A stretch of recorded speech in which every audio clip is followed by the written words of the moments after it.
Are your M4 World Champions, winning the game, getting the checkmate, setting everything up right now.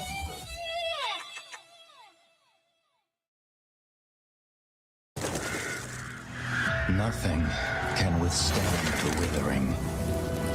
Against the endless erosion, my strength grew weaker by the day.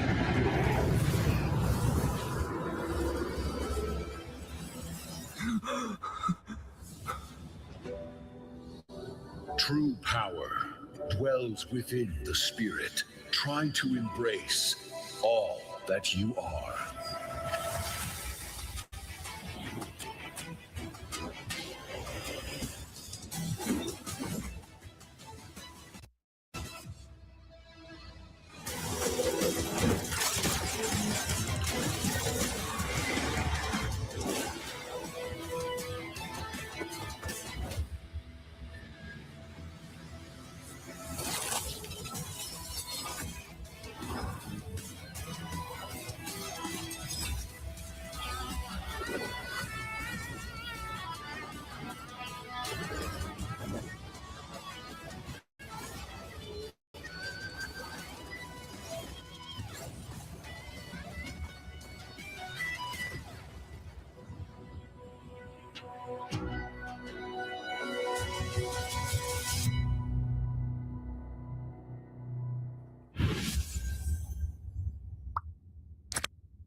When I walk in the room, everybody gonna watch us. R to the I to the S to the E.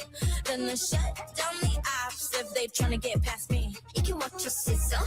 We're making this up go triple. It's 0 to 100, no middle. That's right, that's right. When I walk in the room, we rise as one.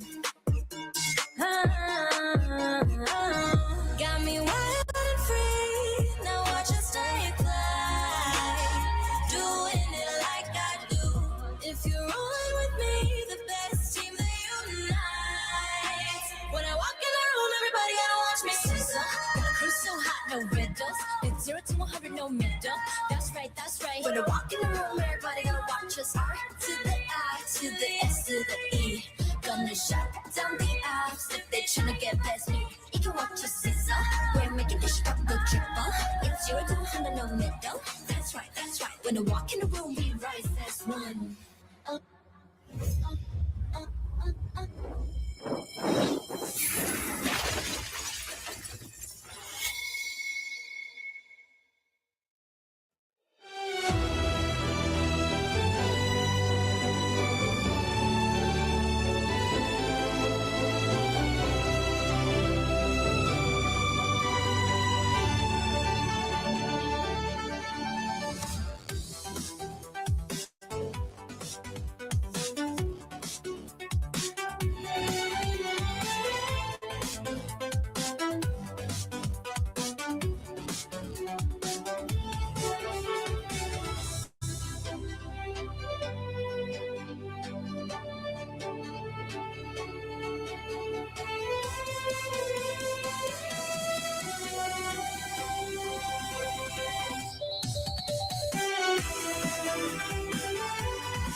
Live from Jakarta, Indonesia, it is a crucial second day for the M7 wildcard as teams might have to say goodbye to their main stage hopes if results don't go their way.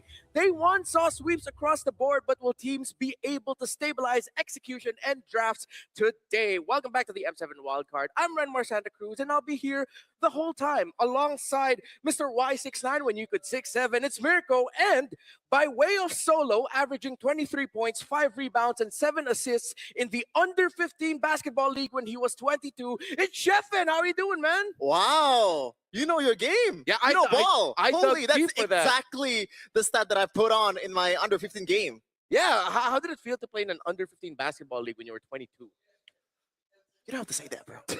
Wait, you played in the under 15 while being 22? Shh, let's move on. But no, I think nobody else knew. We found out like a little bit after. How about you, Mirko? How are you doing, bro? I am doing amazing. I found out something new that I will share with you guys as well. This is something that me and Renmar found out just today. I've been working with this guy for 3 years now. And only now do I know how to pronounce his actual name. It's not Sheffin, it's Sheffin. Sheffin. That's how it is. Yeah, it's a slight difference, but it's all the more important. I mean, you know how it is. It's Reptar, Renmar. How do I call you? It's Renmar. I haven't used Reptar in like 2 years. But I retired that. I retired that. Yeah, that's good. But yes, welcome back to the wild cards. And day one was interesting to say the least. We saw some performances that could have gone a little bit better, but we also saw some surprising results. But I guess it makes sense. Wild card, as we got to talk to the teams afterwards, they did admit a couple of them were quite nervous and jittery at the start. Yeah, especially Zeta Division. I think we got to see the nerves on stage as well for Zone and Zeta mainly. They were the openers, so it really felt like, you know, opening up the show with their performance could actually suffer. I mean, it could actually impact a lot of their performance, especially considering how Zeta rely heavily on mechanics and team fighting. Yeah, in the second half of the day, we got to see even more action. Sheffin was there, but before we go on a little bit on that, let's look at the standings to update you all. Group A and Group B see Boostgate Esports Team Zone in Group A leading the charge, while Guangzhou Gaming and Virtus Pro lead in Group B. Let's talk a little bit more about the second half of the day yesterday, Sheffin. How did you feel watching the action? Was it the same vibes that you felt like there were a lot of jitters, or were teams in the second half of yesterday just a little bit more confident? Well, it feels like it. Maybe not so much for the second or maybe the fourth match of the day yesterday. It was pretty competitive compared to the third game. But Virtus Pro, man, like I don't see any jitters whatsoever. They are much more experienced. They're much more poised compared to the other contestants, as we got to take a look at the actual contestants for this day. Yeah, Virtus Pro is going to be in action later tonight against Axe. Before that, it's Boostgate versus Zone. But for the first half of the day, it's the three of us that's going to be accompanying you. It's GZG versus RLG, more related than you realize. More on that later. While Leon and Zeta, two teams, are going to be looking for redemption for the second match of today. Looking at the schedule, Mirko, is there one match that you would hope you could actually be watching or casting for? I think it's the last two matches, unfortunately, the two matches that we won't be casting. But yeah, I feel like, especially after seeing the sweeps from yesterday, seeing their performances yesterday, I want to see Boostgate versus Zone. Yeah, that looks like a very, very good matchup with them both getting 2-0 sweeps. Zone looked a bit more shaky, definitely. We did talk about how the, Bankai could actually, improve his game a little bit in the laning phase. So that's something that Boostgate could actually exploit. But again, could just be because of that opening jitters. Yeah. What about you, Sheffin, personally? Well, yeah. I mean, it's there. The jitters is there. And for me, the main match that I'm going to be looking forward to today is Virtus Pro actually against X-Mana, because I've seen how X-Mana played in the grand finals, and they were kind of shaky a little bit. Maybe they can shake it off this time around the wild card. Yeah. And let's see if those jitters are going to be gone. Again, a very crucial day too, as depending on the results. You see there are teams already in the 1-0 column, but if they're not careful, they might lose their chances of making it to the main stage, especially if they start off wildcard going 0-2. Let's look at some familiar faces for Indonesian fans. Back on familiar ground, the climb to the M7 Swiss stage for coaches Fly Solo, Vren, and Tezet. I feel like Coach Fly Solo and Vren are a little bit more familiar for the general audience. So let's run down real quick their history with Indonesian teams. For Fly Solo, he was a coach for MDL ID Season 7's Pendekar Esports, together with 2 Filipino imports. Now, in Virtus Pro, 0 losses. Coach Vren, MP Indonesia Season 10. My goats, XPTR, by the way. Also, El Kabur was his nickname while he was at Season 13 Araki Hoshi's lineup, with now him being El Comeback. This is all through the social media content for Guangzhou Gaming with still 0 losses. And Tezzet X Aura Season 9 to 10 MPL ID Aura Fire coach. Now with Boostgate Esports, we're holding also a 0 loss record. Yeah. You know, there's something about Filipino coaches or coaches who come from the Indonesian region that I feel like translate a little bit better when trying to help grow teams from the other regions outside of Asia or the growing regions overall. Like, there's just something about the blend of the Filipino coaching style with the Indonesian gameplay that they had to adapt that I feel like is a good introduction for the rest of the world of how to really catch up with the giants of MLBB. What do you think about this? Yeah, because like if you have only a PH coach, what is this? All macro plays? That's not fun at all. Let's play a bit more brawly like Indonesians. Yeah. And I brought this up yesterday. I think one of the underrated buff that all these teams have with the Indonesian coaches is they can find scrims easier than other teams out there, right? The other MPL teams of Indonesia, maybe MDL teams, maybe not as good as the other M7 participants. And I don't think they want to scrim with the wildcard teams because why would they? Well, they want to hide their cards until the last moment possible. But the wildcard teams, they don't have any privilege of doing that. Yeah, actually, that is a good point. And I feel like as M7 keeps going on, we hear a little bit more about scrim results and the things that have happened even leading up to the tournament. So now let's take a closer look at the teams or the players for both of these teams. Again, Guangzhou Gaming and Radiance Legend. Now, GZG, compared to these two, had the definitely much more interesting day number one, considering that here in Indonesia, Cananeo, Filipino, playing in Guangzhou, got a lot of fans. And we also have to revisit what happened and with our assumptions about Sora. Mirko, going into this, you were saying Sora is so busted. I still feel like that sort of holds true, but we haven't really seen the full ceiling of Sora just yet. Yeah, and that's what's scary, right? Because like we have seen Sora do so well in multiple different roles, even roles that we didn't expect coming into the tournament. Before the tournament, we were expecting, all right, it's going to be XP, maybe jungle. Owl pulled it off yesterday in gold lane.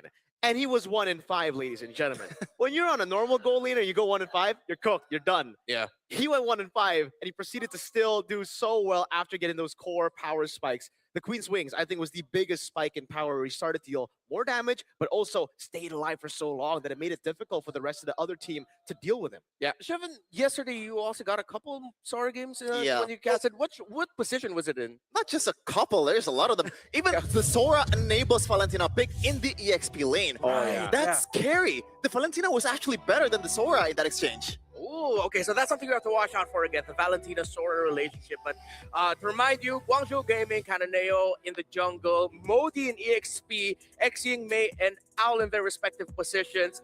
We have to talk about Modi. So many eyes on Cananeo, but when I was reading the comment section, a lot of people really appreciated how that EXP laner played. More on that later as Radiance Legend. Again, unfortunate that... Wait a minute, that is a massive shift. So it's Radon, listed as a sub, now playing in the mid lane. Daylight has been subbed out for Hehehe, who went from mid to gold, although he was a gold laner before. I'm not sure about the change this late. You would definitely try to utilize your main lineup on day one, right? Yeah. So day number 2, this is an experimental lineup. I think, is this a desperate move or is this a... I mean, sometimes when you are very, very desperate, you're just doing a change for the sake of change. Yeah. You hope something for the best, something comes up for you. You would know, you're a Chelsea fan. Hey. No, don't bring not again, not another. Look to your right. Not to your right. Another international where me being a Spurs fan comes up. Okay, thank you. Yeah, we hit on. Sure. Yeah, sure. So let's look at the predictions now for GZG and RLG. I think unanimous are going to be the results and not going to be that surprising as RLG had a very, very difficult day. Hey, one. what is that? Panda? That is a panda. Oh. They told us we could get a little bit more creative with our predictions, so mine is a good old panda. I hope Michelle appreciates that. Where is Michelle? Hopefully she realizes that is a panda She prediction. literally gave us like panda armbands. Right? Yes. So Yeah. she should appreciate it. Hopefully it's not a bad omen though, because but does that mean winner? Oh, that means win. Okay. Because because pandas are only W's, man. I mean, like if you look at the actual, facts of a panda, they're staying alive because we chose for them to stay alive. You're breaking my heart right now.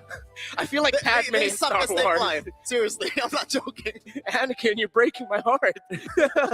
But yes, I was also reading comments leading up to today, and it's tough to find some really good things to look at for RLG. It just was not their day. And now the fact that they're not going with their full main 5-man lineup, Chefin, as an analyst here, what do you think's going on?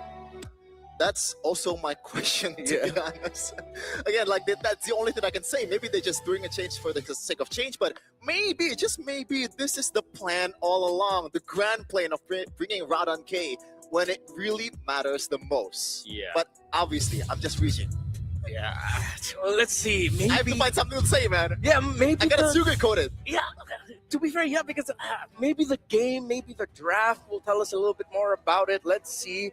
Again, Hehehe is already experienced in the gold lane.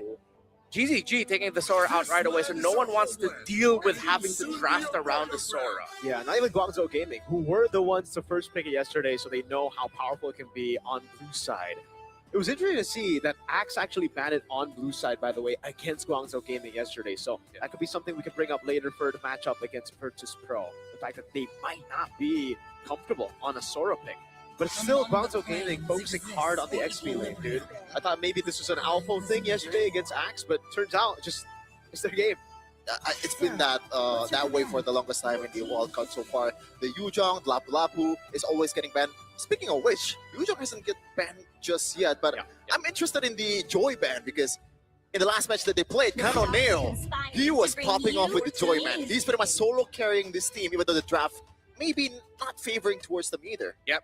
Star-making performance by Kanoneo on that Joy. The exact stats I will share just a little bit later, but Juicin first pick yet again up against GZG. Comfort, I feel like they could have gone something for like a Kalea, as Pancake loves the pick-off heroes. But the Grok and Lance, easy pickups for GZG, and I wouldn't be surprised if they're going to be the one setting the tempo here. Yeah, I like the fact that the Juicin pick comes in with the Yve already banned out, right? I think yesterday we did see a couple of times that the Juicin gets picked up with the Yve still open, and it just gives a way for the opponents to utilize the mid-prio to zone Juicin away and to make her irrelevant in the team fights. And by the way, you don't really have to pick something like a Farsa or someone that has a range here because you already have 2 divers already in the Lancelot and also the Grok, so you have that solution for the Jushin. They can hide it for the second phase for Guangzhou Gaming. Okay, so they really don't need to go for reach as much as they would usually need to. The dive should suffice. If they can pick up the Kalea here, I would prefer that. The Yuzhong would be great as it was open for them, but Wow. it's happening a lot more often that Claude is showing up. It's only them, I think. Daylight, I believe, 2 times yes. he played Claude yesterday, and it didn't work out at all, especially against a carry. Maybe they want to pick a carry here, and it's also a decent kind of like kiting tool against the Yuzhong as well, even though it kind of fares not well against the Jushin. So I gotta ask you, are you already proud of RLGE? What do you mean? They haven't picked the Guinevere yet. I know you Oh, yeah. You're right. You're right. Maybe it's coming the second phase, but hopefully not against a Lancelot and also a Grok. Why not, though? Yesterday. But I get you. I felt Shefin's frustration through the screen every time it would bring it up. So Modi actually had a message for us to the casters who praised me in the previous match. Yes, yeah. Aww. Hey, And he Modi? even used the shy emoji. wait, damn. Oh, we can't really put the emoji there? I don't know. Maybe it's Oh, They respect that. proper respect. So Oh, now are you happy? Are you happy that Guangzhou Gaming banned it, or are you happy that RLG don't get it? see, I don't want to say this, but this is just how I do things, okay? Okay. Guangzhou Gaming, I feel like they're giving them a chance. You know, let's not play the Guinevere. We want you to have a chance to actually win better. Oh, Wow. so that's the Sheffin way of looking at things. I like it. It's provocative, but it's cool. 4th pick here for GZG. Considering that they already have the Lunox in mid, I think maybe just a little bit more range would actually be okay. I know they have a lot of dive, that's fine, but range would be good, or a slower type of gold laner is going to be difficult. They can't go all magic, so I wouldn't want them to go Harith. I think they can just go for the greatest pick first here. I think it's Yeah. really, really good, right? Against the Yuzhong, Claude, and the Juicin. Not really that vulnerable, but they Hold should on. go for the CC. Wait, should be a CC gold lane, because it's a bad matchup against the Yuzhong in the first place. Well, I guess But- they want to utilize it as flex. Yeah. Not sure if that's gonna be the case, but we'll see in a second. Yeah, at least I'll have the decision. Wow. Suyo Suyo. goes up.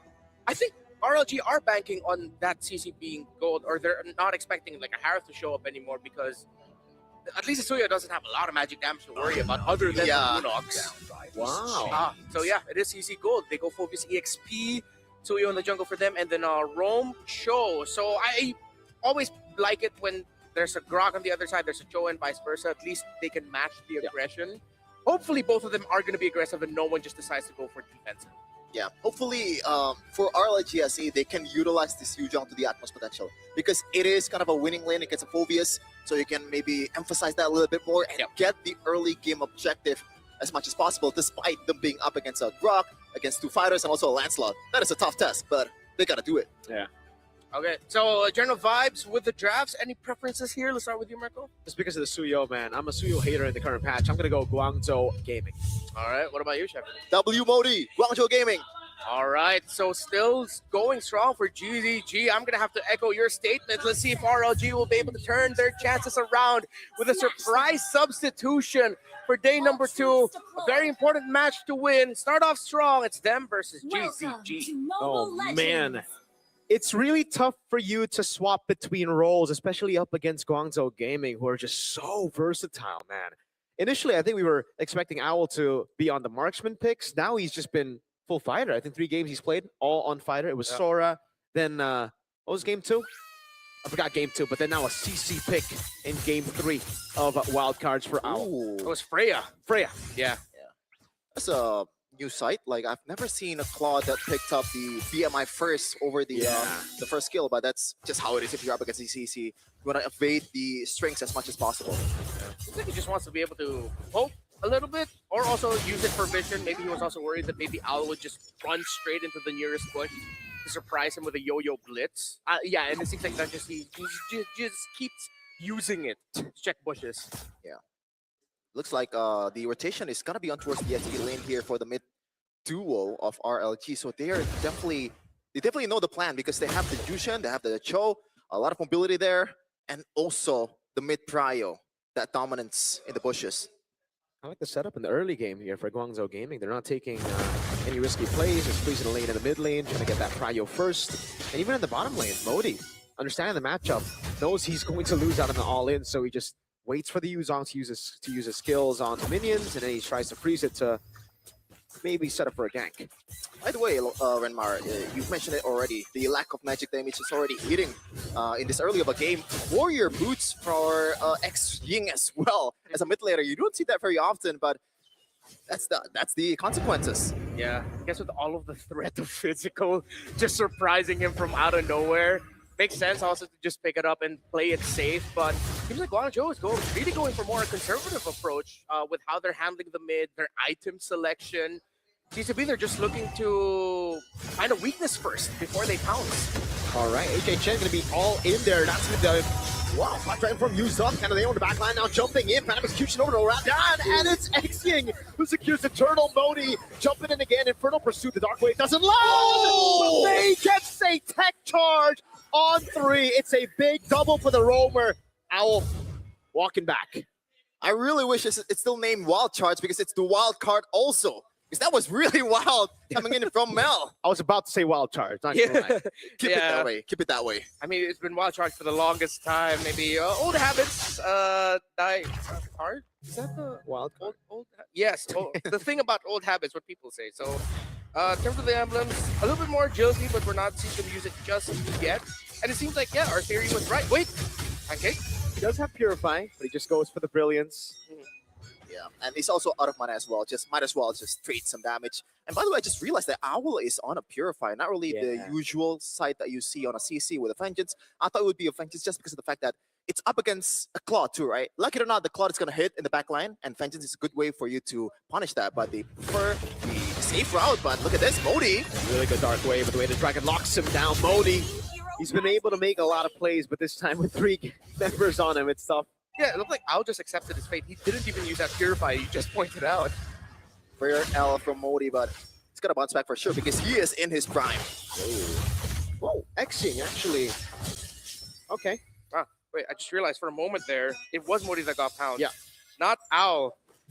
I'm still so used to seeing the CC get played in the HQ lane. Absolutely, man.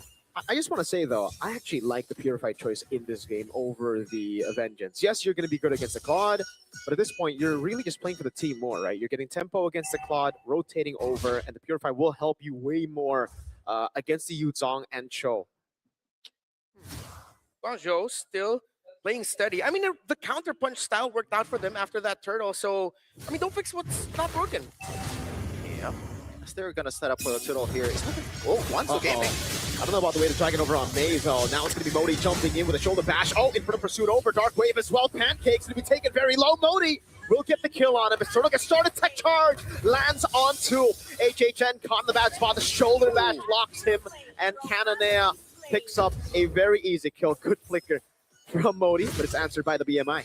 Honestly, it's definitely still a W for Guangzhou Gaming as they're gonna take the turtle here, but it wasn't that bad for RLGSE, considering that they're up picking a marksman this early of a game, and that Claude joins the fight and still somehow kind of made a difference, just a bit. Yeah, I feel like Pancake getting that kick onto that Grok would have been better if it was a little bit later in this game. Because you saw his entry with the Blazing Duet was perfect.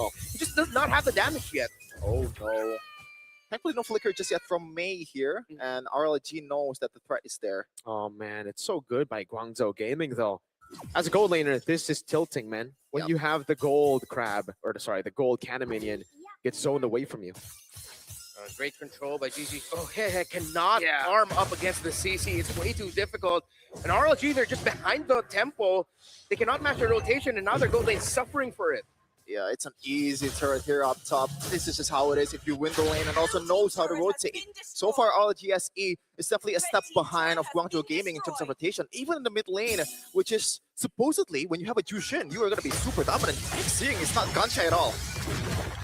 Maybe that's why Radiant Legend is slowing down a little bit in the mid. As we saw there, he just straight up went for the Chaos. I saw with the ultimate. Oh, man! Oh, man, that'll fade out both Crimson Beacon and Flicker.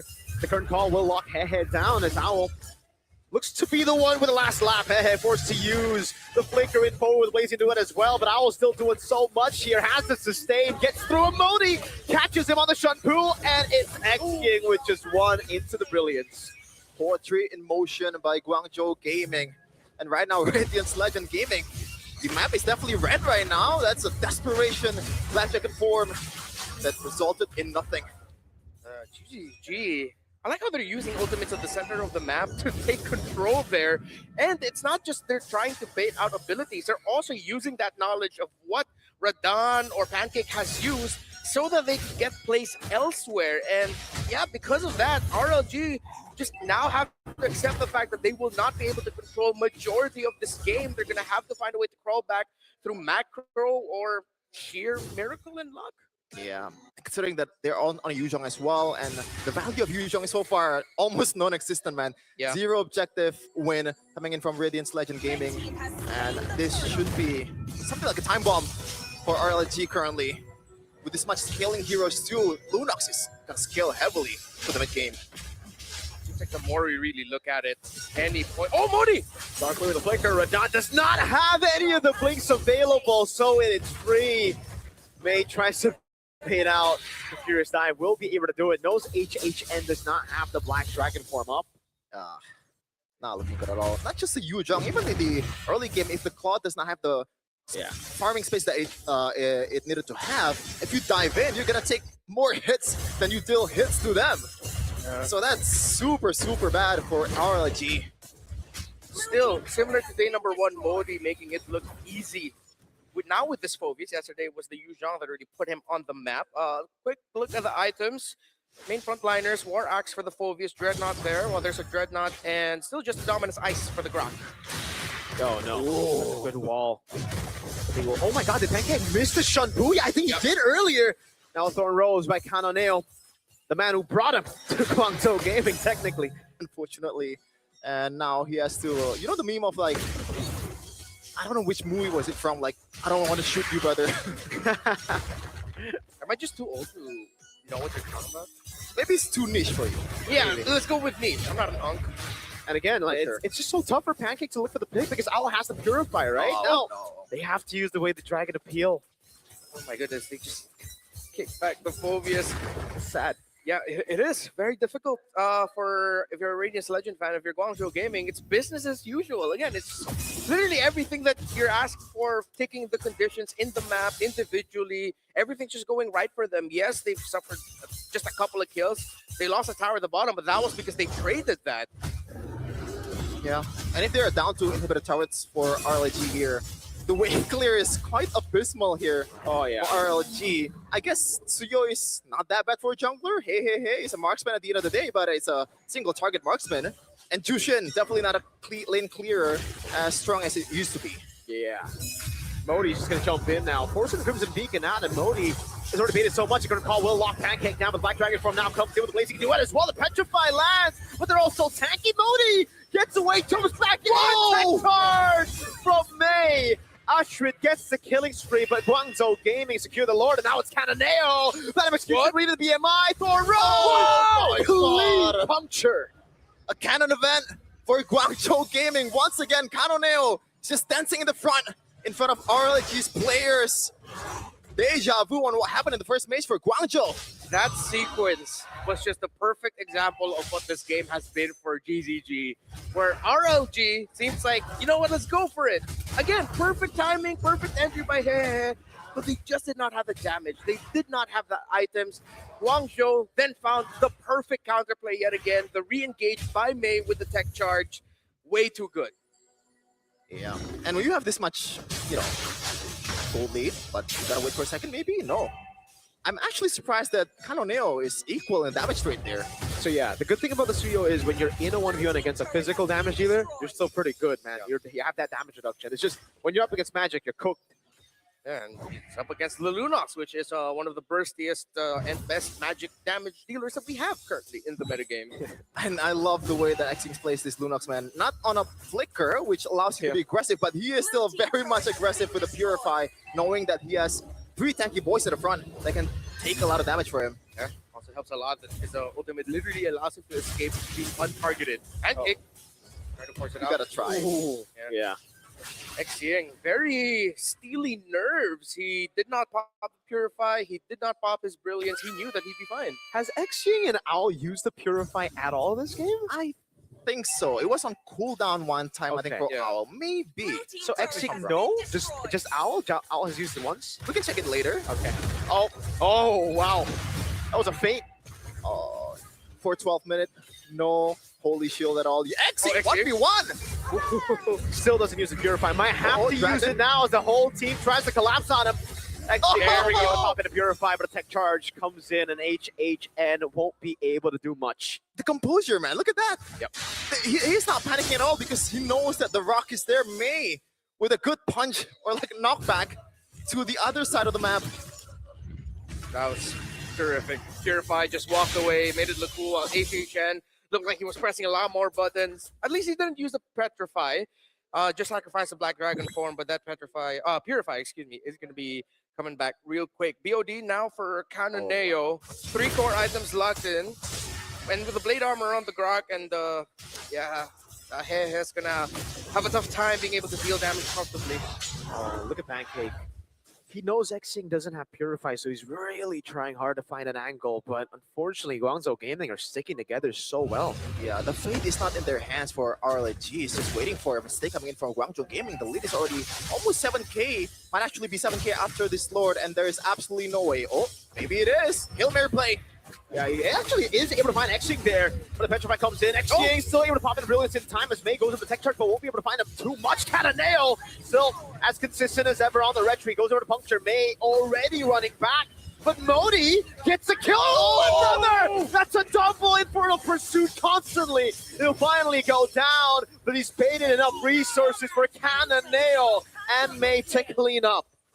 I thought Phobius is an early game hero, but when you're up by this much, what can stop you? And there's no magic damage as well. The itemization just works out well for the Phobius. No damage at all coming in from RLG and May. He's flexing. Yeah, he's asserting dominance. Xing is trying to ult the base, goes for the Brilliance to reset the aggro. with this wave, it certainly is going to be the end for RLG in Game 1. Guangzhou Gaming still riding the momentum from yesterday, and of course, with the substitutions that came in for RLG today, they just did not look comfortable at any point of that game number 1. Guangzhou well-deserved a win, and again, still making it look easy, coasting through the wild card so far. Wow. Man, is it inevitable for Guangzhou Gaming to win this match? And it begs the question again, right? What triggers the change? Because so far, Radan K, we haven't seen a lot of things at all from the Jushin. In the early game, he was the one who's supposed to be dominating the mid lane, the mid pushes, to give space to all the side laners to work with. But unfortunately, he was not there. Yeah, it really looked like compared to Mei and Xing, who felt like they were a hive mind. They shared one brain and they were just completely connected. Radan and Pancake, the disconnect felt so real. It was glaring. Look at this though. Modi. Definitely in his prime, and Guangzhou Gaming just 8. Yeah. Really tough here to find what RLG can work on. I mean, yes, start with the mid, but maybe we could dwell a little bit more on the theories of what RLG could do different as let's just look at GZG. Still looking really good. Their rotations at the center, individually in the side lanes, great control. They knew with the advantage that they had with that CC up against that Claude. Owl was just having the time of his life against that Claude of and Guangzhou got the last laugh. I don't think so, man. What? What's the question again? I actually didn't hear that. Guangzhou No, got the I last just one. said Guangzhou got the last laugh. It wasn't Okay. the question yet. Sorry. My bad. It might have been my tone, but well, let's revisit something that Coach Vren mentioned about GZG. He actually wanted the team to be a pioneer of the M7 meta, and maybe it's a slight glimpse of it that so far in the wild card, they're the only team that their gold laner never went with Ooh. Harith or a marksman. It's That- just fighters. That is fighters. actually true. I don't know if that's a new thing though. Maybe the Sora in the gold lane is the only thing that's quote unquote new. Yeah. But then again, in scrims probably there's hundreds of Sora in gold lane. Yep. So I don't know about the moniker of the pioneer of meta just yet Yeah. for Guangzhou Gaming. But they don't need to, at least in this match. They can just play it stable, considering how the meta looked before the tournament and our expectations for the meta. I think this is a new style. I mean, the fighter golds, we thought it was just going to be more marksmen, more of the Harrods, more of the traditional gold laners. So they are bringing in something different. Yeah, we're not seeing a lot of the marksmen just yet from Guangzhou, but seems like if Val's not online, Cananeo's definitely there. It seems like they're looking at Cananeo a bit more to deal most of the damage. Yesterday, Al's performances was muted compared to the jungler and even Modi and Xing. And I think looking at the previous drafts, that might be one of the main points for GZG where your gold isn't really your main core, your main carry. It's the XP and jungle that's doing a lot of the heavy lifting in terms of the initial damage. So that's pretty much the style, at least in the previous patch, right?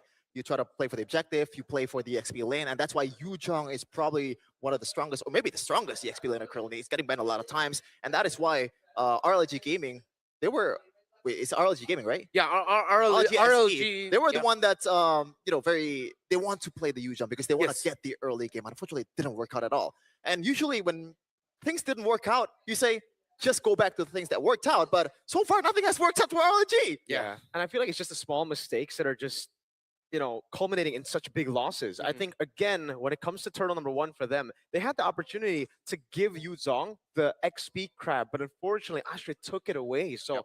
they halted themselves from getting level 4 on Yu Zhong and starting the turtle way faster than Guangzhou Gaming could react. Yeah, and I thought that after that they were able to get that quick little kill onto Modi, that they could use that as a means to, hey, maybe let's finally start getting our Yu Zhong out in the map a little bit Yeah. more, get some wins in the opposing jungle, but they couldn't. It seemed like after that, it was just like, okay, let's just go back to reset. Why? Exactly, and it's so weird when you have your Yu Zhong actually being the one to trade. It should be the Claude that's trading on the map while the Yu Zhong is playing on the other side to react to the opponent rotations. Yeah, and that's why you've been very vocal about like Sanford. Yu Zhong is the only hero that can be bring out by Sanford, right? Back then.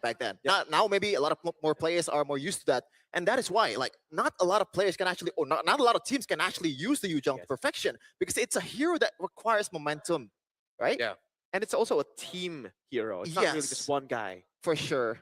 And I just want to nitpick just a little bit. Hmm? In the first few seconds, Radan K used the lantern to check the map in the bushes, and he lost out on a lot of mana. I'm Oh. not sure. Is he not used to playing Jushin, or his mana was literally 0 in the first few seconds? Not sure, man. Maybe. Yeah. Overcommitment, maybe in terms of their own respective resources. A lot of things to work on here if you're RLG. And now clock is ticking. Again, with teams already on the board with one win, another series win, or more teams that and fall under the 2-0 column means that they're getting closer and closer to just already sealing slots for the next phase of the wild card in the crossover match, where the top one goes up against the top two of the opposing group. And GGG's getting there. I think after what we saw from Guangzhou in day number 1, it's them, VP, and a little bit more towards Boostgate and Zone, somewhat in the middle of like Mhm. of those actually advancing into the wild card. I think with that game number 1 performance, I can say it's tough to not see a main stage without Guangzhou Gaming. Absolutely. And the fact that they are in the same group as VP means that they actually have a better chance to make it. Yeah. Because they don't need to be VP to make it to the main stage later in the knockout stage. So again, here, it could actually mark the end for RLG. Could also mark the end for Axe today. If VP and Guangzhou Gaming both win in a sweep, I Yep. think we know who's going to make it to the next stage. On day 2. Yeah. nonetheless. On day 2. And it's just going to be the first series. We're still waiting to head into game number 2, of course, between RLG and Guangzhou Gaming. Win. It's so difficult because looking at the draft, it's can't even say it's because they gave away like a hero like a Grok. At the end of the day, they were still able to get a hero that could match that.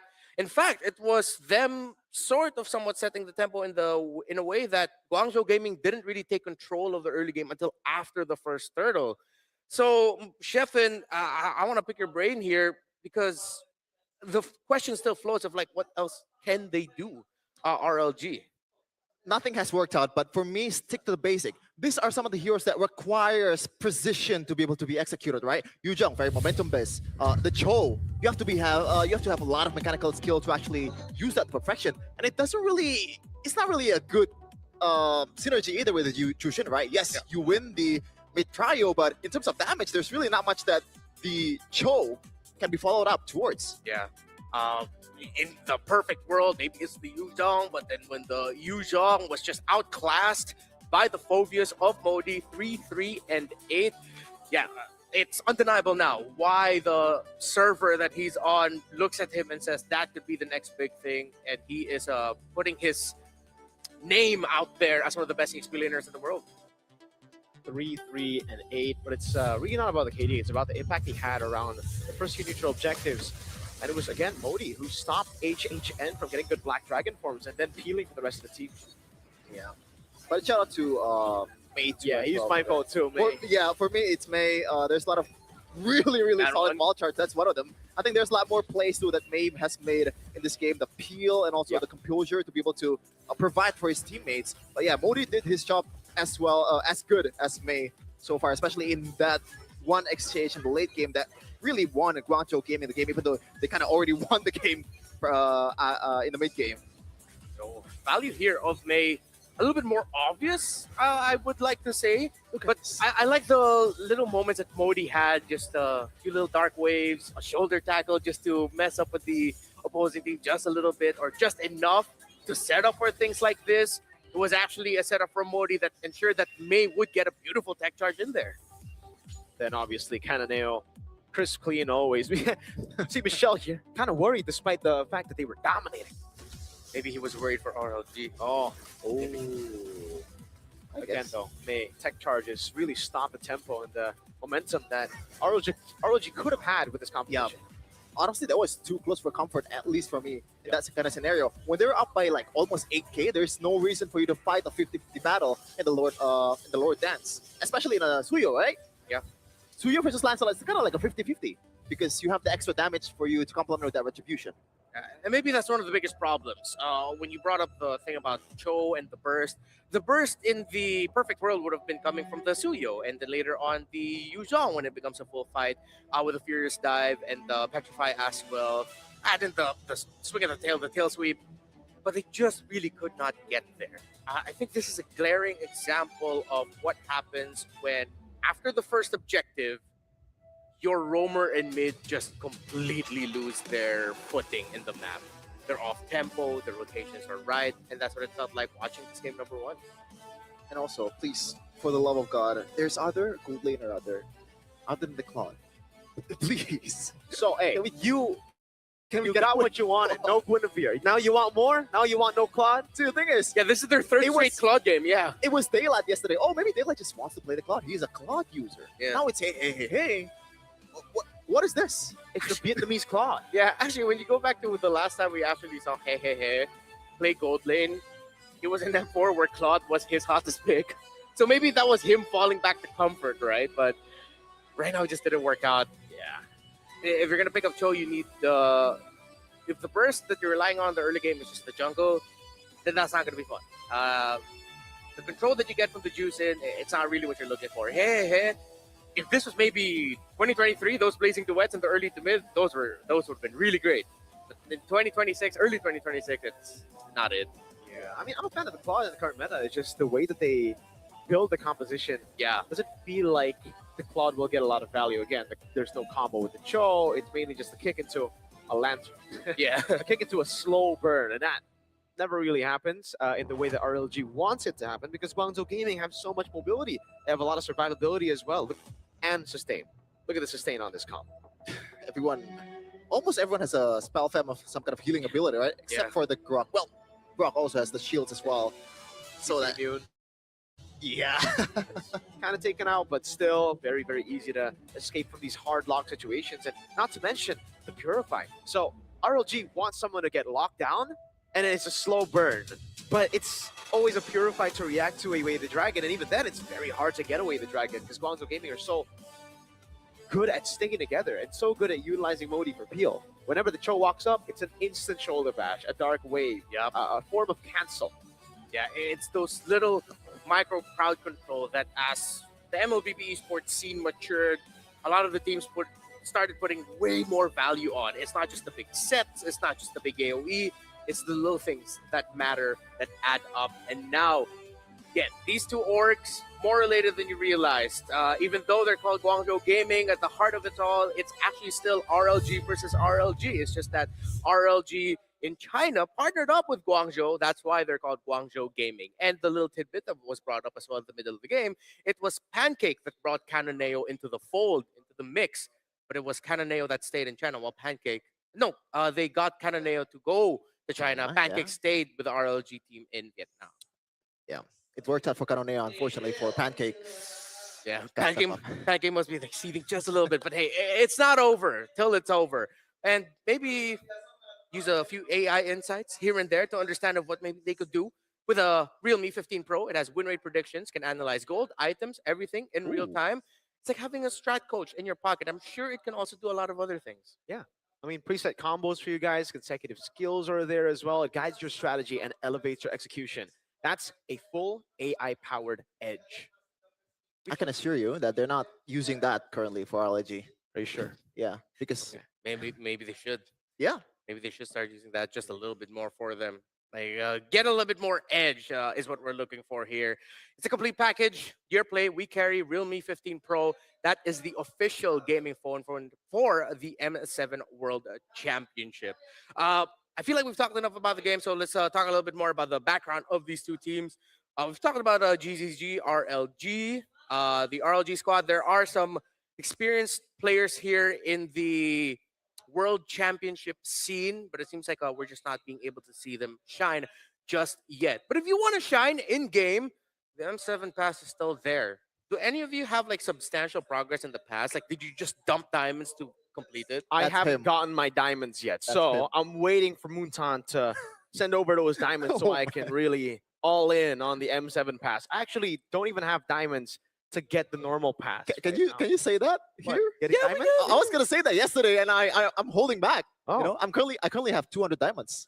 I have 160 or something, man. But I can't even buy the normal pass, so I can't relate right now. But I can tell you guys to buy it because I want to buy it. I'm just waiting for the diamonds to hit me. Me too. 163.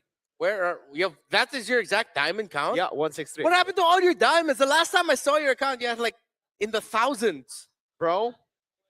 There were a lot of skins that came out recently. And he's also generous to his friends. Yeah. That's true. And fans. Hey, here's a little fun fact. Why? You guys know a guy by the name of like Kaisam Ives no Pueto?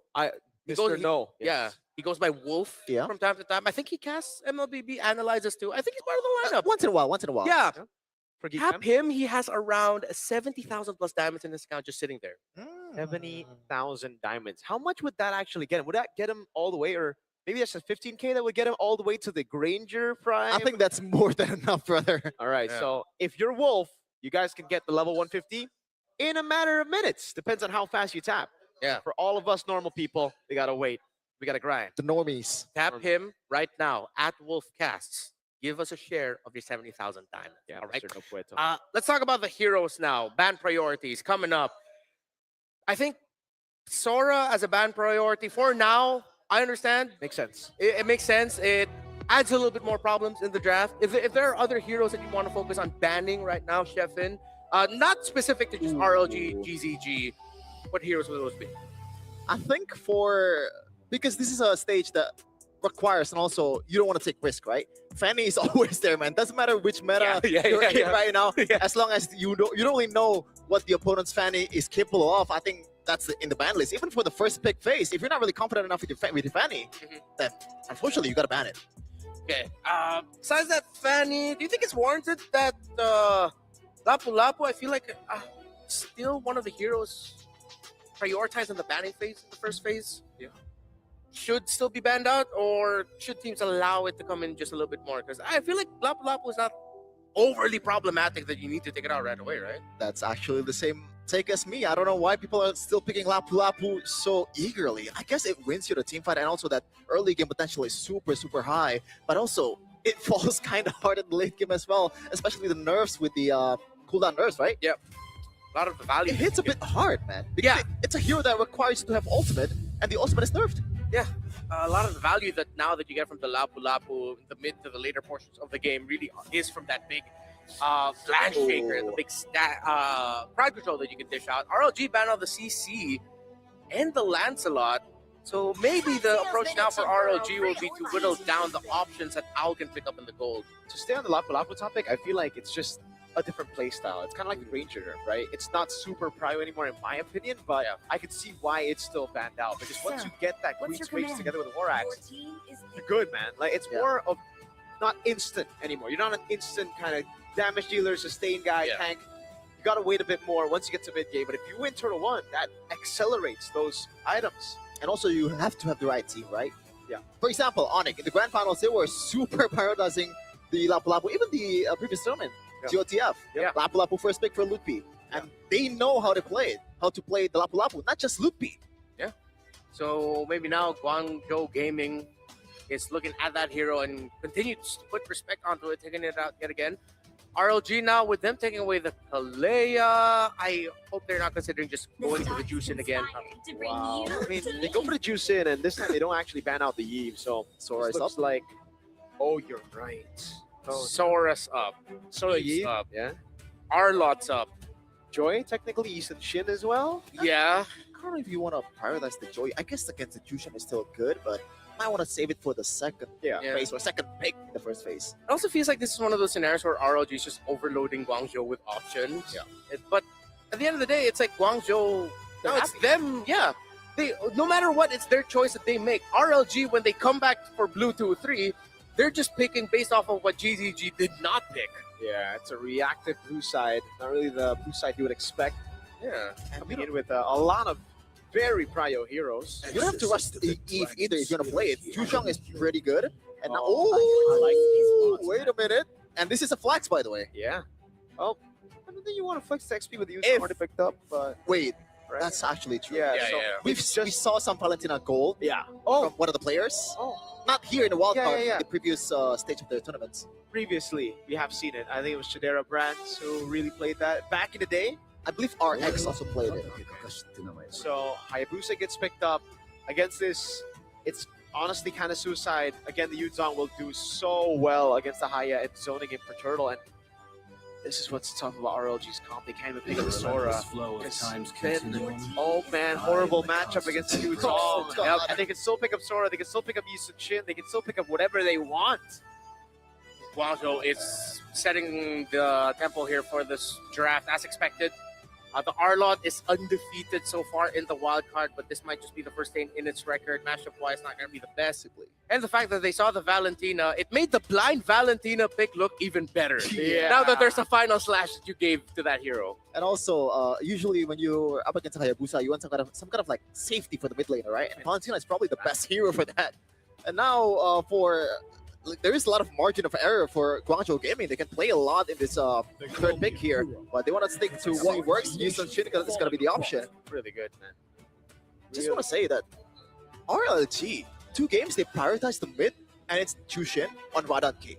Is that them using their main weapon, or is this for... Wait, Daylight's back. Ah, yeah. Wait. Oh, Radan K's not here! Okay, so Yeah. Oh. this time it's prioritization for... Okay. Okay. So is that better?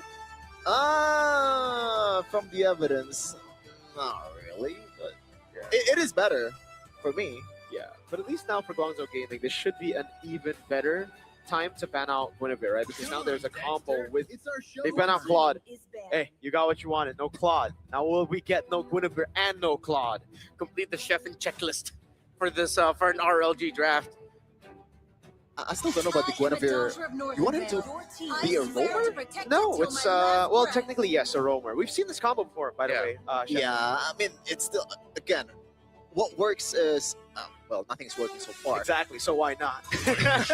Too risky though. I don't know about that. I've only seen Onyx do that Guinevere? perfectly. Looks like Guangzhou can actually force RLG into picking up that Guinevere with them taking away the high losses. You know what? Sure, we're fine. Go ahead and pick it up. Freya getting respected here by GGG. A lot of people, when they first initially saw the announcement or the posts about Freya coming in, a lot of haha reacts. And then when you read the comment section, a lot of people saying, hey, it actually won, guys. It's not a troll. It actually worked out for them. But we're not going to see that this time around. Still most likely going to be a fighter. I wonder what are the chances that we'll see something like a... Oh my God. We're going to say Joy, but no, it's Sora. They still get the Sora in the end. And that's why they picked up the Valentina so early on. Yeah. Second phase Sora is just not something I would expect, man. Like the fact that it was just left open all the way. Yeah. Oh man. Oh man. You know, as the fellow would say, it's all about mindset. About the Freya gold, now Sora gold. It's all about mindset. How does it do against a Harith? It's all about mindset. Oh man, I've never seen this matchup before, but it's definitely an out-on hero, so that makes sense. I would prefer the Esmeralda actually over the Arid. is ready. Again, they're sticking to the Cho against the Sora, against the Yuzhong, against the Valentina. I'm not sure what the idea is. And once again, there's Wait a second. I like this. Yeah. a lot of dives. And Yeah. what better way to counter the dive? Minotaur. And it's a signature. It is. Is it? When May first started showing up on the international stage at the debut of China, as a region of MLBB in FPLI 23, Minotaur was one of their favorite picks. And traditionally, before Minotaur fell out some point last year, when you see an Harith, the other team most likely has a Minotaur to deal with it. And with what Shepard said as well, with all the dive, then just pack a big Minoan Fury to counter all of that. Across the board, are we all leaning towards GGG for this draft? Unfortunately, yeah. Unfortunately. Well, I want to see a more competitive game. 2-1. The first 2-1. Come on, man. Yeah. I don't want to see 2 zeros. Let's see if we're going to get it. RLG need this win. Must win if they want to still stay with their hopes of making it into the main stage. If GGG wins this 2-0, they are most likely just going to be going into the crossover match already. It's game number 2. Let's see if we're going to be proven wrong with our expectations. Yeah. Not necessarily going to be out of the contention just yet for the semifinals if they lose 2-0, but the chances are literally almost zero. The fate is not on your hands. You gotta hope for the other team to make it work with that three-way tie with a 3-0 on top. Yeah, Axe is going to have to win against VP for them to still have a chance at fighting for the next stage. And it does look like this honestly a really good start for Guangzhou Gaming, right? They go for the Lethal Wanderer. Can they take it? Okay. Asher still picks it up. Cananeo. Uh-oh. That's a flicker from Pancake. Cananeo is going to be caught. Modi walking up as well. That should be No it. way! Oh my god! And he paints out Modi with a brilliant rotation. First blood to him. That's a somber hey, he ain't laughing. That's a hoo. How would that sound like, Chef? And a somber hey. It's like the crazy laugh you hear in anime when you're crying. Yeah, that is That's a a filter. When you Greek. start going insane. Yeah, that is a Greek tragedy unfolding before our eyes. They were so close. I get why Pancake committed it. It looked like, but no motivation wrong. Yeah, dude. Oh, now I'm just sad. Yeah, that was a very sad start there for RLG. Pancake put it all on the line. Yeah. I will commit my flicker. Get this Yisun Shin down. Oh, and look at this rotation as well. They try to utilize the river to go get a sneaky gank down below and then rotate, but Modi's chill, man. He knows. Yeah. For GCG, they're not really in a rush. Uh-oh, Never mind. Lands. Tracer's gonna come down. Oh, Cananeo actually able to go to Tracer's. To kite back. Usher able to whoa! get a great quad shadow. But he used everything, and now Xing can walk up again. Pancake a little bit of damage. Looking for enough to peel. A Purify out. Pancake gets the kill, but Owl gets a double. Almost enough DOT on HHN to get a solo kill down below. Owl's gonna go for it now. Pancake walks away. Daylight. Nope, no. Okay. Even when things are looking like 2 times by now. I thought it was gonna be a kill for RLG, and this time it's actually a kill.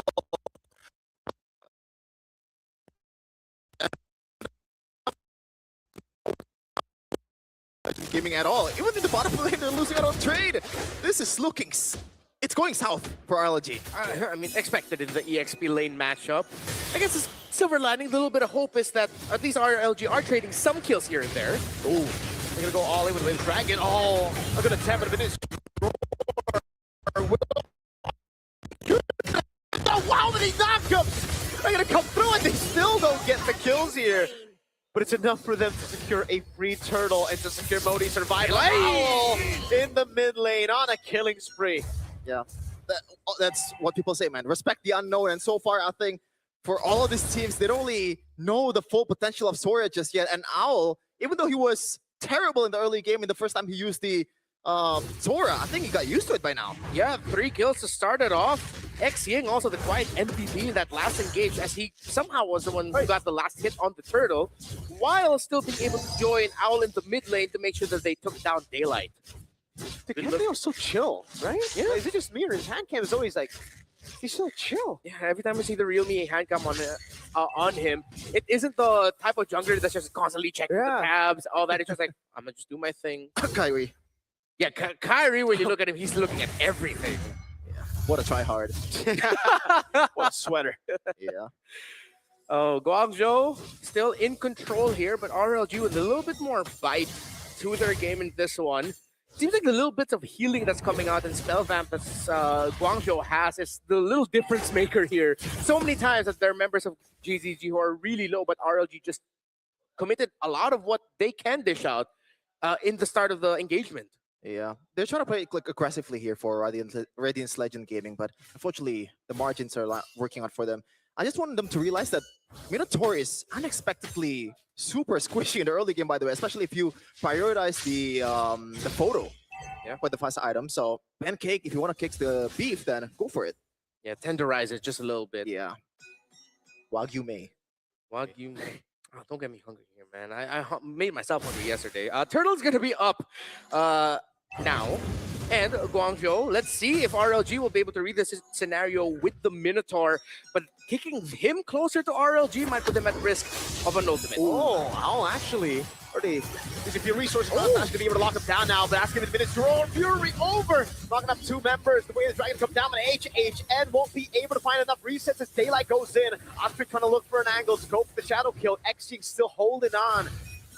And it's him walking back. Take Jiku knows it away the Dragon, but Owl disintegrates in the back of the shadow kill. Did nothing with the help of the motivation roar. Cannonale will take Pancake down. Once again, GGG. Oh, gotta wait for a second. Owl still going for that Daylight. Wow. damage, my guy! May. Okay, he's just gonna go for healing. Zoning Ashrid away from purple as Cannonale gets Turtle for free. There might be some hidden agenda here from Owl to Daylight. It was a solo kill in the mid lane just now, or earlier. Now, almost another one, as that's a big item from Xing, and also May, by the way, the photo, boosting literally everyone's HP by a lot, the healing as well. The Owl too, the wings. Yep, and with that, now all of the pressure for RLG will fall onto Daylight to maximize all the dashes and the damage he can deal with every team fight. Because, hey, it's not going to be here for damage. He's just there to dish out a little bit of control. It's really all on Daylight now. I don't know, man. The fact that Owl has War Axe and Queen's Wings and he almost one-shot Daylight. Sora is balanced. And he goes in. Okay. How many dashes do you have? How much CC and damn, man? Oh my goodness, Astrid is just gonna get ran down. Cannonale's waiting in the shadow, and he walks into Xing and May. Tries to escape with the quad shadow kill, but it was too easy for them to take, and now the orange buff gets stolen. Oh no. Yeah, not very ninja-like in that exchange. He got on the. Oh no! I mean, At least they secured it. Yeah. Okay, they need to save this. Yeah, good job. Yeah. They're not gonna last hit it, not gonna give it to Daylight yet. They're still gonna give it to Asher. They'd want him to at least cash up just a little bit, even though the gap has increased way too high. Looking at the damage though, as expected, Daylight is gonna be the one who dealt the most, but because of the raw healing and sustain that Guangzhou Gaming has, well, all the damage that Daylight has done has just been healed through so far by Guangzhou. for sure, especially with the lack of items so far. Maybe he gotta wait for another item, especially that Holy Crystal. But so far, this composition from Guangzhou Gaming, man, this is nasty team fight capability. You can play it passively with the Minotaur or aggressively. Way the Dragon over on Owl, but I think Owl doesn't care with the Queen's Wings and the War Axe. He just survives through it all. And it's Pancake, the one who started the fight, who gets taken out. Who do you kick? No one. If they're grouping up as 5. Again, like, Definitely not a 5-0 Sora. Yeah. I know you're trying to get a shutdown. Oh, they Hold really on. want the shutdown on him. don't go for it. Down on him. Don't go for it. Yeah, dude, those, okay, now they go all in on him, but Owl can still, okay, flickering out now, it's just waiting for the cooldowns, won't be able to go, oh! Brings them all in, still is able to heal back up, and finally gets taken out, big shutdown, but now it's Modi with the DOT, the constant passive procs, Daylight, trying to survive, the Furious dive over, gets him a double, as Pancake tries to help the team, but Turtle gets taken out by Guangzhou Gaming. That's perfect for Cannonale. At least they haven't lost the will to fight. You know, at least Yeah. they're trying something. But I don't know if that's gonna be profitable. Yes, it is a shutdown towards Owl, but you trade 1 for 2. So once again, they're looking for something here, but I don't want to go for the beef. Again, at this point, for RLG, something is definitely better than nothing. If that's their way of getting something, I'm not going to knock it. It put them a little step closer, although it's going to be many, many more steps until they get to the point where this is going to be a closer game where Guangzhou will start thinking about what they need to do to keep the lead. So far, Winter? Guangzhou can afford that. Winter Crown for out. He wants that smoke. Yeah. All the cooldown reduction, all the survivability and spell vamp is going to be really difficult to take this Sora down. It already was even before with Winter Crown. Okay, actually she's walking up. Owl already walking up as well, or rather dashing out. I mean, they bait out the Crimson Beacon. They get a knock-up on him with the Lancer player. But Owl's got big hands. Yeah, and he is begging to be kicked, man. Yeah. Me. He's hoping for it, man. Yeah. Like, please, bring me to the team. Maybe Lightning to that. punch. Yeah, I would not be mad if they change up their formation and it's Owl right up front. At this point, they can afford that. But That's been the case. yeah. Hey, come on, go ahead.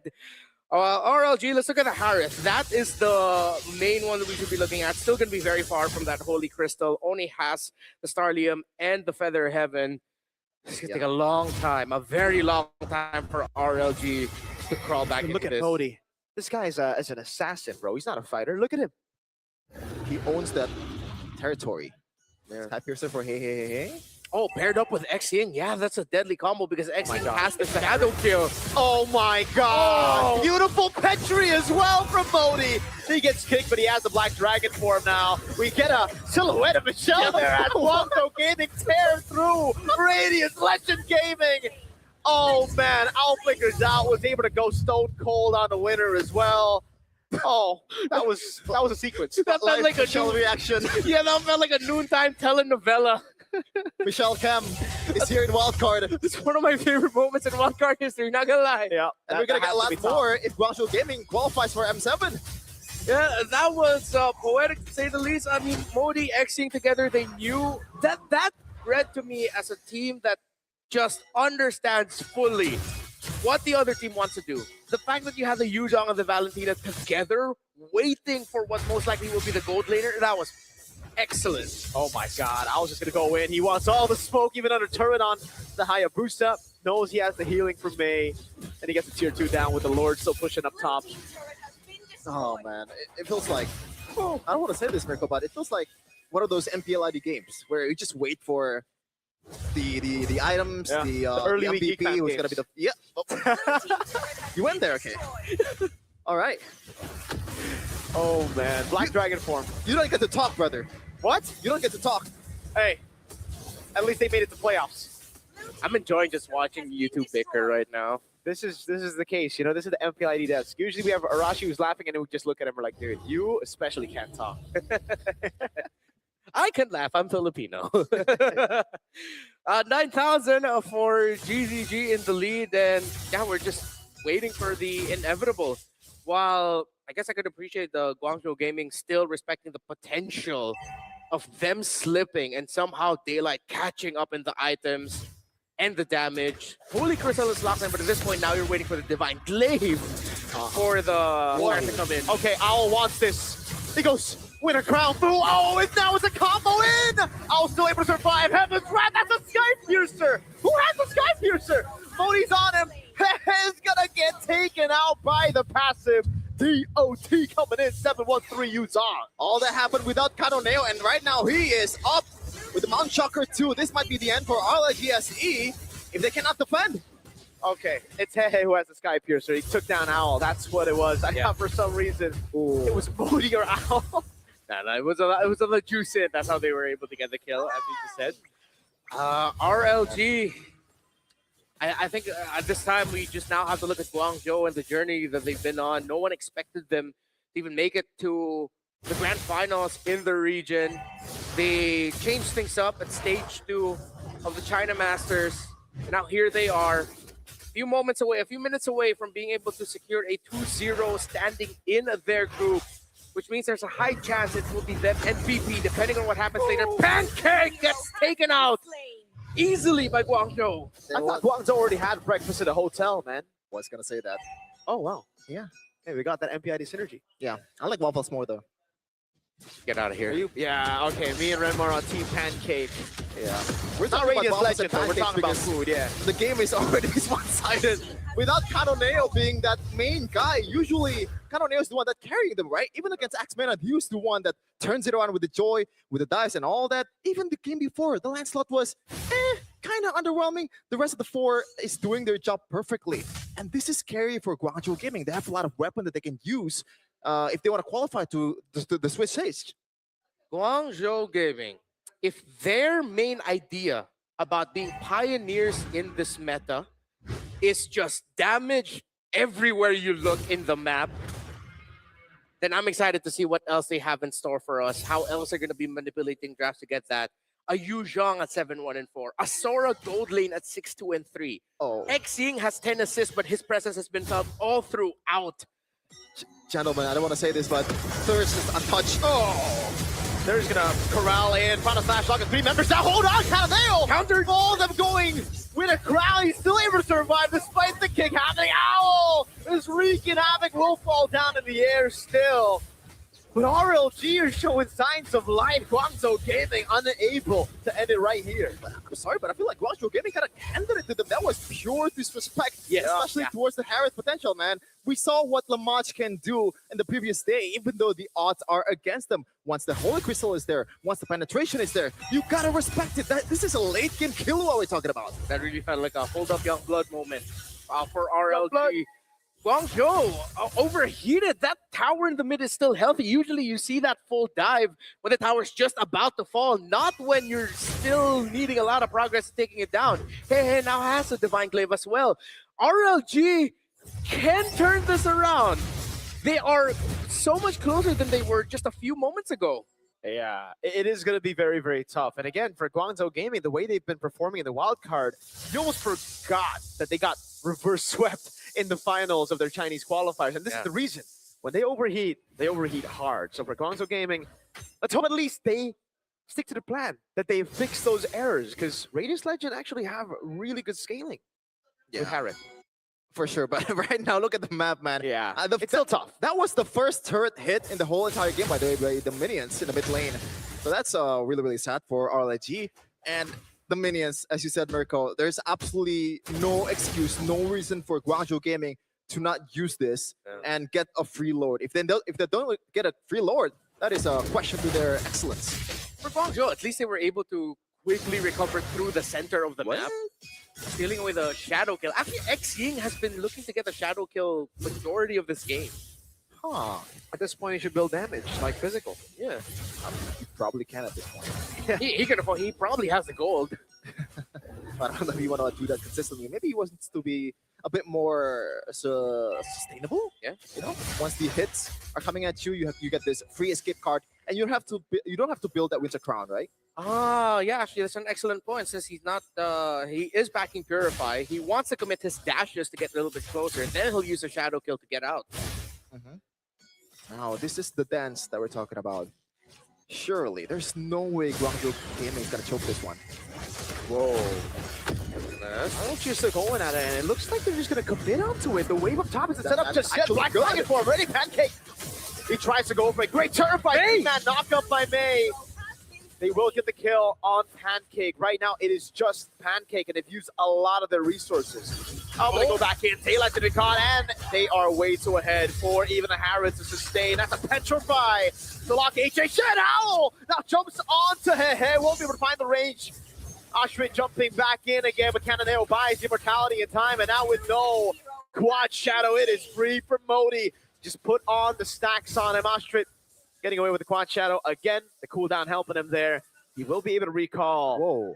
Guangzhou will not go for the Lord. Pancakes up in 6. Yeah, they're saying it's endable. Does look like it is going to be endable. Ashwin with the quad shadow one more time. They just need to go for the waves right now, but Hehe is going to get shredded by Cananeo, who's unstoppable. Pancake back up. 5 seconds for Daylight. Pancake. Saber survived. Now it's going to be shadow kill over to the mini waves. Will be able to clear out the mini waves now. That's the Minion's Fury. And the way the Dragon's Steel from X-Ying. Daylight has gone back up. That's a winner crown into the immortality by Daylight. Trying to survive now. Going back at it. The base is wide open. It took a bit to get here. Guangzhou Gaming will get the clean sweep. Still undefeated. Guangzhou Gaming going perfect the first day. Now continuing their onslaught, and they are they through at this point? Cannot fully say just yet, but it's really looking like, based on the performances in the group, looking really good. 2-0. At this point, getting a 2-0 start, yeah, they should be good. Because at this point, there's already one team at 0-2, no other team. They're gonna go up against Virtus Pro, but at the end of the day, it's just like deciding on which one of them will be the number one in the group. Yeah, and I think Guangzhou Gaming is not afraid on who are they going against in Group A, by the way. Yeah, because they have their eyes set on to Virtus Pro. Yeah. But at that point, again, it's just for pride of group dominance. While the crossover match, if ever they are going to be number one, they'll go up against number 2, and if it's number 2, then they go up against number 1. No matter what, GCG have definitely earned the respect of our global community, and they continue to do so. Impressive performances in the wild card. This time around, I know there's a lot of focus on Modi, Kananeo, and even Al finally having a huge impact game as a fighter gold lane.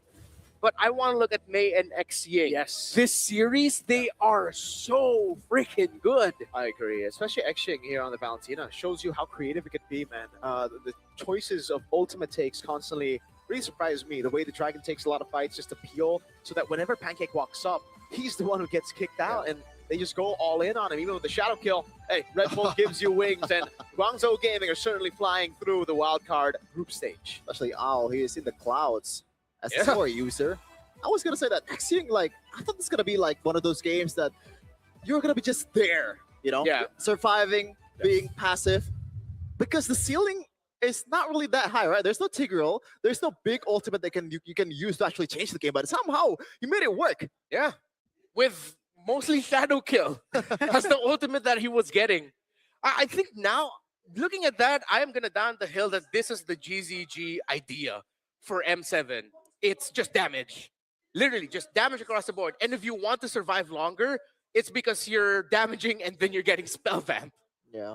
I just like the draft that they have multiple avenues to win. You know, Mhm. there's a lot of ways to roam. You can go, balls to the walls with the aggressive maneuver of the Yuzhong in the early game of Sora with flickers as well. There's a lot of sets, Yeah. but push come to shove, you might want to go defensive mode. Playing a bit more passive. You have the healing, you have the counter engage with the Minotaur, and it worked out a lot in that game. A lot of value with that Minion's Fury. And the thing with May that recalling now, the motivation roar, he was saving it. Yeah. He wasn't using it mid-team fight. It would be like, we're really low. Now I'll pop it, and that little burst of health, suddenly RLG's Exactly. wondering that how come the team fight changed? Just a little bit of health. Yeah, you get more when you're low, right? So you can Yeah. really see why it's a comfort pick for him. It's a signature for a reason. He's been playing it a lot, and he knows exactly how to maximize every little thing of his kit. Literally, call the ambulance, but not for me. And The, that's the Not for early my healing, the boys. first blood one. Yeah, the when first blood one. Kananeo survived with a sliver of health. That was just beautiful. yeah, he went from like, not you could not even see the color on the health Yeah. bar anymore. Yeah. That's when it's like around 1%. Suddenly it's like 10% health. And it's not just the economical damage or the kill in the early game, that mental damage, like, oh, Yeah, God, I yeah. was this close That's a tilt to for him. getting him down. And that's the jungle, too. That would, provide them with a lot of pressure in the long run. Yeah, that would have been dictating it. Again, Pancake, kudos to Pancake. He knew he needed to commit that flicker there. That was the right call. Because there are other members of RLG close enough to finish the kill. They just did not expect that sudden spike of health. Yeah, this is going to sound harsh, but it really felt like throughout the two games, Pancake's the only one trying. Yeah. Pancake was like, come on, guys, please. By the All way, they're behind even, right? Trying Yeah. to find creative angles. shout out to all the side laners, by the way, because in that two exchanges where I believe Kanone was almost dying, the side laners backup was Yes. super, super fast. Modi is there. In the top lane, it was Owl getting the kills and made it a better trade for them. Congratulations again to Guangzhou Gaming. Still a lot to talk about them in this game, of course. But now let's revisit Sora. It's not the first impactful Sora game that so far we've seen all Soras be impactful one way or another. But I feel like this one with the War Axe and the Queen Swing Rush, that was So early. quite disgusting. Yeah, we saw a 1-5 Sora on Owl. Now we see what a 3-0 Sora on Owl can do. And it's not good for the enemy team. Very good if you're a Guangzhou Gaming fan.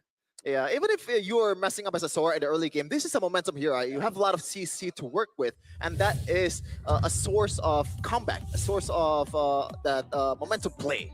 You know, Speaking of momentum, Modi continued to ride high. This time, his Yuzhong is the MVP. 8, 1, and the 7. What a stat line for the young EXP laner. And though this team, I want to comment as a whole, it seems like Kananeo and Modi have really risen up as two of the most threatening stars of Guangzhou Gaming, Chef. yeah, for sure. But of course, Modi. Once again, never mind. There's Harith in this game, but not much magic defensive item here Yeah. at the end of the day for Modi, and he doesn't really need it, It was right? 8-1. And to be honest, in the late game, one of his job is to be that sacrificial lamb, or in this case, dragon, because he's gonna be the one that's engaging. And he also has a lot of failsafe, right? The healing from Minotaur, the Minion's Fury as well. The photo, that's a lot of HP to work with. Yeah, actually looking at the total deaths for GZG with 3 being the max, and that was on the Sora, who, of course, understandably, is going to be very aggressive to deal as much damage as he could. The Minotaur and the healing provided was a big difference maker for the team. And excuse me, I want to revisit GZG's item builds throughout Wildcard. They are the team that is rocking Queen's Wings often. Yep. They're very, very good at just playing for sustain. This is the moment where it really looked like they handed them a team fight win here. They were just way too over aggressive. Didn't even wait for the Lord to push it before they actually went for the set. And it's those little things that actually can give you a sense that Gonzo Gaming are beatable in the wild card. Team just needs to exploit that. That's definitely something that Team Zone, Boostgate, and Virtus Pro are looking to exploit later on. Yeah. Good effort by Pancake. Like, it looks sketchy, the play, but you gotta try something, especially with the fact that they have literally 0 turrets compared to the full 3-tier turrets in the top lane for the opposing team. So he has to play with the risk, and somehow just didn't work out. My only issue with that little sequence in the mid lane where Daylight went down is where, how come Daylight was there? They already knew they were holding that bush, yet they True. still decided to walk through that little path leading into the mid lane. So again, just another glaring look at the little things that RLG need to improve on. We're still going to see them in, if I'm not mistaken, one more series. Hopefully there they could at least end it on a high note with a win, as they have not been able to impress with any of the games we've seen them get so far. While for Guangzhou Gaming, of course, we know they're winning. Modi, another MVP on him. A lot of eyes on him already. Cooldown reduction is what they're maximizing for his item build across the board, actually. Just all CDR. You know, like something? The objective game. So far, 2 games. 1 turret. 0. Yeah, 1 turret, 0 turtle, and 0 lord. That's the dominance at its peak. And once again, like, what is the idea between Rada and K playing in the first game? Now that you brought out hey in the second game, they're actually playing kind of better in this game, right? In 18 minutes. Yeah. It looks like it's just desperate. They were desperate to find a way to win, and that was the only way they could see, like, okay, if we change a few things. The thing is, they didn't change a lot. They changed a member, but the picks remained pretty similar to yesterday. Yeah. Oh wait, no Claude, no Guinevere. You got what you wanted. Yeah. They still lost, Jeff. At least it worked out better. You know, Daylight saw lasted some longer. daylight, you know, but not for long. Oh, that Because- one team fight. Yeah, because Sora is controlling the weather. Yeah. They were able to punish the quite dive good rating. GCG because of Sora. Yeah. Is that some sort of omen now? Yeah, if the opponent picks Sora, you gotta pick Kagura. Okay, so we go for common Thanks, sense Lafel. analysis. That's his joke. Yeah. I stole it. So if Hellkurt is on the other team, I'll say you pick yours. Jusin, you light it up. Common sense drafting. That is the new theme now for 2026 MLBB. Or just turn on your torch on your Realme phone. that too. I see a lot of streamers do that, and it looks like it's pretty cool. Shout outs to Miko, right? Yeah. Really, really funny guy. I'm still waiting for my Realme phone, but sure. Me Okay. too. Me too. Where is it at? Please. Tell it. I cannot think of any more really good things to say to Guangzhou Gaming. I'm incredibly impressed with what they've seen, and now Yeah, with everyone now, right? Yesterday it was like, Yeah. okay, certain members, Cananeo popped off, Modi popped off. This Yeah. time Owl finally got the time to shine, and like you said, May, big shout outs to them. They've stepped up today. yeah, there's something about their combination compared to what I saw from them from the China Masters. I don't know if it's something with the coaches. Maybe that's something we can talk about later on. If they look at Fei and Xing to refine their game even more, because even my memories of them yesterday, it was a lot of just they move together, which for the fundamentals of MLBB today, it's like that's the most you can ask for, really, Yeah. for them to like please just move together and see how it works out. The top teams, you see them split the roamer mid a little bit more. But if you can move together as one consistently very well, then that speaks of a team with an incredibly high potential. I remember, I think day number one, again, Guangzhou Gaming's first match, I remember saying this is very similar to like Vren TNC. Mhm. But now with the Minotaur, it really feels like early days AP Bren with Vren. When they pick the Minotaur, they just stick together, play together. So it's really cool to see Vren bringing those ideas and now mixing it up. So you don't know what you're going to get. Whether you're going to get the crazy brawls or the group ups. A lot of flexibility here for ZGG. That's from America. What about you, Chef? And what do you feel like is the biggest strength right now of GZG, real quick? Because I think one of their biggest strength is they have Visa on their They hand. just have Visa. Yeah. We have Visa. I got one in my hand. don't That's have the one. back. I'm not gonna show you the back. Where's I your don't have Chef? one. No one. Oh, you, no. Chef? Here, You can I'll give share. it to you. Am I gonna get deported if I don't have one? No, No, this is not that kind of Visa. It's Oh, the okay. Visa you use to pay. Ah, I see. I see. And why do you I have to see. worry about getting deported? You live in Indonesia, man. Yeah, you're just literally gonna be. Oh, because he's from Solo, so maybe Wait, how far is Solo from? I actually don't know. Is it a different Uh, island? It is not. Nah. Nah. I See, got it's it. not that far. You're fine. So, again, Visa, this is the official payment partner of the M7 World Championship. This is it. Be the champion that you want to be with Visa. All the unlocks, all the upgrades, everything you need, Visa. Groceries, Visa. Visa. You want to fly into M7 to watch M7 from a different country? Visa, Visa. and literally a visa. Yeah. I was surprised you actually needed a visa now for Indonesia. Yeah. Usually for Southeast Asians, we just go in with a passport. Wait, you need a visa? Yeah, I needed like an e-visa. That was new. I thought Southeast Asia Yeah. just come I and go. see. There might have been a hit in my name. I don't know. Oh. I wonder what they thought I did. I don't know, but all of this is brought to you by the official payment partner of the M7 World Championship, Visa. Be the champion you want to be. Kaisam Yves No Pueto highly suggests that you get a Visa card. I don't know if people can see it, but this is one of the most adorable card designs I've ever seen. Like that, It's Chefin? super simple. I like this smile here. Chefin likes the ones usually with more art. Oh, is that the name of the mascot? It's V. V? Oh, whoa. That is cool. Hopefully they And don't get sued speaking of what?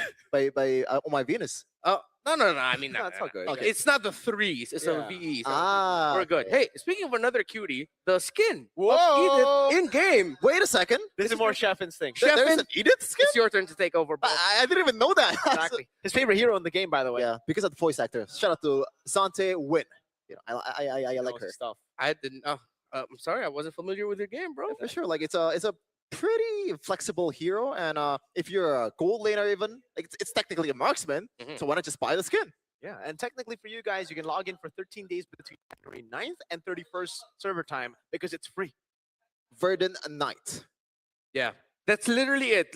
You thought that maybe there's a part of the ad read that we didn't read out. It's literally just log in from 9th to 31st, and you get it for free. Yeah, It's You're that good. easy. Yeah. Don't miss out. that's the big word, right? Free. It gets M7 free people's skins, brain eat it. going. Oh, free? Yeah. What's free? Yeah. It's Okay. the Verdant Knight skin. Shouldn't it be Verdant Knightus? Nidus, is that how you say I don't know. female knight? Is that Or Nighter. I think Witcher. I think generally just night is okay. Nidus? Okay. Okay, man. Yeah. It's okay, you know. So like, yeah. get that. Oh wait, no, but it's not like you log in and you get it right away. You still have to press some things in Yeah. game, please. Mhm. With the M7 event, sometimes that's what some people forget to do. Is still you need to press buttons to claim things. Yeah. It just doesn't show Yeah. up. Don't worry, it's not the patty flipping, it's not the crust Oh, crab, wait. so Yeah. it's different. I actually got the SpongeBob skin without flipping a single patty. Huh? How? You just Yeah. played a lot, I guess. Play a lot. One of the late, whatchamacallit, the bonus stuff. Ah, okay. I've been flipping burgers. I'm gonna have to log in after this. Coming up, Leon Esports from Lao against Zeta Division of Japan. Two teams looking Ooh. for redemption. I am hoping we just get to see a much better showing from these two. Okay, Got Z up. Z up. What's the one for Leon? It's this. I don't think you want to L up. Oh wait, no, right? Yeah, Yeah, so Oh, I've been doing it for like 20 seconds. oh man. just roar, I guess. Arr. Roar for Leon, How'd you roar? Zeta. Type down your predictions for that match. Coming up Roar. next, again, it's Renmar, Birko, and Chefin here for the M7 wild card for the first half of day number 2. We'd like to thank you all for joining us, and don't forget to keep commenting away with all of your opinions, your predictions, everything in the comment section that we have. Real quick though, give me one hero you want to see for later. Give me a name. 1-1. 1-1. Edith. Let's see if we're gonna get that. We'll be back after this short break.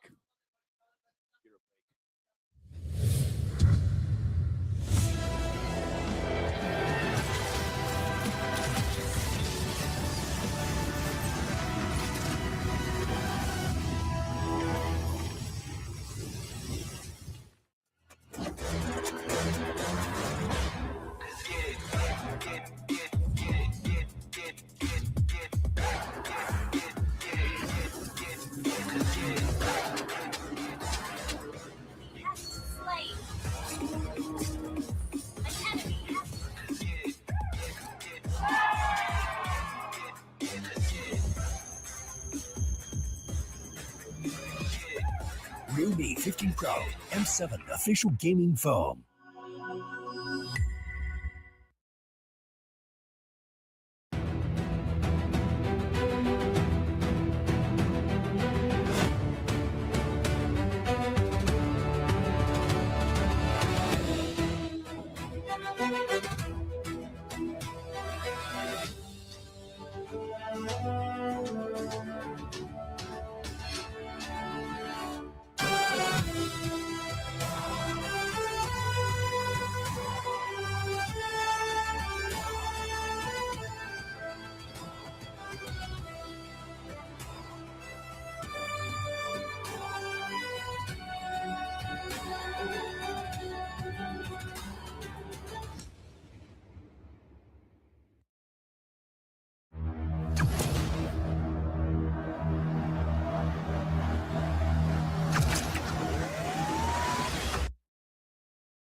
Fairy Games. Spend, play, and win.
game, getting the checkmate, setting everything up right now.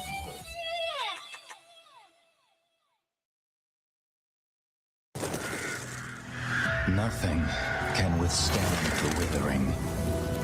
Against the endless erosion, my strength grew weaker by the day.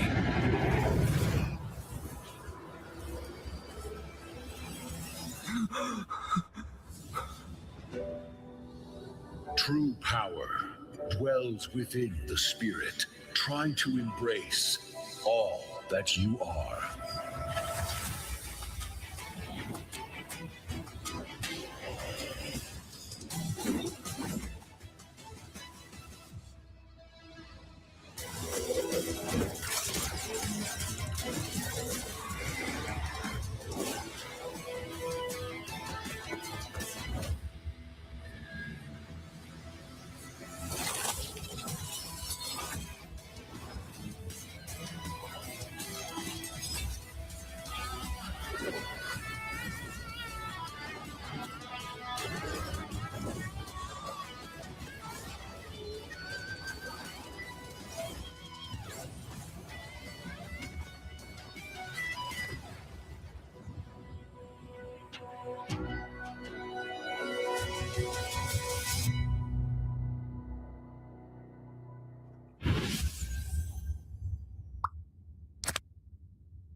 Just sizzle, got a crew so hot, no riddles. It's 0 to 100, no middle. That's right, that's right. When I walk in the room, everybody gonna watch us. R to the I.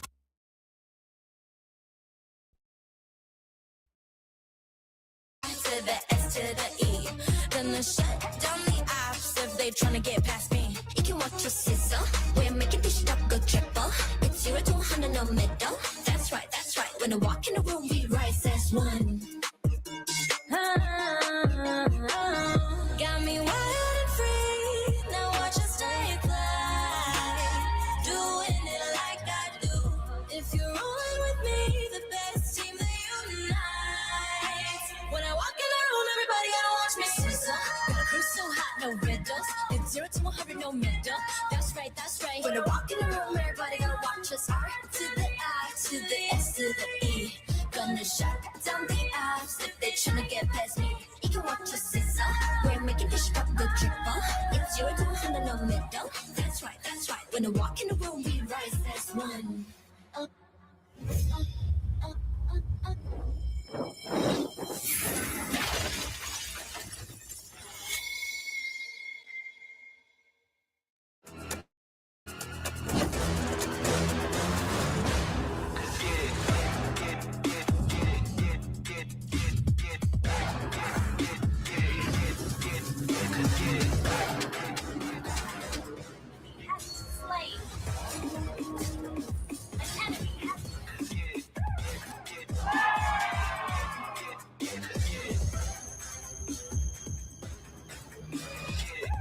Ruby 50 Pro M7 official gaming phone.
Fairy Games. Spend, play, and win.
setting everything up right now.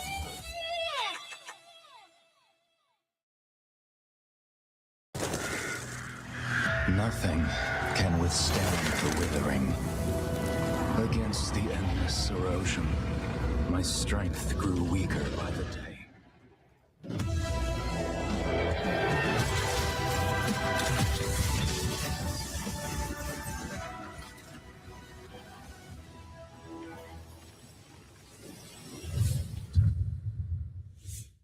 Not a lot of chances in life where we get to ask for a second chance. Good thing this is a tournament where you have multiple chances, and now Leon and Zeta have their second chance for redemption after both of them getting swept in yesterday's matches. Welcome back to day 2 of the wild card. Still, There's definitely a skill gap between some of the teams here. yeah, But this one though, I'm not sure if the skill gap is that wide. you Yeah. know. yeah. If we look at the first day's performance, maybe you'll take Leon Esports of the Zeta division. But before the tournament started, a lot of chatter in the backstage that Leon Esports is kind of like the dead last in the power ranking. Yeah. And they're not doing that bad against Boostgate Esports. Yeah, based on what we heard heading into this, as you mentioned, that Leon was struggling a little bit in the scrims heading into it, maybe. But up against Boostgate, the fact that they were able to stay very competitive in those 2 games, it's something to really hold on to if you're a fan of Leon. So let's look at the headline between these two. The storyline that binds them, again, the redemption match. Will you rise or will you ruin? I want to go to Sheffin here. As you were able to cast that Leon matchup up against Boostgate, what could you say are some of the best qualities that you saw from Leon? In a way, the inconsistency works both ways. Sometimes, in the words of Gennaro Gattuso, sometimes maybe good, Whoa. sometimes maybe subpar. Yeah. You know, sometimes it's just like looks so clean. They know what to do in the Lord dance. They're playing discipline, but other times, like, what is this, man? Why are you all aiming Yeah. towards a gacha? That's a Winter Crown. That's a Revitalize. That's an AOG. Then he knows that he is the bait, and you are taking the bait right out in the open. It's literally there. This is a bait. I'm taking it. Yeah, so it seems like for Leon, it's a little bit more of this little decision making. Because Yeah, if you say that they are doing the right things with their macro, the lore dances, usually that's a good sign for a team to tell how good their quality is, how well they fare in a lore dance. Zeta, though, based on what we've heard, maybe Yeah. the nerves got to them. Yeah, it does look like they play that way as well, right? Because in GOTF, we did see, even though it wasn't the cleanest Zeta, it was a cleaner version of Zeta compared to actually playing here in front of a crowd. And I really feel like also opening up the wild cards hit them a bit harder on their nerves. And that's why they didn't perform that well. One player, though, stood out even with all the pressure. Junichi is amazing. On Lapu Lapu and the Yuzon, we saw him get multiple kills. This was a statement we had backstage. He was playing 1v9 Yeah. yesterday. So I hope today he gets more of like a 3v7 situation, you know? Best case scenario, 5v5. or maybe 1v10 because Ju is, I believe, 10 in Japanese and Ichi is 1. Oh. Check my Japanese, by the way. I'm not. As you We can gotta see, check Arashi. We gotta call Yeah, Arashi. that's for the that. weeb. Yeah, that's I mean, that's- he is, you know, a He- shapeless. Oh, you're right. Yeah. Ju. Ju. Ju is 10. Yeah. Yeah. so you might be on the level of Arashi. So. ちょっとだけできます. Whoa! Oh, You that's should a be our plot. translator. Yeah. Do you ever get a chance to talk with the Zeta boys? Good. Nah, I don't Who's your think- favorite Zeta member? And why is it Katsu? because he's a mid laner. Yeah. Because Katsu is a mid laner. Yeah. Well, what's your main role? Right now I'm a more of a gold / mid. Not so much for EXP laner. Ah, all right. Well, I completely lost what I wanted to say. On pressure Oh, and yeah. performance, Junichi. Okay, so in the previous match, everyone was nervous, which led to some miscommunication, and it affected their performance. That's what Jun1 was saying. Junichi, excuse me, was saying about Zeta. He didn't expect that nervousness would actually help him Wow. play better. So while the rest of Zeta were sort of getting way too jittery, Junichi said, "I'm gonna take over," and you clearly saw that in the 2 games that they played. Yeah, it's sometimes the pressure just gets you going, right? Yeah. You know, it works different with other people. Yeah. You know, I'm probably one of the people that's kind of like shrinking a little bit when Wow. everyone's coming at you. Okay. It's hard, man. Like, Yeah. Not for Junichi. Yeah. He's a competitor. He's got that competitor mindset. He's hungry.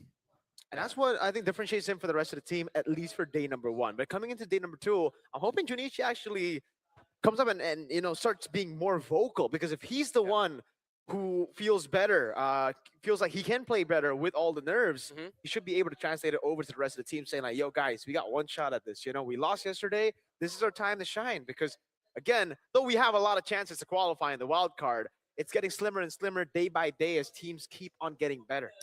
Fun fact about Junichi, in the 2 games that they played against Team Zone from Mongolia, he actually scored the most kills, and that was only 8. So Mui Minette, the gold laner, of course, in 2 games, it just like it really didn't look like he got the help that he needed. He only got 2 kills in the first game. Second game, he got 4, but that's only 6. So at the end of the day, it's still the EXP laner with the most kills. And going back at it, for Zeta Division, I feel like that has to be their main thing. Yes. Decide who's going to be carrying your team. Are you playing through your XP? Are you playing through your gold? What is the Rome mid trio doing then? Are they taking control, or are they just keeping the tempo steady so that the side laners are going to be good? Because when they go up against Leon, a team that looked competitive against Boostgate Esports, coming from a region that is up and coming, you really need to decide what kind of strategy you want to go for. Let's look at Leon Esports. Lamaj, from what I remembered from the discussions yesterday, was the guy for Leon, Sheffield. Yeah, Lamach, early game kind of sketchy, but it's a Harith. You got to scale just a little bit and get the items going. I just realized Haki is slightly looks like a certain someone. Is it Kyrie? Does he look like Kyrie? No? I don't see it. I don't think so. Maybe the hair. Maybe the hair. Yeah, the hair. The hair definitely looks like yeah. If you Kai. squint your eyes just a little bit. Oh, Let me take off my glasses. wait. Yeah, You might wait. Yeah, You're yeah. on to something here. you're cooking. You're definitely cooking there. A Zeta Division then. If Kani and Katsu in the center of the map don't want to get cooked as they did yesterday, then they're gonna have to shake off all of those nerves. At least they can go into this knowing that Junichi set, ready. While Kani and Katsu, in the previous times we've seen Zeta Division in other internationals, look like the rock for the team. I just personally think for Zeta, it really feels like it's just the nerves. They're a team that relies heavily on the mechanical side of how to take on team fights. For Katsukani and Ten, this trio mid just doesn't work the way it should. We saw them full of confidence in the Japanese qualifiers, but here it's just different. And I hope with the loss yesterday that they just adapt to the nerves, adapt to the stage, but don't lose that confidence, Yeah. Because sometimes when you adapt to the stage, you just play it just way too clean, you play way too systematic, and you lose out, especially up against Leon, who love to take those team fights. Sometimes, again, they very inconsistent in the way they tackle fights. They could smash a systematic approach. Yeah, for Boostgate, I think it's completely not Boostgate. Leon Esports, I think it's the complete opposite. They have to play a bit more cleanly because that inconsistency is super. It kills you in the back, man, especially in the late game. I always say the world-class team, the elite teams, they know what to do in the late game. Everyone can win the early game, by sheer draft or hero power and all of that. But late game is when it all crumbling down if you're not ready for it. Let's see which of these 2 teams can be much cleaner this time around as we look at the keys to victory. For Zeta, improve positioning and target priority when contesting for neutral objectives. The one I like there the most actually is the targeting priority. We got to see a lot of times and said a lot of times during the decks, it's like, why are they going for this instead of that? Be more aggressive, but only when there's a clear purpose and follow up. That seems to be one of the little problems that they had for Kani in the Rome, where Kani would go in. It looked like, hey, we could actually do this, but they actually didn't have follow-up ready for it. While the last one, just draft around your own strengths and game plan. Except, I hope we don't see Bakshi anymore. Yeah, I think that's actually why this comes up, right? Draft around your own strengths, because the Baksha felt forced. It doesn't really feel like it fits in the Rome anymore. It does not fit Ten's playstyle, knowing that he's a flashy guy and he wants to be on the carries. I always advocate for unique picks or nostalgia picks, Okay. And when I see Japan region, I remember the 10S gaming days. In M1 and Baksha, Rafaela, it got banned by the Filipino teams, but they force a hero, 2 heroes that's not really meta anymore to get banned. So why not just pull off the Baksha again? I don't care if they lose or win. Just go with the vibes. Go with the vibe. And hopefully they'll make it work if they want to prove you and me in our predictions wrong. But at least all of us are in agreement that this is a little bit more 3 games instead of Yeah. it being a full sweep. But why is it always me being the odd one out when it comes to Zeta game? Yesterday, like Zeta games. Yesterday, I was the only guy who went zone. Today, I'm the only guy who went Zeta in the Zeta matches. I don't know why. Do you want us to all be the same next time? Is it the curse? No, I actually think they're gonna. Well, zone 1, I think they were gonna win. Ah. What do you guys think, Leon? What did you guys predict Leon? Because of their performance against Boostgate? Yeah. Okay. Mainly really just that. But even with the loss yesterday, I still feel like Zeta can get one over them. And I think usually when I try to predict for and I put like 2-1, like 3 games, that's usually also me saying that yeah, it's 50-50. It's just this team I lean a little bit more towards. All right. That's 3 broken walls. Wait, no. Did we also get broken walls? I think we got mostly broken walls. I don't know why, but I feel like the more we get into this meta of different maps, like it becomes less relevant. Or Yeah, it Yeah, does. we Even when just it came rush out. past it. Yeah. Yeah. A lot of coaches were like, nah, we don't really draft towards maps unless it's dangerous grass. That one? Yeah. Okay, we get a lot of value. Hold on a second. A little bit. Here we have the draft. Sora. Great choice, Zeta. Just take it out. Red side, that's fine. At least Viola. this time you don't have to think about so much. Leon is now looking at the center of the map. If they go for a 3 mage ban, I will be so surprised if this is going to be a Farsa suddenly taken away from. And now Katsu's hero pool has shrunk. That might be the idea here. Maybe Kimi. We haven't really seen a Kimi at all, right? Yep. In this wildcard, We did.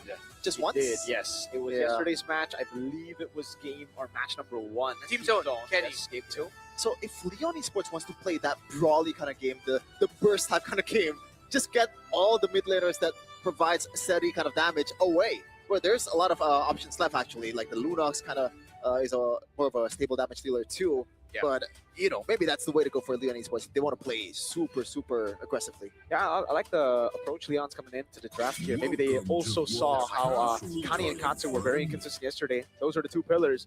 Take them out of their comforts, and that will only bring up more nerves. It'll make them even more nervous, right, when you're on an uncomfortable pick. Yeah. Vanny's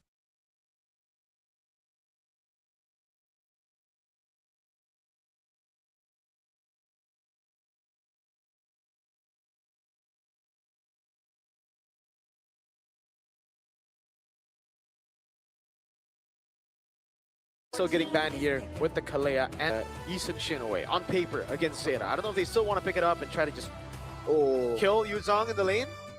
Just go band for band with Lapu Lapu.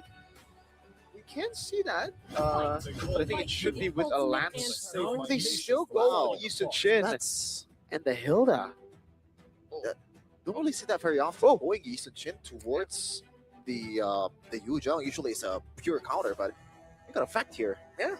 Katsu and their sub Falcon are actually Hafus or Japanese Filipino. Oh, Katsu's a fellow Filipino. So bridging communication between Coach Ola in Tagalog and the Japanese roster. So yeah, this team does not speak English to one another. Coach Ola delivers to Falcon usually in Tagalog, and then Falcon will translate for the team. Wow, Ah, that is a very interesting dynamic. I don't know about that. I guess you gotta do that. Yeah, you gotta do what you gotta do to get the strats in. That might actually. Oh wow! So there you go. Leon actually goes for the mid laner. Kimi, Hayabusa as well. So not a lot of mid laners up for grabs. The only one is the Farsa.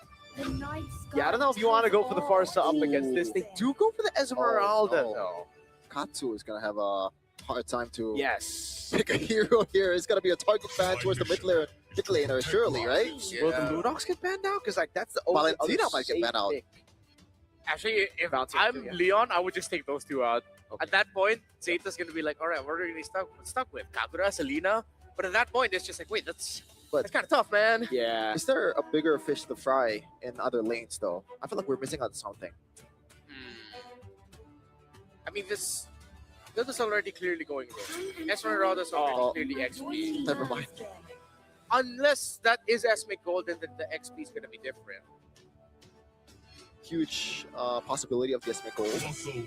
It doesn't really do bad against literally any gold laner out there. The sustain is insane. Against a fighter, you can hold the HP away.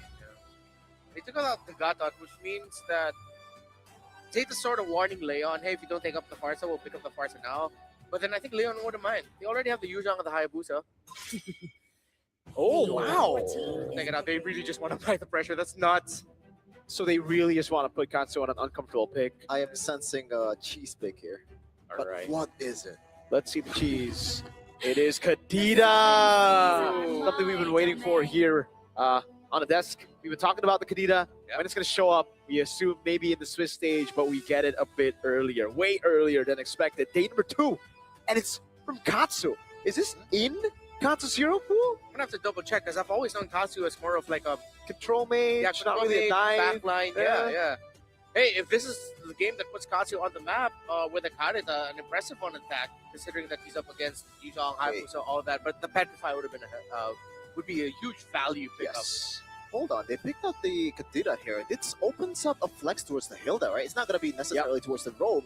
They can go old school with the Kaja if they want to do it. Yeah, it could be the Esmeralda into gold lane, could be the Hilda XP into the Kadita mid, and they go for the double marksman, so this gives Kadita a little bit more pressure to play with, although again, it's not dangerous grass, so it is going to be quite tough for Katsu to find those bushes to actually wait for those ambushes. Zera, so how do you want to flex this?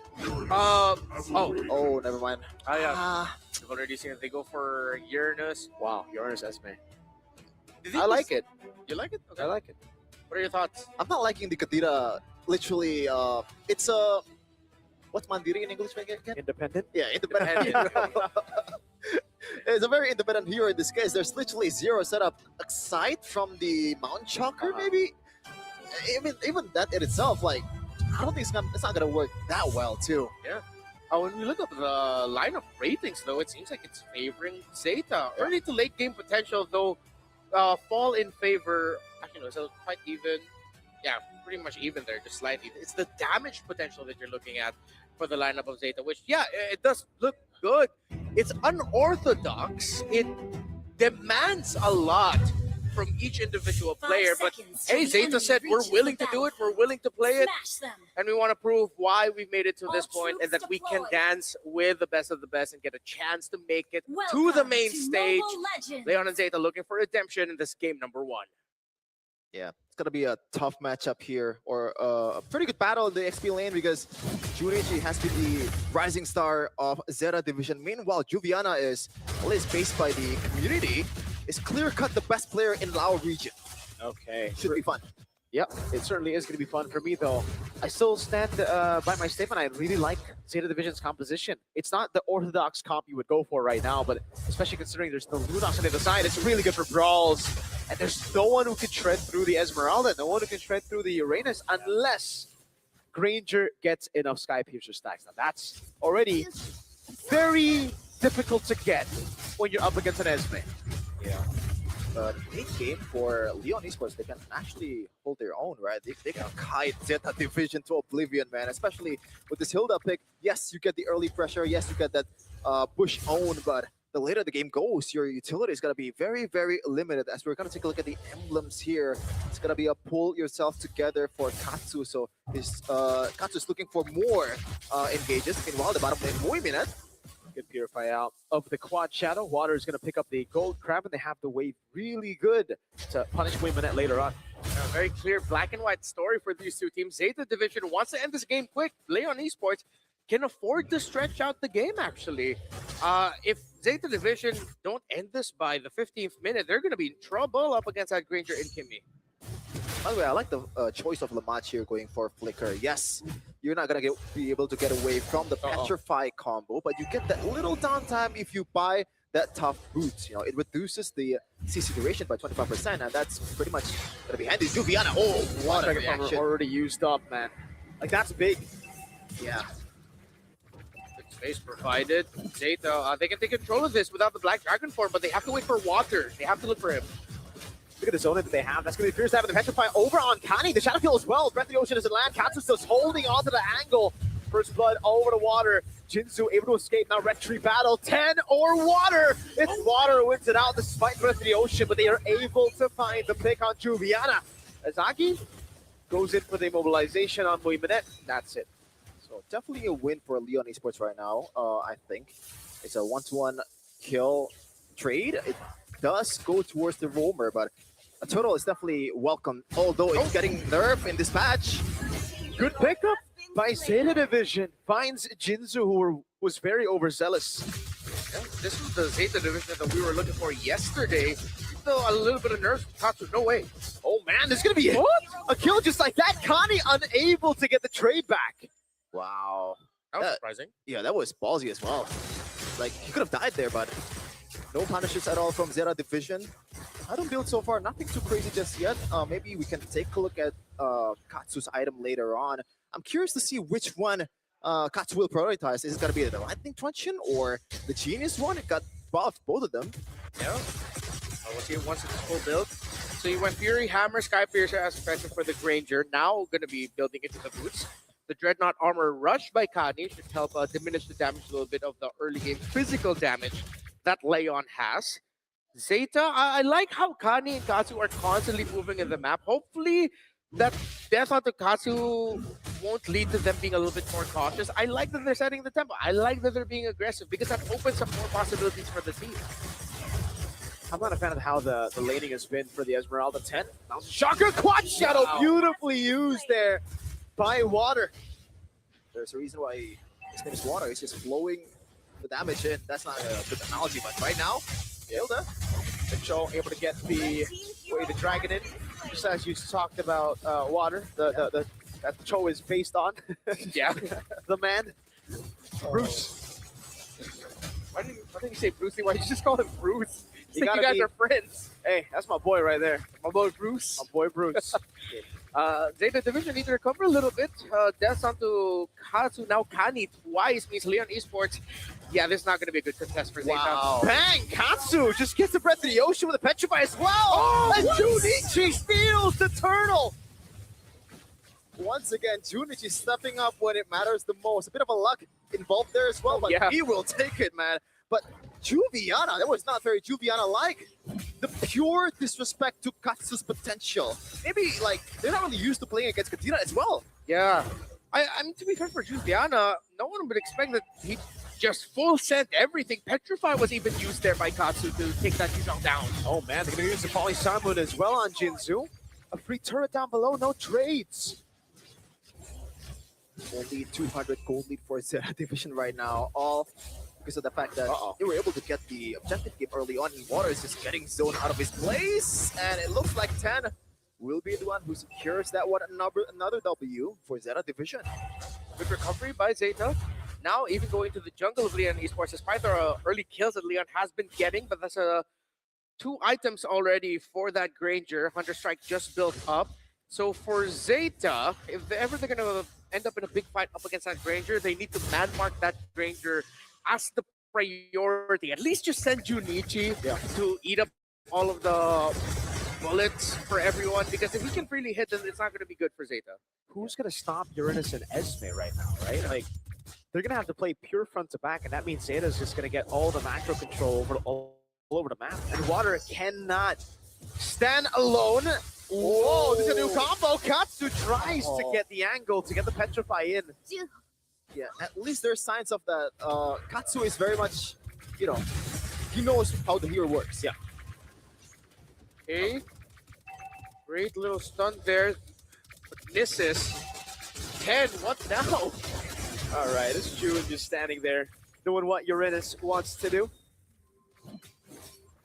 This is a very awkward game, right? Like, yeah, Leon can't go in, but Zeta can't lock anyone down either. They're just standing there until Katsu finds a set. Yeah, but Leon has to overextend just a little bit for Katsu to have a say, right? It's Jinzu and Juviana. Those are the two, you know, and ironically, priority targets for Katsu. It's so annoying. Because those two are the only one that's available. Yeah. Little nitpick, I'd like Katsu to actually move to the mid rush instead of holding the pixel. They'll get a little bit more value with that mid. June 1 asks the friend, yeah, just do this, but maybe don't give the kill. Yeah, there we go. Yeah. Just provide the space, and Zeta will get the turtle. I'm wondering if Andy wants to go for DHS later on, just because of the fact that there's 3 front laner for Zeta Division. I guess he has to, but Kami taking a lot of beating, but we're fine. I don't like that kick, man. Traction Pulse will be locking down Junichi in the front, though, taking all the damage as 10 rotates in with the Traceless, gets combination mobilization field, and the Petrify, but he traces it forward! And he falls. Agi's on a killing spree. Junichi does not have the consecration, but the Purify will be able to use it now. It will be a kill, and Lamage gets the Sky Piercer now. Oh my goodness! The lethal ignition ticks down on Juviana. Yeah, Katsu held on to that Petrify for the entire exchange when Leon was pushing Zeta back. Still, Katsu held on to it. He was just waiting for the counter, and they got it. Yeah.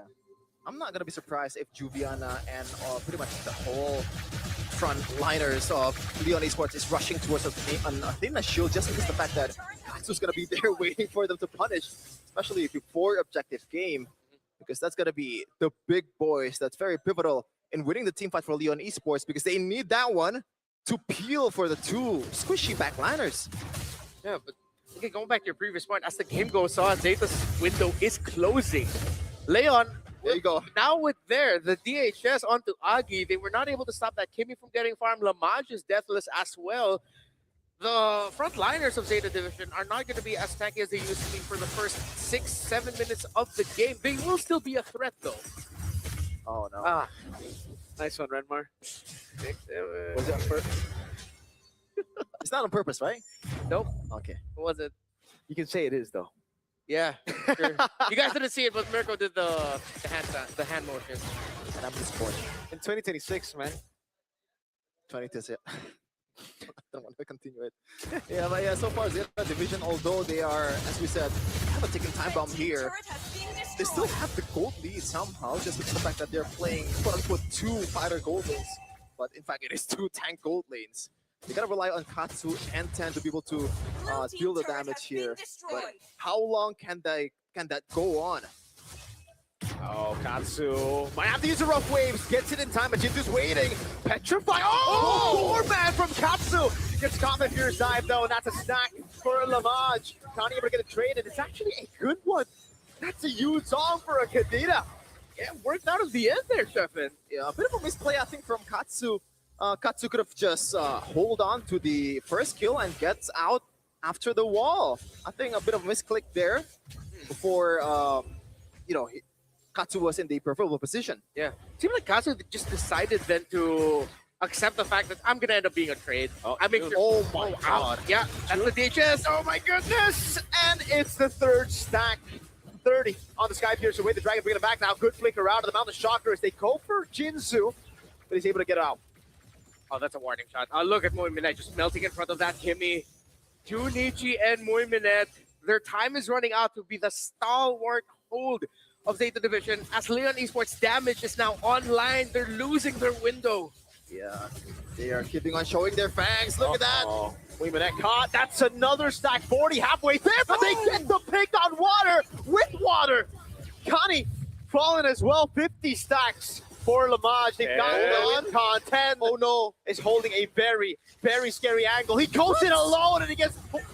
Okay, Junichi trying to help him. Monster kill for Lamage. You can hear OG on the Indonesian broadcast go, "What are you doing?" That's 0 out of 10. What was that? Yes, you have the retribution, but it was only 10k, still 10k, brother. There's a lot of time. Oh, yikes. Oh, yikes.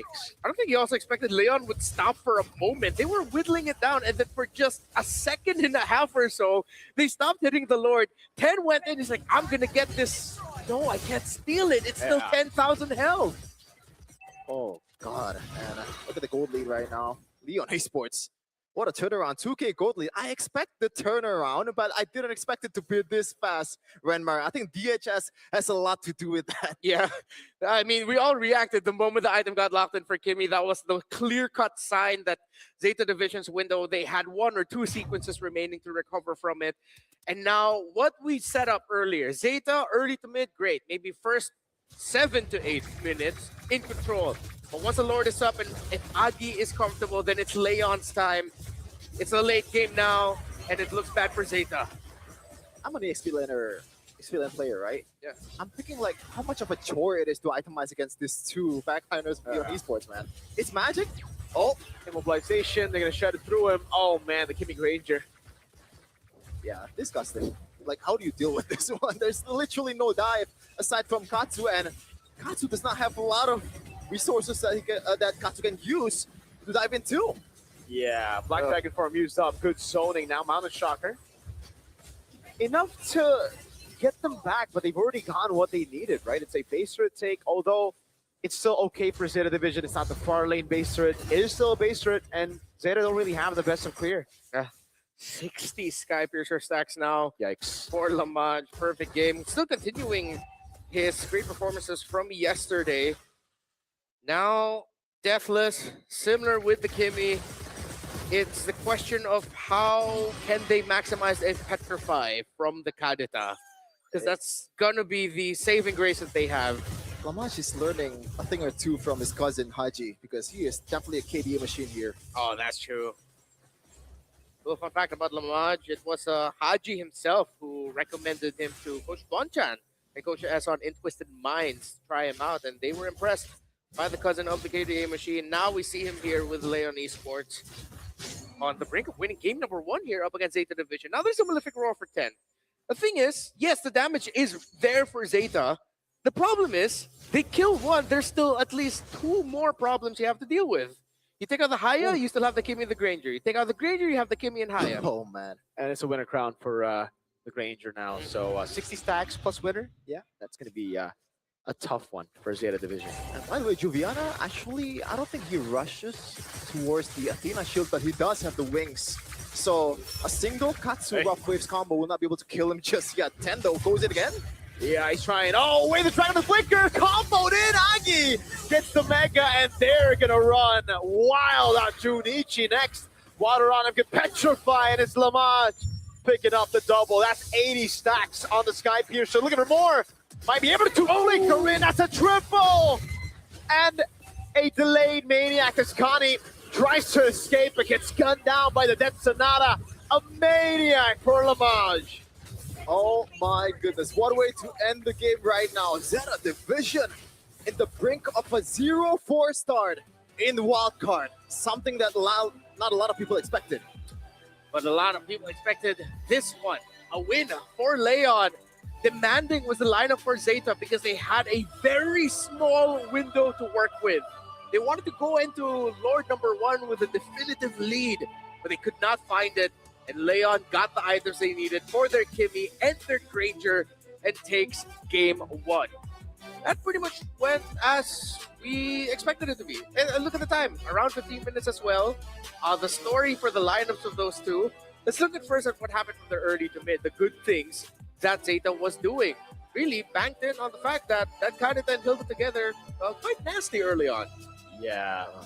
I think for me, Zeta, they got the composition, but they didn't play it right at all. The way that, I would say Muimanet, man, the laning was just abysmal there. Because against the Granger, you should be zoning him from the waves, but it's just constant shoves, and it basically gives the Granger a free lane to farm. Yeah. The Granger nerf should actually stop him from farming here, especially level 1 to 3. But it was a win for the Granger in the lane. I don't know, man. Even if he wins the lane, right? Zeta Division's composition, usually when you're trying to draft a 2 fighter or 2 tank side laners, you gotta have a scaling mid laner, right? And this is just super optimistic from Zeta Division. I think the stars has to align for them to be able to execute this one and hold on until the late game and get the W. Yeah. They're asking for too much. I want to go back into the drafting order, and I think this is where I want to give commendation for Leon, the fact that they picked up the Kimmy alongside the Hayabusa in the first phase. Because if you look at the lineup of Zeta, say that was a different mid laner. What if that was a Kimmy in the center of the map? Then the Uranus and Esmeralda would make a lot more sense because you're setting up for the Kimmy. While with having a burst, I think that was just the main option that they really were left with that felt comfortable for them. Then everything is funneled just into the YSS. It's the classic 1 core versus, well, at this point, 3 core setup for Leon. It's just Leon at the end had more options. And for me, I don't know if you guys agree with me. I feel like the Uranus pick is a bit unnecessary. In a way that they already have 2 body bags in Hilda and also Esmeralda. Why do you want to go for another body bag that literally function the same way as the other 2 picks? And you don't have that range working for you, right? It's only Yi Sun-shin, and Yi Sun-shin itself is kind of like half melee, half range kind of hero. if they pick the Kaja and go on like commit towards a pickoff composition with Katsu, I think they could have worked better. Might not win the game, but maybe The it more goes the on a bit merrier. longer. Yeah. And maybe not even the Kaja. Oh wait, no, they themselves banned the Kalea in the first phase. That's Yeah. why. Uh, Yeah. That's a rough thing. And then if they Cho got wanted the taken. pure stun, the Cho got taken. They banned high loss. So it seems like they set themselves up for that one. For Zeta, despite it not being the most optimal way to draft the way that they did, they still made it work somewhat. It's just it was the most difficult version of what they could have done. Yeah. I don't know. I still feel like the execution was just on par, I guess, you know. Mm. Like it was just on par with the small things, the weaknesses that we were talking about in the drafts. And unfortunately, they weren't able to maximize it. Because I feel like Yeah. if they were able to maximize it, the Granger wouldn't have done anything in that game. Against Yeah. the Hilda, Uranus, and Esme, at least that should be a guarantee that the Granger shouldn't play. But the fact that he got 80 stacks on the Maniac shows you that, yeah, was a massive skill gap there. And Agi and Lamage, it feels like they got their items really quickly. Yes. It seemed like with how Zeta were playing the side lanes and the center of the map, it was just like, all right, everyone just fast clear, let's meet at the river. And then that way they're going to pressure Agi, they're going to pressure Water. They really didn't get that. Water got to outplay them sometimes as well. it feels like it's a bit too easy for Lamacha and also Agi. Yeah, It exactly. really is. I mean, look at the itemization from this is Lamacha. I was gonna say about Agi. He has 2 percentage HP based item as the first 2 items, right? Yeah. And that is literally the nail in the coffin for the 3 frontliners of Zeta Division. But the MVP is gonna be Lamach here. 1002, full stack, full item. He actually switched out to the Immortality later on, but yeah, amazing game from Lamach. As you said, Renmar still continuing with the amazing performance. Yeah. In the previous game. Fury Hammer straight into full build Sky Piercer, gets a Hunter Strike all around the same time that Agi got his DHS. So it's like Agi already got DHS and the magical, quote unquote, magical DHS in the glowing wand, as you pointed out, Sheffin. And yeah, that was it. That was the window completely shut and what Zeta needed to do here for this game. A lot of the execution. So now we look towards, well, Leon Esports. I'm still scratching my head as to how Agi and Lamad, despite everything that happened in the river, all of the little clashes that we got, that they still stayed alive. And it Yeah. looked like they were fine the entire game. But there were some exchanges where they were threatened. I guess they are almost impossible targets for Zeta Division. There's no real gap close kind of skill. And shout out to Katsu, by the way. I think Katsu played a much more better game than I Yeah. thought. For sure. Katsu was not gun shy at all to kill the Yuzhong. Katsu knows that the actual priority here is the frontliners because that disables the team fighting potential in the objective game. I think this time around, what I could say is it seems like a different version of Zeta from yesterday, where now it's Kani and Katsu who look really good in this game, number 1. While the rest of the team, well, except for that one miraculous Lord Turtle Seal that Michi was able to get, they were the ones really trying to hold down the front and trying to lead the charge here. While it seems like the rest of Zeta felt somewhat disconnected from their roamer and mid. It was just so tough, man. And it doesn't help that 10 was constantly out of position. We got to talk about that. Like 10 is one of the members that we were highlighting for the wild card. Someone that we were talking about could be the carry, could be the flashy guy to take Zeta possibly to the main stage. But whether we say nerves or not, I think this is day number 2. This should have already been a problem they've dealt with. It still remains to be a problem for 10. He's 1, 4, and 2, and it was a very, very disappointing performance from him. Yeah. I'm reminded as well of a highlight or two from 10 yesterday. Was he the one of the Yi-Sun Shin and then he traceless forward Yes. and then eventually got taken out Yep. as they were trying to go for a gank? Exactly. And that happened a few more times. If a question of maybe the nerves are still on tense, who knows? But for Leon, again, it's similar to the previous series. This is just one of those games where it's just a lot more of the things went well for Leon. He performed so well at the MSC wildcard, and then you saw him at the Japanese qualifiers. You saw him even at GOTF, and he was still the guy. He was the pillar. He was the guy who was constantly stable with Junichi, and then now it's just sad to see. What happened? You know, is it just a confidence dip from yesterday? That might be the case. Looking at the itemization though, I again, like I've emphasized this in the game, but Junichi and Muimin, I got a feel for them, man. Like you cannot fully itemize for literally everything. You gotta pick out what you want to go for. Oh, wait a second. There's we gotta be anti-heal because Katira is not really the a great mage to spread that life pain, right? Yeah. You also have to take care of the fact that Kimi is cutting down Chichu with the magic damage. That's radiant armor. By the way, there's Silk Ranger. You know, with the With 80 anti-crush. stacks. At the same time, you need to get away with that brute force breastplate stack. Yeah. So literally, you gotta check all the boxes, and it is impossible to do in that kind of situation.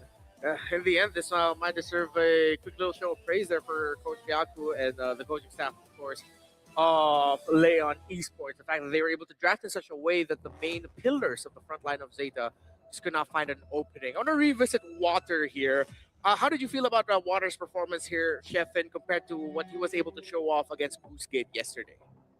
Oh man, see, like the last match feels like a blur because I'm sorry to say this, it's a battle of a blunder. You know, it's blunders here, blunders there. Oh, eventually the one that does not make the more blunders wins. Yeah. That's what it boils down towards. So I didn't really see Water that much in I this agree. game, though. I think it's not Water's game, right? He's just there to be that distraction. Obviously, the main artillery, the main weapon here is this two gunsmen or gunswoman with Agi and also Lamaj. Yeah. And it worked out perfectly. You couldn't ask for a better performance from both. Now looking at the Leon lineup, it seems like the theme for today is significantly more damage just wins. Guangzhou, 2 lineups, 2 games, just pack all the damage possible, and then you have spell vamp or just continuous damage that forces the other team back. This one, similar idea. So that might be something we have to watch out now for this game number 2. That hey, let's not think too much maybe about like having a solid front line. Whoever just has more damage, like raw pure damage, spell vamp, whatever, just wins the game. That applies to Junichi especially, right? Yeah. This game he's on Uranus. The skill ceiling of a Uranus is not really that high unless the whole team is snowballing. You know, you can be in the front a lot of time. We can see that in the early game for Junichi, but for how long? You cannot do that every time until the late game, especially against 2 marksmen, man. If he's on a Yujong, on a Lapu Lapu, maybe he can carry the Even early on game. Phoveus. And we have the evidence already. Junichi was amazing on those 2 heroes. Yeah.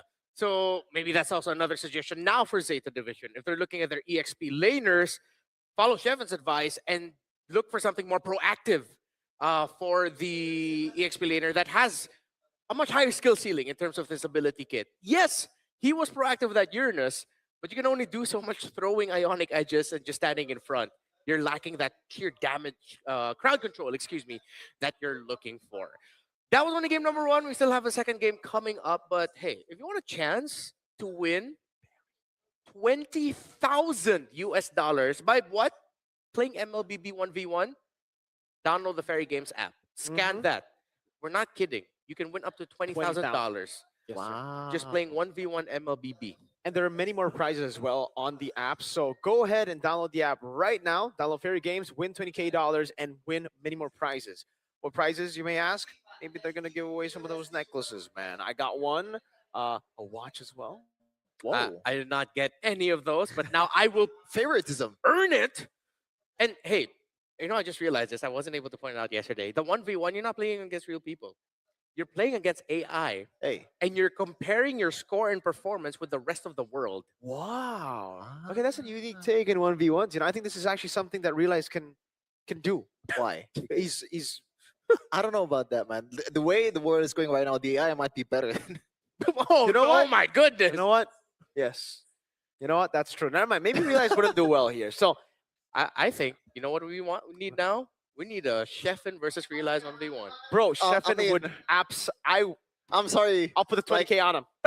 We belong in the same tier, by the way. We belong in the same tier. Don't lump me in with Realize. That is disrespectful. Wow. Realize you heard that? He's Ooh. challenging you to a 1v1 now. After this, don't go anywhere, folks. We won't broadcast it, but Yeah, we won't run. Just wait out for the. Just wait look, for the just look at our results. stories and everything is gonna be there. By the way, you also can get the Solar Spark Gata Kacha skin in the The M7 post. pass, but this is the one where 45. Is this the right hand? Am I doing it right? this one, yeah, there you go. Yeah. Okay. There we go. You have to hit level 45 with the M7 pass to make sure that you can get it. So just keep playing the game and then claim your reward. Level 45. It takes some time, so please start grinding now. Yeah, or pull a Kaisam Yves no Poeto and just buy your way to level 44 or level 45. 45? 45. What a privileged person. Yeah. By the way, is it Eves or Eves? That's a good question. I think it's don't Eves. know. Brother, you've been with him for like 10 years. Yeah, I only learned how to say Sheffin. But I just like Yves. It's Yves. It's Yves. Yves, Yves. okay. Yeah, not Yves. Sama. Yves. Yves, sorry. Sorry, Poeto. Wolf. By the way, there's also a massive opening ceremony that you definitely want to catch. Of course, a couple of us have been announced as being part of that, and we have a really great program ahead waiting for you. January 9th, 7:30 p.m. That is +7 GMT. So for those in +8, that's going to be at 8:30 p.m. For the other time zones, I don't want to mess up the math, so please just cross-reference it. For the first time ever, it's going to be our standalone grand opening ceremony. The January 9th program is just for that. That's M7 Rise S1. It is going to be a cinematic, massive celebration of how Mobile Legends grew into the global esports that it is today. So one game, one world, one moment, oh wow. Rise as one. It's in Pick 2. That's a whole other country. Oh, Yeah. it is a I thought it was a different one. Okay. It's like Neo Indonesia or something. Yeah, people call Pick a different country entirely. It's like, it's not Indonesia, it's just Pick. Oh, Yeah. wait. You haven't been there. Yeah, You've you been there, brought me there. But But it not- was, Oh, right. There was nothing there back then. yeah. Oh, there's more now? Yeah. This is, they've upgraded. Expanded? They've expanded. Well, technically it's the same. They haven't expanded, but they've built, they've developed it. Yeah, you and Arashi brought me there at like To church. 12:30 or 1 What? a.m. You guys went to church? They brought me to a closed church. And hey, speaking of, Fan Lee is here, one of the KOLs from MCGG. He even competed at the MCGG tournament that I was able to cast with Naisu. Fan Lee. Yeah, earned a lot of points in that one. Not able to win it, but he definitely put up a strong performance. So a quick shout out to Fan Lee and what he does for the MCGG community as a whole. That's Magic Chess Go-Go, who, by the way, are having their world championship alongside the carnival, the main stage. That's the Go One I agree. World Championship. That was kind of funny. Yeah, I just went from Fan Lee to 10 sleeping. Production, thank you for that. That Is was he sleeping or okay. contemplating life? Okay, I don't know. That's a good one. it's Zen. guys. It's Zen, not Zen. Zeta. Zen. Zen. Zen division. Yeah, this time they have to go Zen mode. They gotta Yeah. lock in. Everything has to align perfectly. They need to stay calm. Just don't. Just forget about the fact that it all literally hinges on this one game. Man. I don't know, chat. I don't know. Put the Z's in the chat. We gotta give him some, hey, spirit bomb your way. Yeah, Spirit Bomb. Spirit Bomb for Zeta, or comment everything that you think Zeta needs to do Arms in the right air. now. Hey, Spam the Z's. we were talking about maps and how a lot of the players and coaches don't really look at the other maps and feel like it's a massive effect unless it's this one we're in right now, Dangerous grass. Dangerous Grass. And hey, if the Dangerous Grass is really as dangerous as it is, then maybe Zeta would want to run back the Kadita here. Maybe run back the entire comp we saw earlier. Like, wait, this is better on Dangerous grass. Yeah, just take out the Kimmy or the Granger. You can't take both out. At Why least not? take one both. Timmy Granger. Yes, take Kimmy Granger out. Chat, huh? Usually, if it's not BLID, I'm gonna say it, but not the time. I have something to say, but yeah. Yeah, you Yeah, have it's something still- to say about the draft, though, right? Yes. Yeah. It's the draft. Fanny Sora. Definitely. They got rid of Dwayne. Wait. Yeah. Oh, Dwayne Brock. the Brock Wait, Johnson. Brock, yeah. Ah, I see. They're still sticking with the dragon. Okay. That's an early Kimmy, by the way. So it looks like this is the adjustment, right? So Yes, now they sir. realize that there's no gunman or like kiter Yeah. on the opposing side. my They think, God. oh, this They're running feels it back. super greedy. They're running it back though. See, the thing is, I like that they adjust to the Kimmy, but you're picking a Kimmy and Yisun should into a Yuzhong. Yeah. I know I What's up with suggested that? this earlier, but that's crazy that I'm seeing it unfold and it's like the exact first two picks. This is Hayabusa. Oh, there you go. man. Yeah. Oh, okay. Here. Oh my God. This That's more looks, value. this looks beautiful for Leon. For Zeta. Got that? it's their best chance. They just pulled I that one have down. long awaited this. Haha, Junichi gets Lapu Lapu. At least they have a way to stop the Farsa. This is the TikTok matchup of Indonesia. Lapu Lapu versus Yu Jong. Yes, sir. Oh, is that the popular combo No, or it's like fine. matchup? in the For all the people that has no macro, this is what they play. Yeah, they just go for the fights, you know. 1v1, no one's gonna back up. Yes, you know. sir. These are the two heroes I made in the using. That kind of hurts. It only applies to the ID server. Yeah. If you're from the PH server, you're playing different, you know. In ID server, it's all about Brawl, Yeah. brawl, brawl. Yeah, and that's why I get destroyed by Ranger Emmas when we go up against each other in the EX lane. Ah. W Paquito though. Get He the was- bleed Paquito. Hey, Ranger Mas isn't your average Indo XP. Ah, Yeah, he's good. He's good. really good. Hey, Humans getting taken out by Leon, is this warranted? I honestly feel like they should worry They're about expecting Lapu Gold? Yeah, I don't think so. I don't agree with that. I agree. It Right. doesn't seem warranted at all.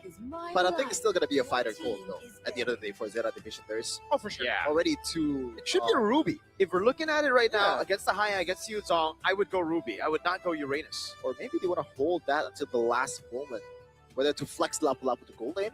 Wimbledon is an egoist, brother, man. What if he goes But- Martin here? Eco is in Virtus Pro. No, that's Sauri. Oh, they get rid of the Ruby. That's Saur egoist. Right. Wimbledon is the egoist. They're even wearing blue. They're locked in. Allow me to lead the charge. Never mind. Well, actually, not yet. Gold lane Aya. Maybe they still. To be fair, Wimbledon, MSC 2025 wild card. We know him for the Bruno.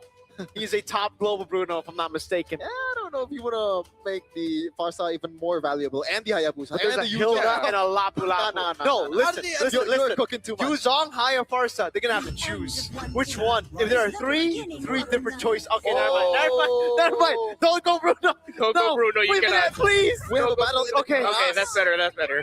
Battle in the grass. Lapu Lapu. Nah, Lapu. Khalid Yeah. versus Hilda here. This is gonna be a fast game, and I hope it's gonna be again one of those games where it's just maybe 10 kills in the first 5 minutes, 5 apiece, 6-4, something like that. This is gonna be fast. You rotate fast, you find pickoffs fast, and for Zeta, I'm glad they eventually just leaned towards CC and Lapu because they didn't need any more damage. I mean, in terms of like Kimmy and Yi Sun-shin as your main damage dealers, that's good. But Sheffin, your quick thoughts on the draft? I don't care about the draft. I just want to see a 2-1 man. Zera Division, please win this. Hey, they might not have the better draft on paper, but they got the power of friendship. Sheffin, You are my Nakama. plot armor. Well, see how strong that plot armor really is. Will 5 Zeta Force seconds a till the game enemy number reaches 3, the the first game number 3 we're going to be seeing in our wildcards, if ever, or will Leon just meet expectations and end it here? It's game number 2. to Mobile Legends. So for Zera Division, I hope they're taking a page out of Leon Esports' book. Don't be too overzealous in the early game. You have 2 marksmen working out for you, and that's a way for you to be able to hold down, even though you're down by quite a lot. You still have that scaling ability, you know? This is how it's gonna play out though in the XP lane. The Yuzong definitely is gonna win out level 1 to 3. Junichi's gonna have a tougher time. Once you get to level 4, though, it becomes a bit more equal. I guess if we trade the ultimate, Lapu Lapu's gonna win just a little bit, but that's not the real fight. The real fight for this 2 XP laner is in the Duviana? Uh-oh. Yo, why is he walking up? Duviana takes on the 2v1. The power of friendship prevails. Yeah. It's not fair, 2v1. Well, It's an ID. This is not allowed. that's a great start there for Zeta Division. I think he really wasn't expecting that to be there, but then he saw it. He had time. He just started walking away slowly, but still decided to go for it. And a little bit of questionable as well as to why Jinzu and Agi did not make the most out of the fact that they didn't see the hill on the right side of the jungle. They could have quickly gone to the orange side, except they just hovered around the mid instead of trying to apply pressure onto Ten and Katsu. No, it's called being patient, Wenmar. I To don't me, want to get it's advantage in early game. To me, it's overthinking, man. To me, it's overthinking. That's definitely something that they miss out on, especially with Yeah. the Farsa, right? This is Khalid the and fast Farsa. leader in the whole entire game in the mid lane. Why not just use that in the early game? Yeah, you have Farsa and Khalid. You can afford that after you clear the first minion wave, you look in the jungle real quick. I mean, both of them are flying. Uh-oh. Okay, Jinzu gets away. That's true, but Kimmy is flying as well. Oh, okay. Jetpack, Floating. right? Duviana's not 4. This is horrible. for Leon Esports. This looks like it's going to be a free turtle over to Zeta Division. Kani, it's not actually zoning the Hayabusa, but Water is not finding the angle now. Gets the flow. 10 is able to go for the rectory. Oh my goodness, Agi with flicker out now. Jinzu taking very, very low. And Katsu gets the lasers shots on to Jinzu for the second kill. Yeah, it's a roamer and objective game straight, but I think it works out for Zeta Division from the economic side. 1.6k gold lead. Yeah. Already for this team, and they're playing late game comp, so it works out really well for them. Massive. This is the best Zeta Division literally has looked all wild card long. The best start that they've had, the first 3 minutes, best first 3 minutes that they've had. And again, the pressure continues onto Juliana. So a lot of respect from Kani and Junichi to actually stop that Yujong from popping off. Oh, flicker out now. Dispersion of damage over to 10, but the Shuriken, the Quad Shadow finds the kill on Katsu. Down below, Junichi winning out of the trade. That's how it is with Haya Apalapu and Yujong, man. But Junichi will try to go back first and get some HP. Juliana will be late in the laning phase. Or, okay, so go back Jinzu.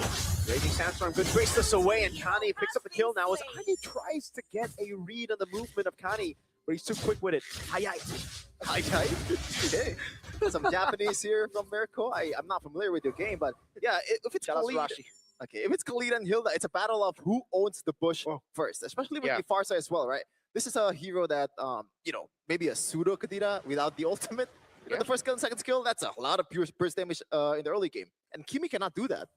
As we look at the Realme hand cam there of Water, still deathless, but Zeta Division are applying pressure on his role in mid, which is stopping his effectiveness somewhat, although he was able to get that sweet dive straight onto Katsu in the center of the map just a few moments ago. Whoa. Ljubljana still really struggling up against Junichi. Now, once we go into the second turtle fight, it might be one of those scenarios where Leon, this is their best shot of just flipping the script and taking control of the midpoint. That should be the case, and Jinzu has the flicker too. Watch out for that Raging Sandstorm power, because 10 is going to be a squishy target for the Khalid. Junichi, that's an early famous fighter. Hope it comes out when the next objective fight begins. I don't know if it's going to come out. Maybe? Take some time. There is a Black Dragon form for Juliana and the Petrify as well.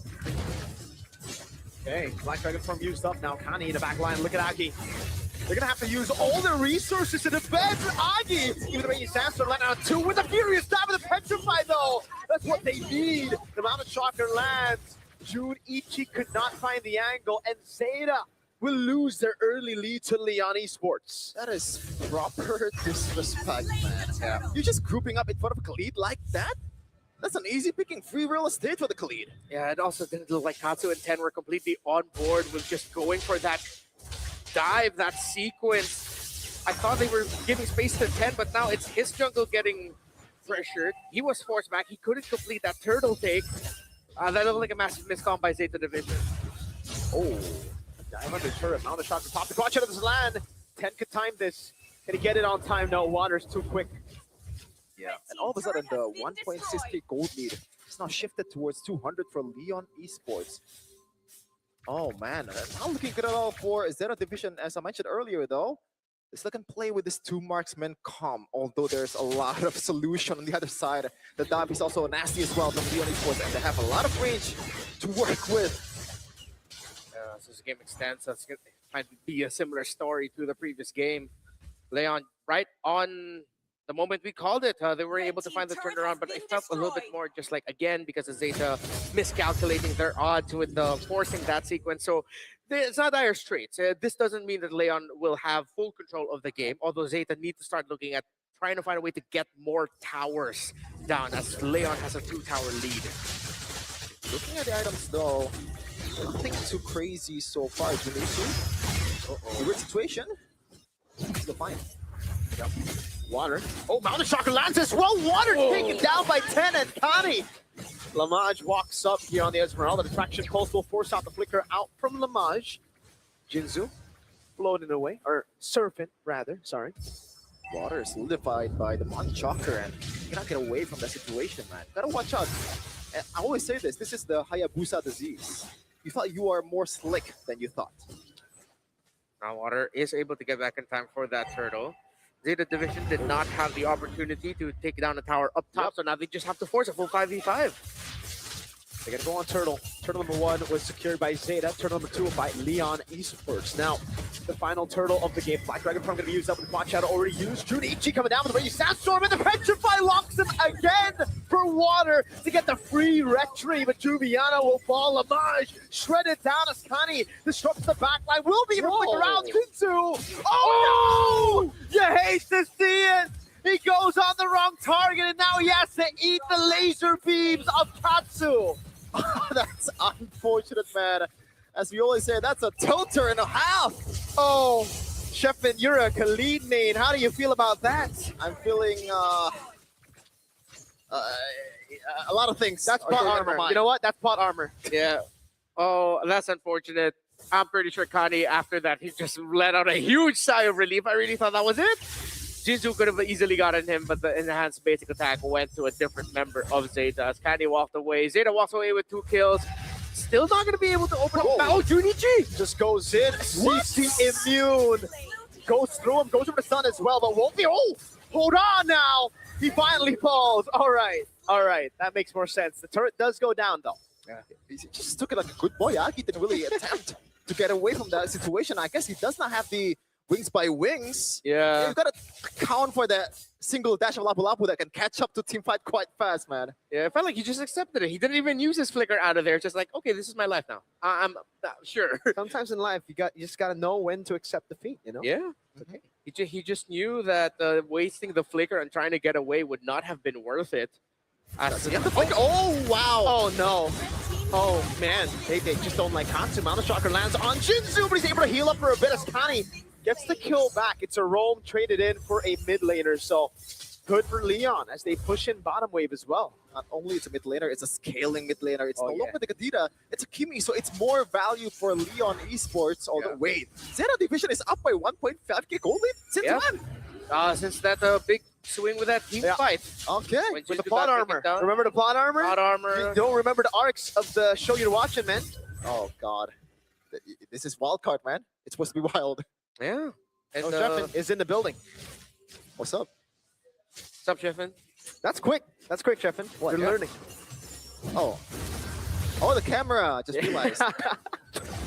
Hey, Lord.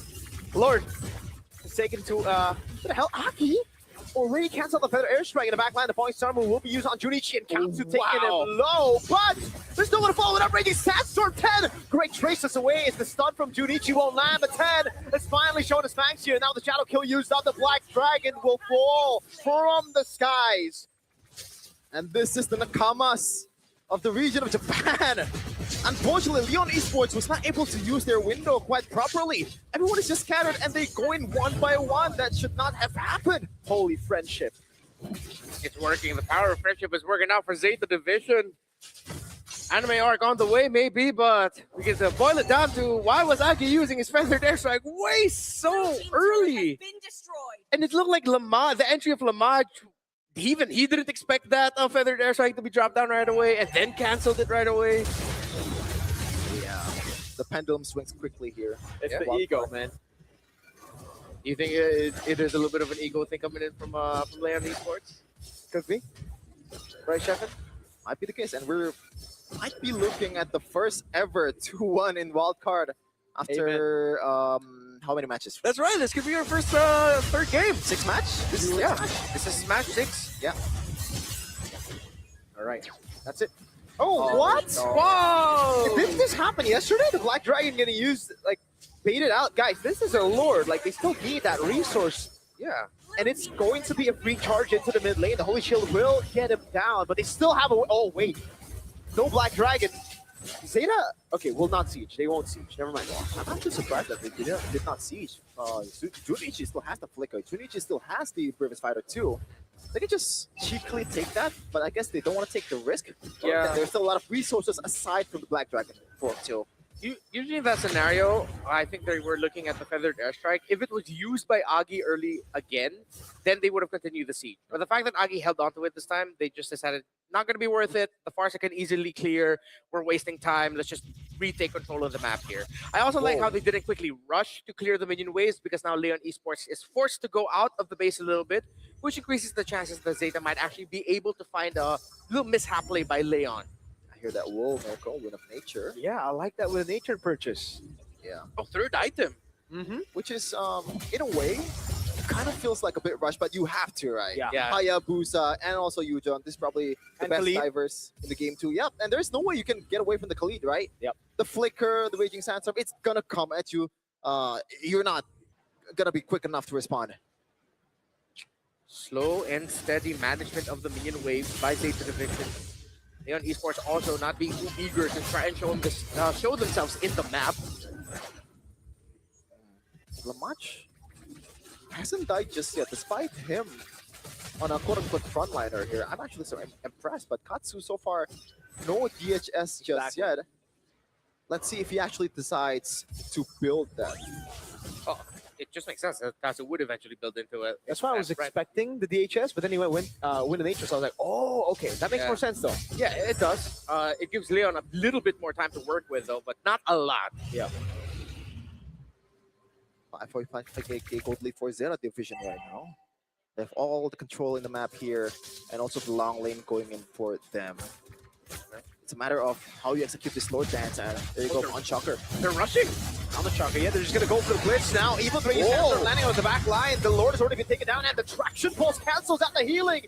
Another dive to the back with the Win of Nature keeps Katsu alive. Lamage jumping with a point star, but it's a flicker out the safety as Juniichi's able to find the stun. Lamage in the back, Water with a quad shadow, and it's the front to back win for Zeta Division. That's a Hail Mary that didn't pay off by Leon Esports. A bit too overzealous that time, but they decided to take the risk.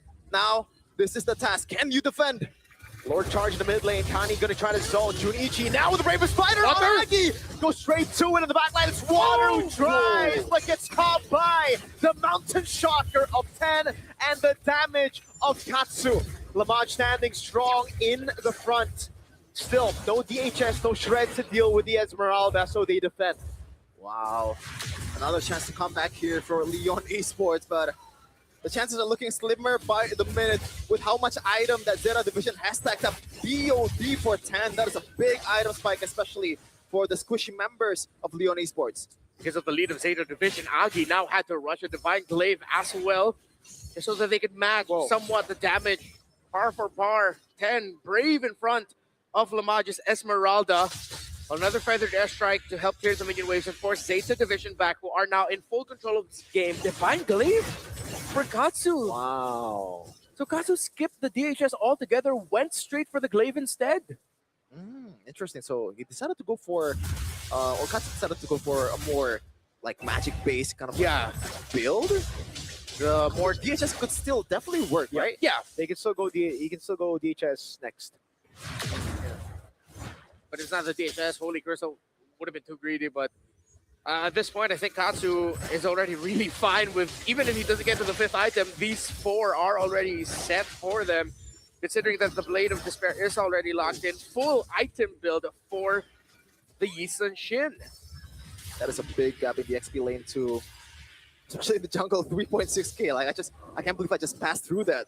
Yeah. 3,600 full item. speed on Hayabusa and Yisun Shin. Yes, Yisun Shin is a better farmer objectively, but oh man, that's way too big at this point. It's also a big deal that in the last major sequence that we saw, Water try to go for the back line, jump onto 10 and Kani, but just quicker hands by 10 with the Mountain Shocker. That kill is actually what gave enough gold for 10 to instantly lock into BOD right after that. So with Zeta taking the slower approach yet again, they're just going to maximize the minion waves. I don't think Leon's going to fall for another rush Lord. Oh no, After what Zeta that did. info Junichi, does he want to go in? No. No wings by wings, yeah. This could be an angle for Junichi, but he will play it a bit safer. That's the way to go, man. Like at this point, you cannot afford to make any small mistakes. A single death of a single member is more brutal than ever at this point. And Junichi is gonna be the one that's solving the Farsa problem, right? Because no one else can get through as easily as this Lapu Lapu. Yeah. Jinju now has a Winter Crown, so Zeta's division needs to watch out for that. Not going to be as easy to take down this Khalid once he dives in with the Raging Sandstorm, while Lamaj now has a Radiant Arm. So now more than ever, Katsu will be full building the DHS as the first opponent is already the Joe. What's going for Rose Gold? Oh Going for my Magic lord. Blade. Interesting. So prefer safety over anything They're else. trying to but ignore Lamage, right? Like that's the. Oh man, that's a lot of damage on 10 with the Feather Airstrike. Good cancel by Kani there. But it's not nearly enough of a trade. 10 is very low. Positive region. Now the Mana Chakra as well, but Lamage is too darn tanky. Minette in the front trying to hold on. Junichi, no Bravest Fighter is on Water. cooldown for a bit. The traction pulse. Oh, Jinsu gets away, actually uses the heal for a bit. All right. this does not feel like a 7k gold lead. Yeah, here, yeah. Especially with the way Lamaj is playing. He is so brave against these two marksmen. And that might be why DHS is so valuable to buy at this point. But there's no dragon. He's already used it earlier, Juviana. Does still have the Petrify, can look for a set. Junichi has a Bravest Fighter back up already. As Kani tries to zone to the back with Juviana. Taking a brunt of that damage. Oh man. Middle minion wave, there's a bit of a flow. Yup. But it will spawn at 10, their own minion waves. Junichi has to go Bravest Fighter. Falling Summer with that with the traction pulse as well. They lock Lamage down! And he flickers out the safety. Kani goes in, but he's all alone. Has the Immortality, flickers out to safety into the bush for the regen. And Zeta have the waves set up perfectly. Mid and top. Junichi there. Kani keeps. Wait, whoa! Furious down, the Petrify already used up, and it's only onto the frontliner now as 10 is still able to cut away. Kani taken down by the Feathered Airstrike. Water has an angle. 1-for-0 trade on the board. Oh man. Alive. How the hell did they play this one perfectly? 6k gold lead for Zeta. It doesn't feel like it at all much. Still in the front line. Look at that. Juviana Tries to go in onto Juviana, is doing a lot now. 10 jumps in, able to get the Mountain Shocker, and the CC's enough. Water jumps with the Shadow Kill. 10 buys the Immortality. Water's forced back. Lamage on him with a winner crown from 10. Rose Gold Meteor, but he will burn down to Agi as Lamage tries to cut away against 3. Minette trying to deal out a bit more damage. It's the chase now. Immortality down for Lamage. The stun on, but he's too darn tanky again, even with the Bravest Fighter and the Shred. It'll take them so long. Lamage gets out of the stun with the Falling Star Moon. But with the curtain call, Minette finally gives Lamage his first death. That is too much plot armor for Lamage. Finally, he gets taken down, but what a team fight from both sides. 10 almost barely escaping with his life, but that glowing wand proc and also the magic worship. My goodness, that could have gone south for Leon Esports, but the margins just works out. And that might not be the end of it. We're probably going to see a round 2 as Zeta Division still have the minion waves towards their side. Here comes Water, Leon Esports. Can they rush it or will 10 make it back in time? Oh man. Too much damage onto Water and Leon has to play the slow game again. But while Zeta Division have played the minion game much better compared to Leon, Sheffin. Yeah, for sure. I mean, they have the waves, they have the turrets. Zeta Division, this should be their game to lose. Yeah. It's a big win for Zeta, though, despite that like chaotic trade. They got a base turret up top with the mini-wave. So, again, for Zeta, they can play the patient game now. They had to play it chaotic earlier. They needed to take those risks. But now it's all about how Leon needs to take the risk, how they can commit into the fight. They've lost the turret. And the wave is pushing in. Hayabusa is going to have to be sent there. Oh, no. And they see him. They see him 10 season, but the Lord gets reset again. The Hayabusa goes for the clear, but already uses the Shadow Kill up top. Now the Black Dragon gets used up 10.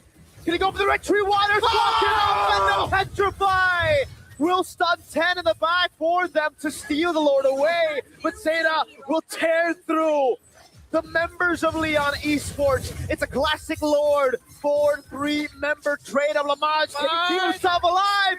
Minette is on a killing spree. Wait, this is endable. Definitely endable, right?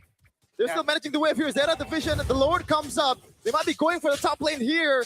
No one is going to take care of that. While Water is taking care of the mid lane wave. Jinsu getting cancelled by Minette. Only Water left standing. The Lord of the mid lane will be ushered into the bottom lane. And they'll be able to force out our first full series of Wildcard. Wow. Wow. I thought it was a game-winning play from Juliana with the stun towards 10, but unfortunately they lose out on a lot of members to get the Lord. It's all equal, 1-1 for the first time in this wild card. Zeta Division, happiest and most animated we've seen them all throughout the wild card. And even the crowd here in Indonesia was going wild for these two teams. Our first game number 3, Damage wins games.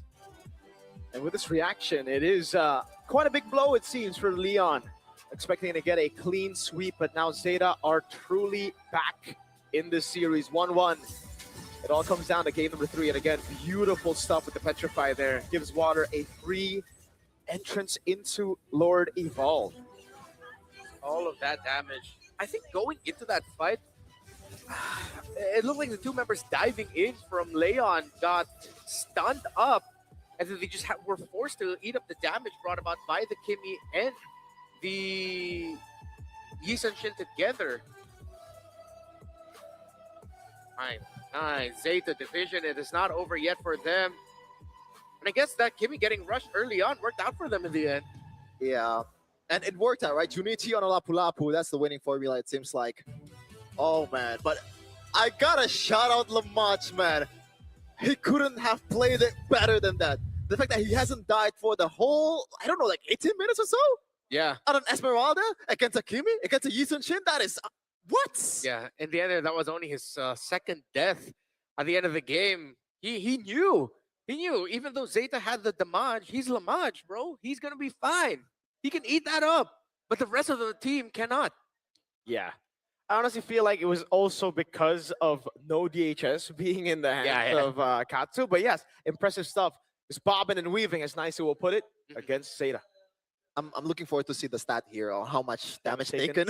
Yeah. It's not just damage taken, probably damage dealt too. That's the usual perfect Esmeralda game. But unfortunately, even though you played the perfect game, if the composition is not working at you and it's a late game composition with 2 marksmen, it's hard. Whoa. We have to watch out now for what Zeta has else in store, or if after that performance, it seems like Kimi is also one of the biggest factors of the draft for these two teams. Will any of them ban it out for game number 3? But we still have to revisit that 21+ minute game number 2, where with how many things happened in the map, I cannot recall now the early game because the mid to the late game lore dances were so intense with minion waves getting flowed in by Zeta. And the pendulum swings quickly too, right, in the early game. Like, we were not sure who is in charge of the map. You know, it's Khalid versus Hilda. Both can actually take damage quite well. And the healing capability too from both teams. You know, dangerous grass on top of it all. Dangerous grass. Dangerous grass. That could have been the difference maker there too. Maybe that's why Zeta at one point was able to turn the pendulum towards their favor with how fast Kani was getting around the map. Exactly, man. Kani, my opinion, MVP. Same. MVP. He played a solid game this time around. And finally, we get to see the pillar in the mid lane, Katsu and Kani. With 10 as well. The trio mid finally stepped up here. And it was with Junichi on a playmaker. I think right now, that has to just be the key. He needs to be on something that can open up for the rest of the team. Yeah, it feels like this game number 2 now is that penultimate episode right before the grand finale of whether or not we'll see the main character win the final battle or not. 10 on that YSS, 3-1-9 with all of the pressure applied towards him and Katsu. With all of the dive that they were up against, the fact that you only died once here, Chef, it is impressive. I mean, that one, was it the previous game where he just jumped in towards the Lord?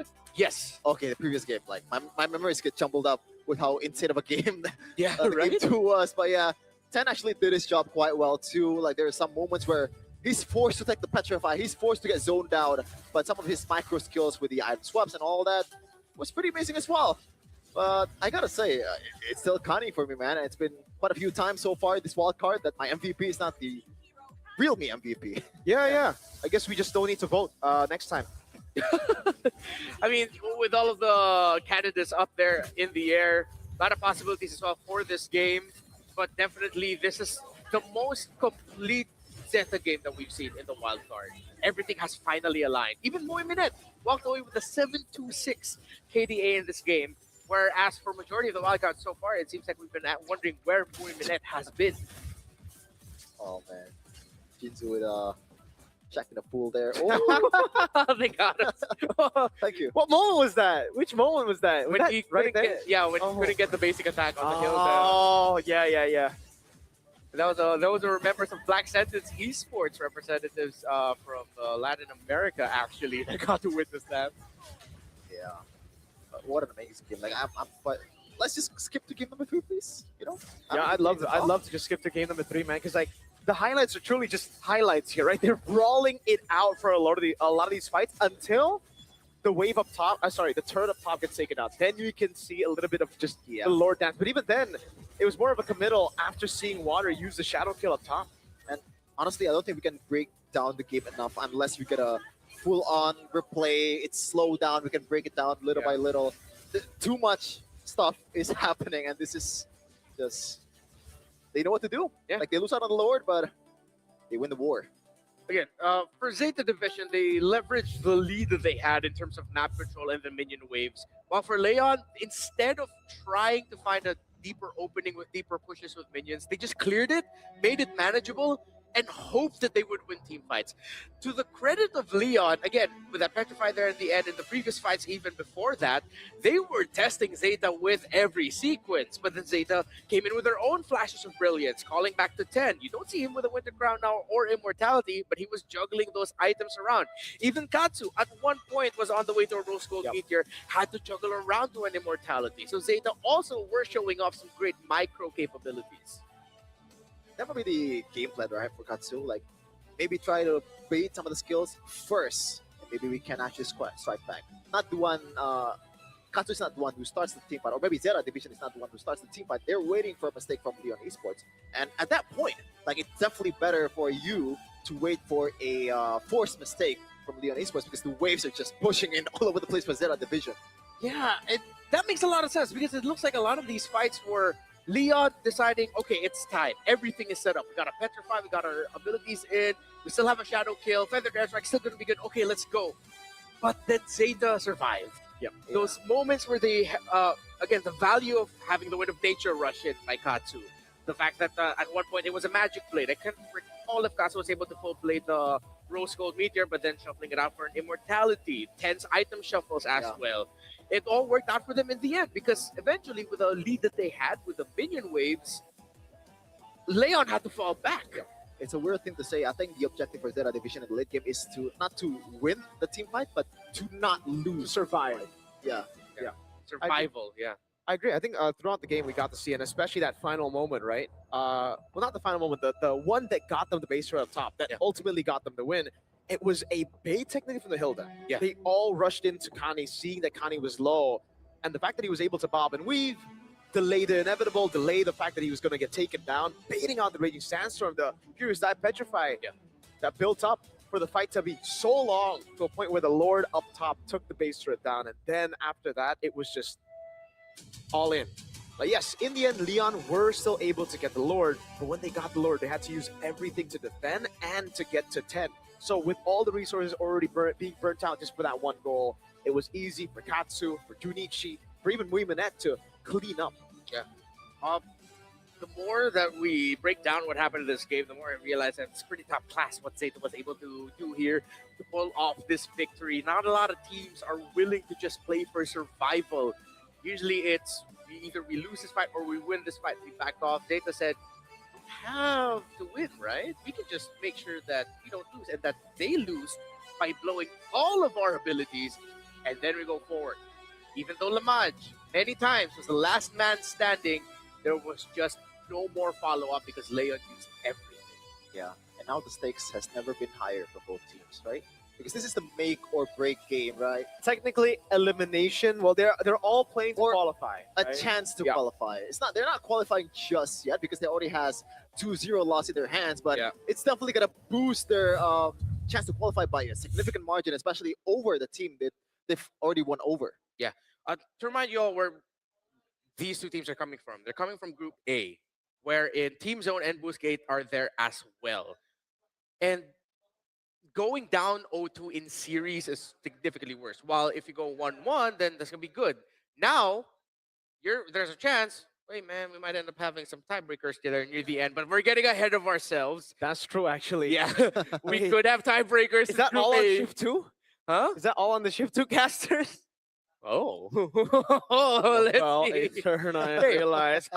They might be here for a long time, but good thing sitting here for a long time doesn't hurt us at all because we got Secret Lab with us. You want to play better or cast longer as well? Well, get the ergonomic chairs of Secret Lab. Scan the QR codes right here. This is the Secret Lab Titan Evo. Is the M7 version actually purchasable? Well, I find don't out. know. Find Is out it? over the QR version. I know we also give away Secret Lab sometimes from time to time, right? I want a Secret Lab. I want a Secret Lab. I want I a still, Secret I Lab. still don't have one. I think as time goes on, I regret even more and more for not getting a Secret Lab. Look at how Sheffin is. A sleepy Zen. He is Zen Division. He's right now. pulling a 10 before game 2. Maybe that's what they need, right? The Yeah. nerds were getting to them. They were getting overhyped. A lot of times they just want to go for those brawls. They just need to calm themselves down with meditation. Okay, I'm done with my nap. Oh, That was a nap? I thought Yeah. it was meditation. 20 seconds nap. that is not a nap, but sure. If it works out for you, do you feel energized? Yeah, I dreamt a little. What did you dream? Oh, Did you dream a potential result for game number 3? No, I was dreaming of Pelosi lifting a M7 trophy. dude, I can't wait for him to do that with BTR.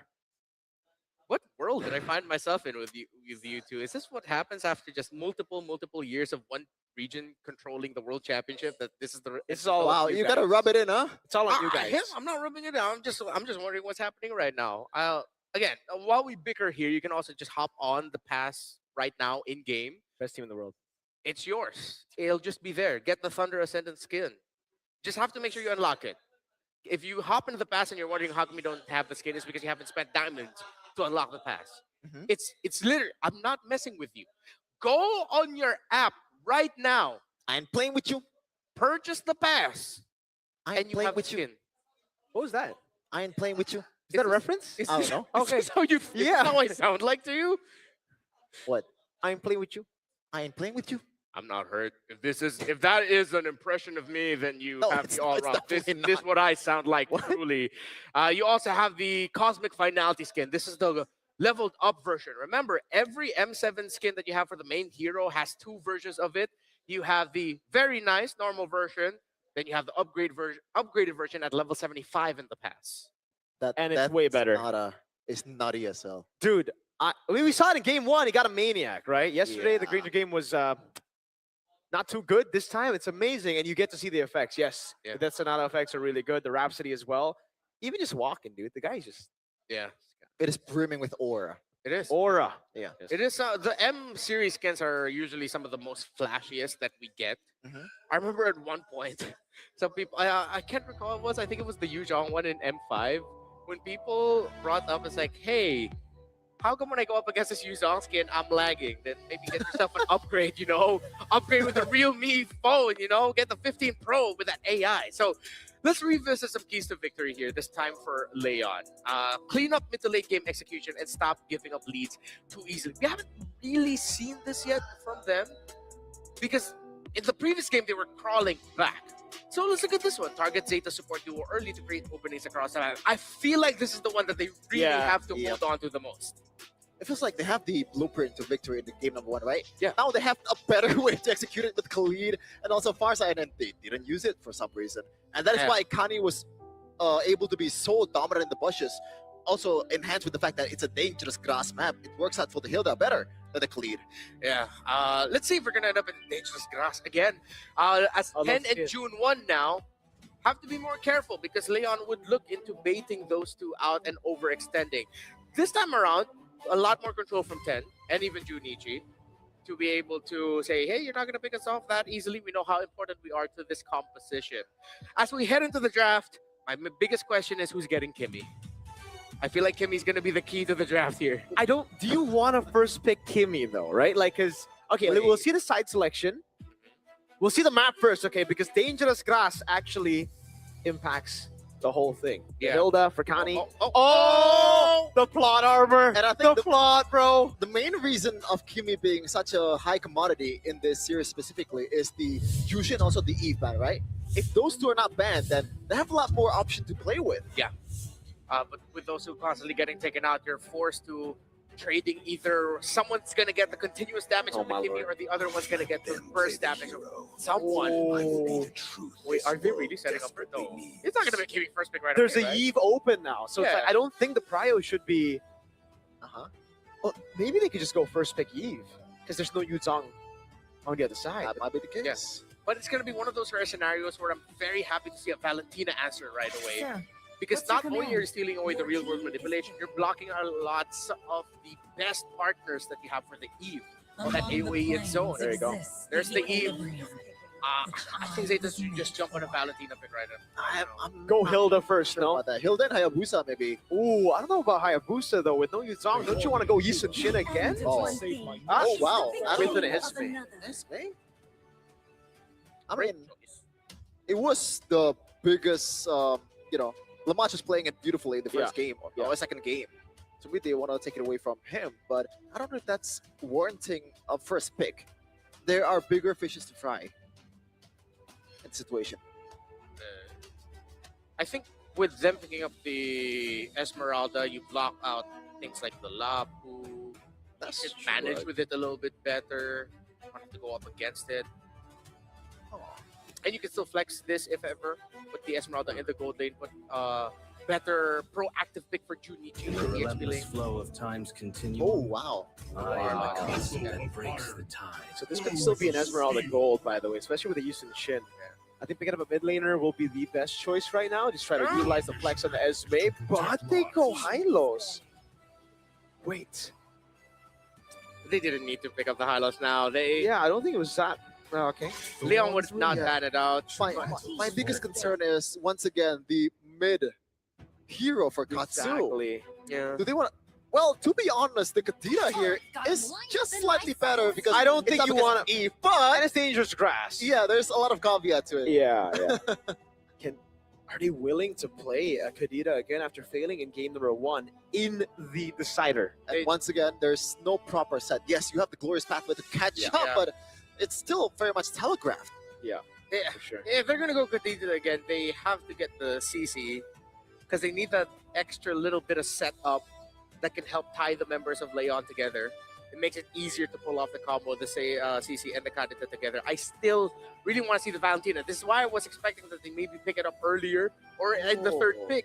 Because usually when you see an Eve, it's an Arlov that's gonna come in, it's a Gata that comes in. Maybe that's exactly it, Renmar.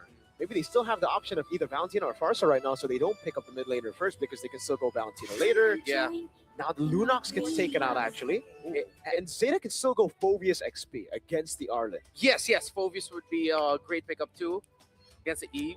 Shevin? Yeah, and there's no way Arlen's gonna be flex, right? In this case, Gacha is gonna be for sure the roamer. Arlen's gonna be the EXP laner, and then, unless they want to do something crazy like putting Arlen in the gold lane, I don't think that's gonna be a thing. But we'll see though.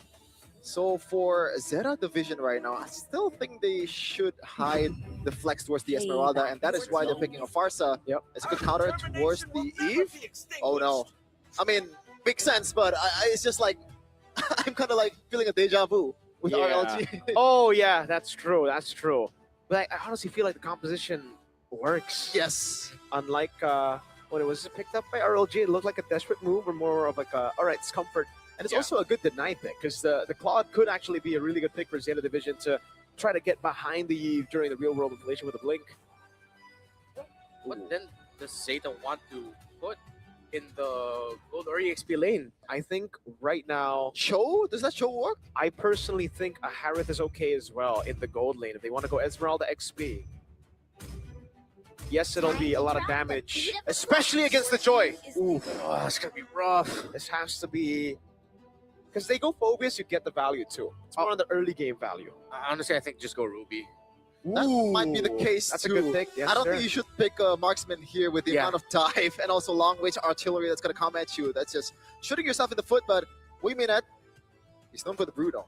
Nah, Yes, it's a nah. not against it. Well, I mean, against the Claude is all right. I don't think so. Oh, It works against the Claude, but against everything else, I'm not sure about Yeah. that, brother. I would personally like the Phobius, the Ruby, or even the Harith more Yeah. over the carry. But to be fair, in the second game, the game plan was to stay alive, right? That was the whole game plan. We're not losing, and we're not winning the team fight. We're trying not to lose the team fight. But that was also with less movement. Like they have all-in tools, but it's once you go all in, you're done, right? This is a Joy and an Arlet. They can constantly dash, and then I got the Kacha. Oh god. And the Claude! To be fair. It's everything except the Eve. Yeah, I'm leaning towards Leon hard right now. Same. Friendship. I'm sticking with friendship, chat. But I will say this: if Zeta wins this, Moimanet has played the greatest carry game of all time. Whoa. He pulls this off. Over Benny? Oh, okay. Maybe, 5 maybe seconds I till the enemy over-exaggerate, reaches but the it just goes to battlefield. show how difficult Smash them. this will be to really make it work. With All all the troops dive and all the deployed. damage and one chance. You cannot get this wrong, Welcome Leon. to You Mobile cannot get this Legends. wrong, Zeta. One chance to keep your hopes of making it to the next stage alive. Oh man, I am so tense right now. It really is the decider. Not necessarily qualifying for the next stage just yet because they still have some work to do in winning the next match, but for sure, if you lose this one, I have to say bye-bye to Swiss stage. Just like game 2, it's all about survival. Will they get it? And usually, what happens in game number 3 is in a very high-stakes matchup, things slow down. No one being overly aggressive. Everyone just trying to make sure that they get their job done correctly in the laning phase at the center. No overly aggressive trades between the two roamers and mids until now. Okay. Just a bit of poke here. Definitely is going to be a Yee win for sure in the mid lane. County taking a beating, but no revitalized bait yet. That 0.2 nerf in range is not feeling. It doesn't feel that great, right? It's just the same as usual. It's an Eve is an Eve. Look how safe Lamaj and Moimanet decided to play. Both of them just running the warrior boots right away. Not a physical to worry about as well, but I think that just goes to show the mentality of where they're at right now. Survival, maximizing their farm, maximizing the laning phase. Yeah, for Leon Esports right now, I think they have a slight advantage with the Eve and also Kacha in the mid lane with Trio. But for the laning matchup here in the side lane, I'll say Zeta Division is actually winning both of them. You can take a look at the emblem here. That's a steal. Wilderness Blessing for Junichi. Alright, so he prefers to be a bit more aggressive with the rotation.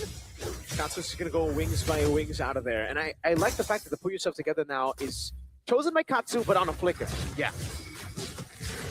Time around. So there's strike. Yeah, good zoning now. It's going to be Water who walks over the next 5 beats, able to find it now as Agi dishes out damage. And in the back, 10 gets caught by the final slash. And it will be Junichi and Katsu running away. Katsu caught in the stun. Will be a double for Juviana. Junichi should be able to get away and will get away. It feels too easy for Water. He just came, ult, and just back away with the turtle too. With +2 kills as well. The setup was amazing from Leon Esports, and that is the result of the draft. Oh no. Junichi has flicker, gets away. Juviana also looks very comfortable. Yeah. Arlott, 2 kills already on. How he got to manipulate that situation. Just now, he's the final slash to almost set up what could have been a kill onto Junichi. Just shows hero mastery from Juviana. Oh, another taunt here, but I don't think that's going to result too much. And in terms of objective fight too, I feel like Leon Esports has a bit more utility and tool to be able to take the turtle, you know? Zeta Division has the bodies, has the HP bars, but what does that do to help you secure the objective? It still kind of boils down towards like who can cancel the jungle, who can apply more pressure with how much you can gap close, and so far Leon is doing a great job. Yeah, and this is very, very tough for Moimanet in the bottom lane. Yes, you can win in the matchup against the Claude, but even then, it's not even like a guaranteed win anymore. Just because the fighter emblem, you just sustain. Oh no! Yeah. Out. RWM locking him. Oh my lord! Not even electrifying beats. Water pumps and electrifying beats with no stacks on the turret. Moimanet's able to survive now.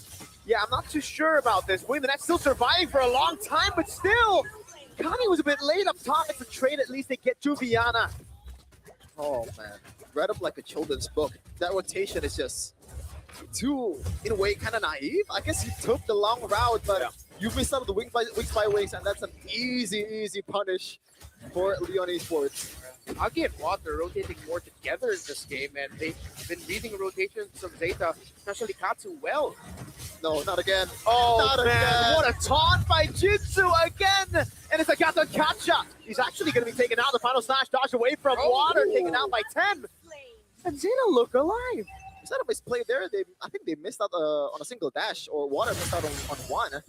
Yeah, looks Thankfully, like it. yeah, no bondages yet for the Joy, despite Junichi. Goodbye. RWM from Agi.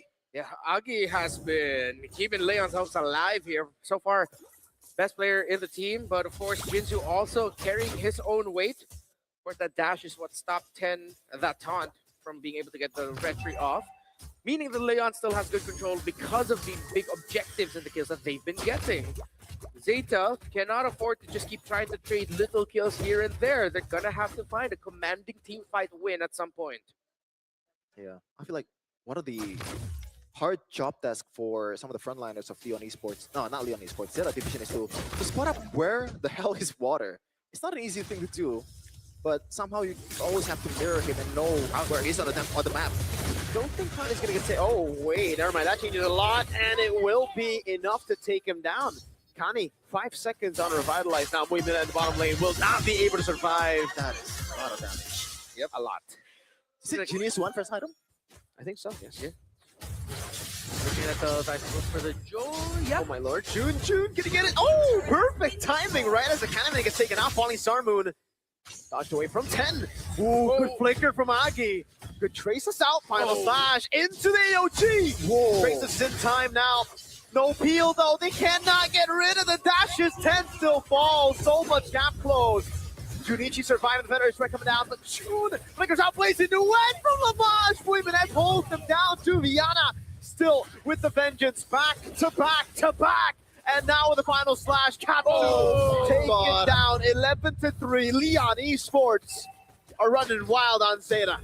All of that happening with Water is barely there, or he's not even there at all. That was a 4v4 or 4v5 actually for Leon Esports, and they win that one with the guy that's snowballing. It's actually Agi the one that's snowballing the most actually. 504, I just realized that. Yeah. Holy. It's one of the most impressive Arlott sequences I've seen. Clip that, put that up on your social media. 5-1-3 for Juviana, walked away with a triple kill, and he ate, how many was that? 5 turret hits? At least. At least. It probably could have been more. Juviana and Agi locked the hell in for this final game number 3, and it looks like Zeta Division's climb is going to be a steep one as Katsu's rotations have been read very well by Leon, and the damage for the Sparta is not there. I love the confidence too, right? The sequence where they chase 10 to the ground, like for some teams, they were just gonna back away. Yeah. And not playing with the margins, but that one basic tech from Juviana was to nail the Coven. Water's gonna chase Boymanet. Who's gonna stop him, dude? Water's just running him down. Ref, do something! Oh, who's gonna stop him? Juviana! Oh, that's a stun. That's another vengeance proc. Okay, you don't need to stop him if you can run away. Yeah. Doesn't feel like he's playing Mobile Legends, playing another Force Gacha game. Arashi loves that game. Oh, it just dawned on me what you two are talking about.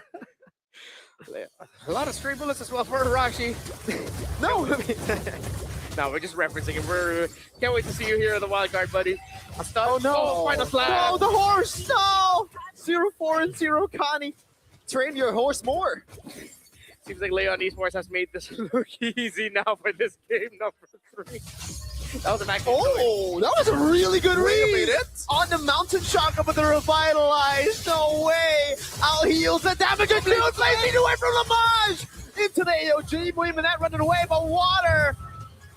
No one's gonna stop him. No one's gonna stop Water. Oh man, if there is a clear evidence of power of friendship exists or plot armor exists for Zeta Division, it is now. 7k gold lead for Leon Esports already. This is much worse than what happened before. There are no main characters, protagonists, or antagonists here. It's just who's the better team, and so far it's been Leon in this game. Juviana is 7-1-4. Aggie is 5-0-6. Jeans, who only has 1 death with 11 assists. This is a total team performance by a squad from a region often overlooked. The Mekong River region, a Laotian team. Leon Esports is looking good, looking like they're going to be going into this one with a 2-0 series record in the wild card. That's just sad, right? One, excuse me. Was that actually a read? That was, was so impressive that if that was intentional. Yeah. Wait, what happened? Intentional? Thank you. I did that on purpose. Yeah, intentionally. Jinsu's trying to zone. They will be able to get it. But they have the RWM water now. Goes in. Electrifying beats over on Junichi! And he melts him down! Connie in the back, able to go for the stun. But boy, Benek gets caught everybody! By Juviana's final slash! And it will truly be the final slash. Leon Esports takes the series 2-1. Put some respect on Juviana's name! And put a lot more respect towards Leon Esports! 2-1. A bit anticlimactic for Zeta Division, but they are forced to snap back to reality. Leon Esports came to play. Gee, what a game. What a draft. Leon Esports, Juviana. I hope he's MVP. Please let him be the MVP. I agree. Don't vote him then. Don't vote it. Don't vote it. Zeta, though, unfortunately, Junichi. You could see the expression right there, man. They tried so hard, and this time around, it really felt like they warmed up, right? Game number 1, the first 2 games yesterday as well. They were saying in interviews, you know, a lot of their members got caught by the nerves. Yeah. And they showed up game number 2. We saw crazy item swaps. We saw amazing moves by Zeta. But this game, I really just feel like that last pick tore them apart. That carry pick was horrible. Yeah, I really wish that they just decided to focus on Ken and Katsu as being the main damage dealers. Just go for double fighter. There's a reason why you usually go double fighter when you're playing with a Yisun Shin. And you just gave a lot more easier targets for the Joy, which means a quicker farming process for the Joy, which is exactly what happened. Ruby would have been perfect there at one point. Any other Any of pick. them. Ruby got Harris, banned. Phoveus. Phoveus, exactly. No, this game Wait. it didn't. Really? It didn't. I believe not. No, it was game 2 that was banned out. That's why we're talking about it. Yeah. Oh, wow. It was the Kimmy Lunox band Ah. by Leon, That's and why. then Lancelot Granger band by Zeta. That was a fast one. Again, it falls back to when you're up against a lineup that has a Joy, you want to minimize all of the kills it could potentially get. I mean, it's not just the Joy. It's pretty much Yeah, everyone. and got Arlen Joy. too. Yeah, the Arlot too. Even if you, okay, let's say they decided to go for the double fighter, then this is where we're looking for, hey, maybe a Phoveus could have come in the EXP. You put that Esmeralda in the gold, and then you just play around the Farsa and the Yisun Shin again. So a lot of the suggestions we brought up would have been an answer for something. Was Harith banned? No, that's No, why it I was wasn't. saying it's either Harith, Ruby, or Phoveus. We were Yeah. Any of those 3, you could make a case for. The carry was the first Least pick that you could yeah. go for. Once again, it feels super optimistic, right? It feels like they want the stars to align for them. Exactly. And you cannot do that in wildcard, man. Everyone here came to play and also snatch that Swiss stage ticket. And unfortunately for Zeta Division right now, Yeah. it's getting a bit slimmer by now. Bleak. Yeah, well, with a 0-2 record, with Leon going now 1-1, and then you're also still looking at the matchup between Boostgate and Zone later.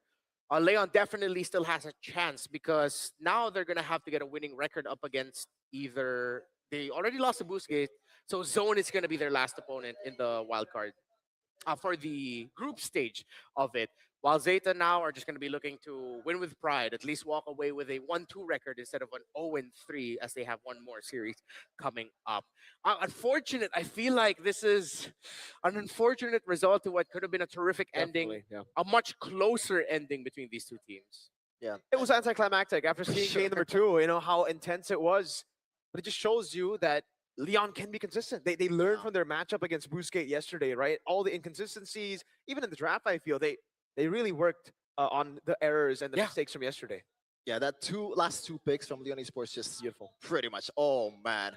But the response, unfortunately, is just, in my words, terrible, Mirko. Yep. You know what that is? Terrible. Terrible? Why It's a terrible? combo of horrible and terrible. Oh, so it's just doubly bad. Yeah. Negative. Bad, bad. Unfortunately, that's what we got. Revisiting the decisions of the draft again, they close out with the Claude and Joy. They went Eve as a first pick right away. They decided to throw out that Eve ban that they committed for 2 games in a row. So yeah, that looked like that was a difference maker. But in the end, they still decided to ban the Kimmy and the Lunox, knowing that with those two gone, okay, let's revisit the idea if it was just a Farsa and the Yisenshin mainly as the damage dealers.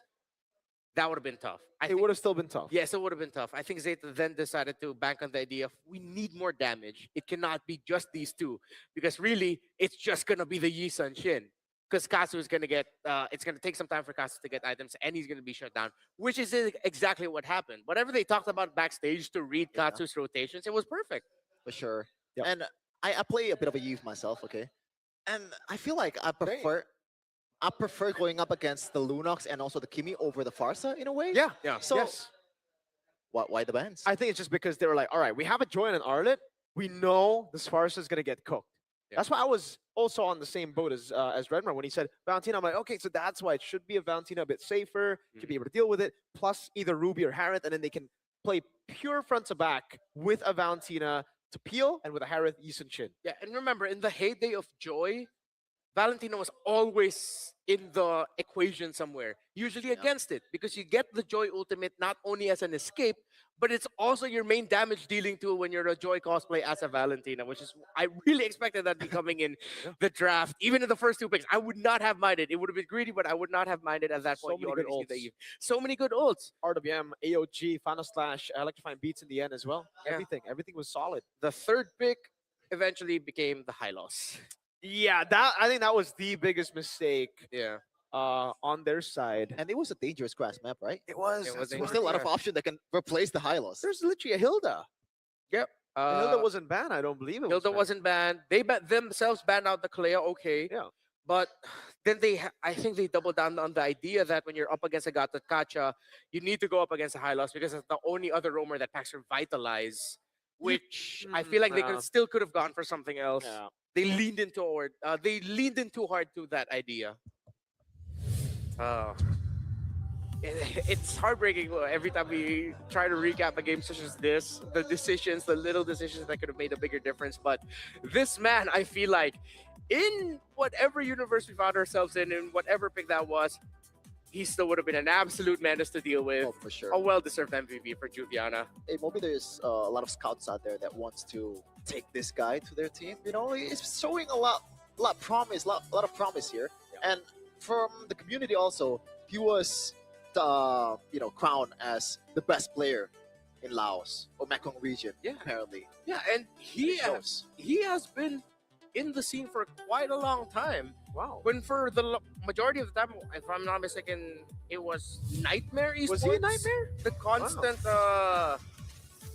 representatives of Laos. I'll have to revisit that as we revisit the highlights.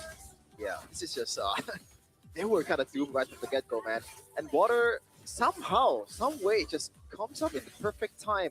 Like, I don't know how they always do this. I think it's a testament on how good his teammates were setting him up, and also how easy it is for the Joy to catch up. Like, you can be like 10 feet away or something, or 100 feet away, and catch up to the team fight like in seconds. Yeah, that's why for me, again, like the matchup in the XP lane is so important. The Arlet actually, every time I see the carry in the bottom lane getting ganked, even the top lane getting ganked by Water, I cringe, man, because it's like, women can't do anything. A lot of people might say, oh my god, he went 0-5 as a carry. Anyone, well, most people would have gone 0-5 here. There's not much you could do. Actually, there's nothing you could do against a Joy if you're behind like this. And you are the main target. Yes. Especially in the late game. I mean, in the early game, you want to prevent the carry to snowball early. By the way, shout out to 10 here. Intentional or not? I'm not sure, but let's say it's intentional and beautiful listening duet by Lamaj. He actually played this game quite well as well, despite him not really being the main man to this game. He did his job. Yeah. I'm gonna have to revisit the fact whether or not this is fact, but I remember he did mention that is his favorite carry. Claude. Oh, Claude. Yeah, Claude. for Lamaj, which is why he looked very comfortable with his entries and the blazing duet. Wow. And then, yes, to confirm, Juliana was in Nightmare for majority of the org's run. So that's why I believe the Laotians do crown him as the best player in Lao because of how long he's been playing this scene, of how long he's been playing the game. 10 minutes was only this, was all it took for Leon to ensure that their chances are still very strong to make it to the next stage in the crossover match, where we're only looking, to remind you all, we're only looking for the top 2 teams of each group to go over into the crossover. And then those teams will only be playing 1 match, and if they win that match, they go to Swiss. It's brutal because there's only going to be 2 teams who make it to the Swiss stage here from the wild card. Leon are going to have to improve at a crazy pace because Zone, Boostgate both look amazing. There's going to be a chance here for Leon as they get to watch Boostgate and Zone next. So try to note down all the weaknesses. The fact that we mentioned Bankai for Zone losing out on the matchup, Juviana needs to exploit that. Yeah, for sure. Thankfully, though, from the trajectory that we're going on here, the improvement from Leon Esports from the previous match against Boostgate Esports is very evident. Yes. You know, albeit it's Zeta Division. They gotta be a bit more battle tested here. There's a lot better teams out there. Unfortunately, like Virtus Pro, that's the main boss of the wild card. It's almost Guangzhou Gaming. Yeah, They're going to cross paths. They're in Group B. a lot of walls to hurdle for Leon Esports. Yeah, it's looking rough for Group A. Oh, actually, yeah, we drew it. That was also discussed, if I'm not mistaken, by the teams themselves who were looking at Group B as that is a very difficult group to try to excel with. So whoever's going to be getting out of Group A, it's you pick your poison. Who do you feel more confidence against, GCG or VP? And technically, If ever. depending on how it goes, if we get to confirm number 1 and number 2 for Group A, Virtus Pro and Guangzhou can technically lose their match and be like, okay, we want to choose between those 2 teams. Right? Like if let's say there's Zone and Boostgate, if you had to choose if one team is much better as a matchup for your team. Yeah, I'm not advocating for that. No, definitely. obviously, We don't but want to advocate that, but that is a possibility. That's strategic. I'm always a believer of the one who wins is the better team.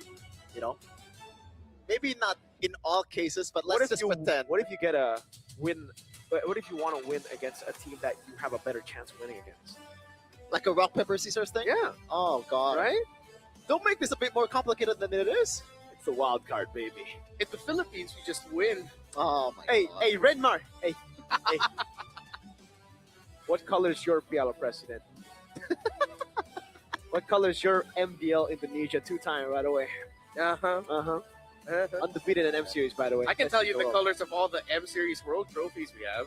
Isn't it just like gold or like? It used to be red and gold, then it became black and gold. Yeah. Here. It was an M4 when we changed the design of the shield. You guys saw the trophy already for this M7? Yeah, it's like everywhere in the promotional Oh material. really? It's in the game too. Oh. That's They- true. It's like they show it literally up, up yeah. there. It's So in the- your lane. Oh, you don't play XP anymore. That's true. That's why. Maybe I'm going blind. It's also the logo. Oh, That's that's, it. true. Yeah. That's true. I thought it was there's something different about it, you know, from the being presented in the game. Actually, maybe there is a little subtle. Is it literally like this? Not literally, but it is very similar. Ah, Yes. okay. Well, we'll get to see that. Yeah, yeah. Congratulations yet again by Leon. They will be going up against Zone. Zone is the only opponent they haven't faced off in the group stage, and depending on what happens later, we'll see. I believe Zone now has a 1-0. They're going up against Boostgate. If Leon, no matter what happens, they'll be in the same scoring, right? But there's a head-to-head, I think. So right now, I think Boostgate needs to beat Zone. No, wait. We'll revisit that. Yeah. You know who can explain this better? The second shift casters, I feel like. Oh, Yeah. we're So- closing it already? Huh? We're closing it already? Yes. I don't The know. Lar Maybe. combo. Lofel, Eterna Realize. Yeah. Lar. They're gonna be coming in, and yeah, that is the matches coming up later on. We still have match 3, Boostgate versus Team Zone. That's coming up next on behalf of these guys, Mirko, Kevin. It's been an honor serving y'all. My name is Renmar. We'll see y'all in the next one. There's still 2 sets of matches. Watch that. See ya, man.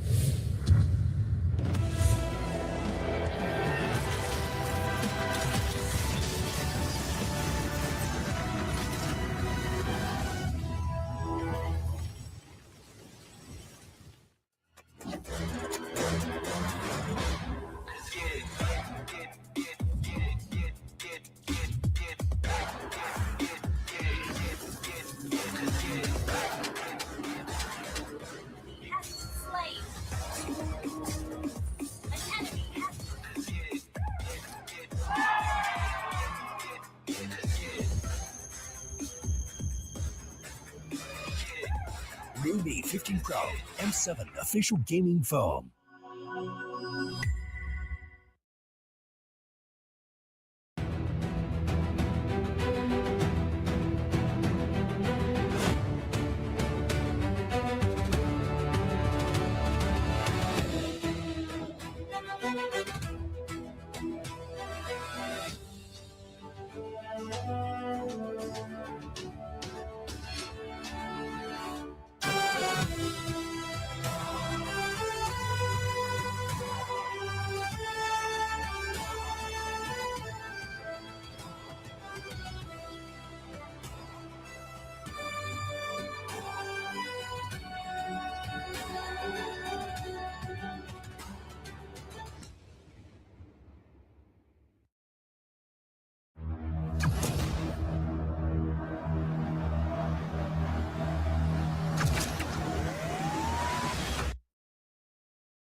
Fairy Games. Spend, play, and win.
Are your M4 World Champions, winning the game, getting the checkmate, setting everything up right now.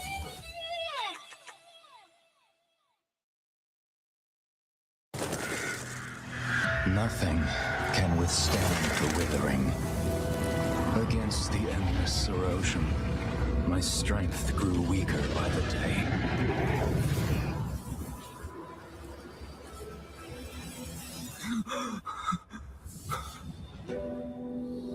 True power dwells within the spirit. Try to embrace all that you are.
Just sizzle, got a crew so hot, no riddles. It's 0 to 100, no middle. That's right, that's right. When I walk in the room, everybody gotta watch us. R to the I to the S to the E. Gonna shut down the ops if they tryna get past me. You can watch us sizzle. We're making this shit up go triple. It's 0 to 100, no middle. That's right, that's right. When I walk in the room, we rise as one. Got me wild and free. Now watch us stay fly. Doing it like I do. If you're rolling with me, the best team that unites. When I walk in the room, everybody gotta watch me sizzle. Got a crew so hot, no riddles. It's 0 to 100, no middle. That's right, that's right. When I walk in the room, everybody gotta watch us. R to the I to the S to the E. Gonna shut down the apps if they tryna get past me. You can watch us sizzle. We're making this shit up go triple. It's 0 to 100, no middle. That's right, that's right. When I walk in the room, we rise as one. Up, up, up, up, up.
As clever as squirrel can jump, one day he or she will fall down also. And people keep saying the grass is greener on the other side, but it may just be a different color. It could be jade green, it could be sage green, or you could just be colorblind. That's all the things that people have said in history. But this is not in history. We are insane. Speaking of insane, Eterna, an amazing friend, one of the best I've ever had to work with. Part Indonesian, part Australian, and all women. How are you feeling? Good, feeling good, feeling good. I was a little, nervous about your Yeah? opening again, but I feel like this time was a little bit more subdued. And of course, a good new friend realized over here. I gotta say, let me just open up this one. Yeah. I prefer you. Why? The guy yesterday was, I think you can win him in a 1v1. I can. I will. I might just have time to practice Sora, and I'm gonna beat him up. He was saying In game. In game, not real life. Of course. We don't do violence here. course. Or you can just go to Love. Beyond and then, have Mirko call you guys Yeah. out. That's That would be also cool too. Pretty cool. That'd be cool. Right? Griffin, I'm eyeing you.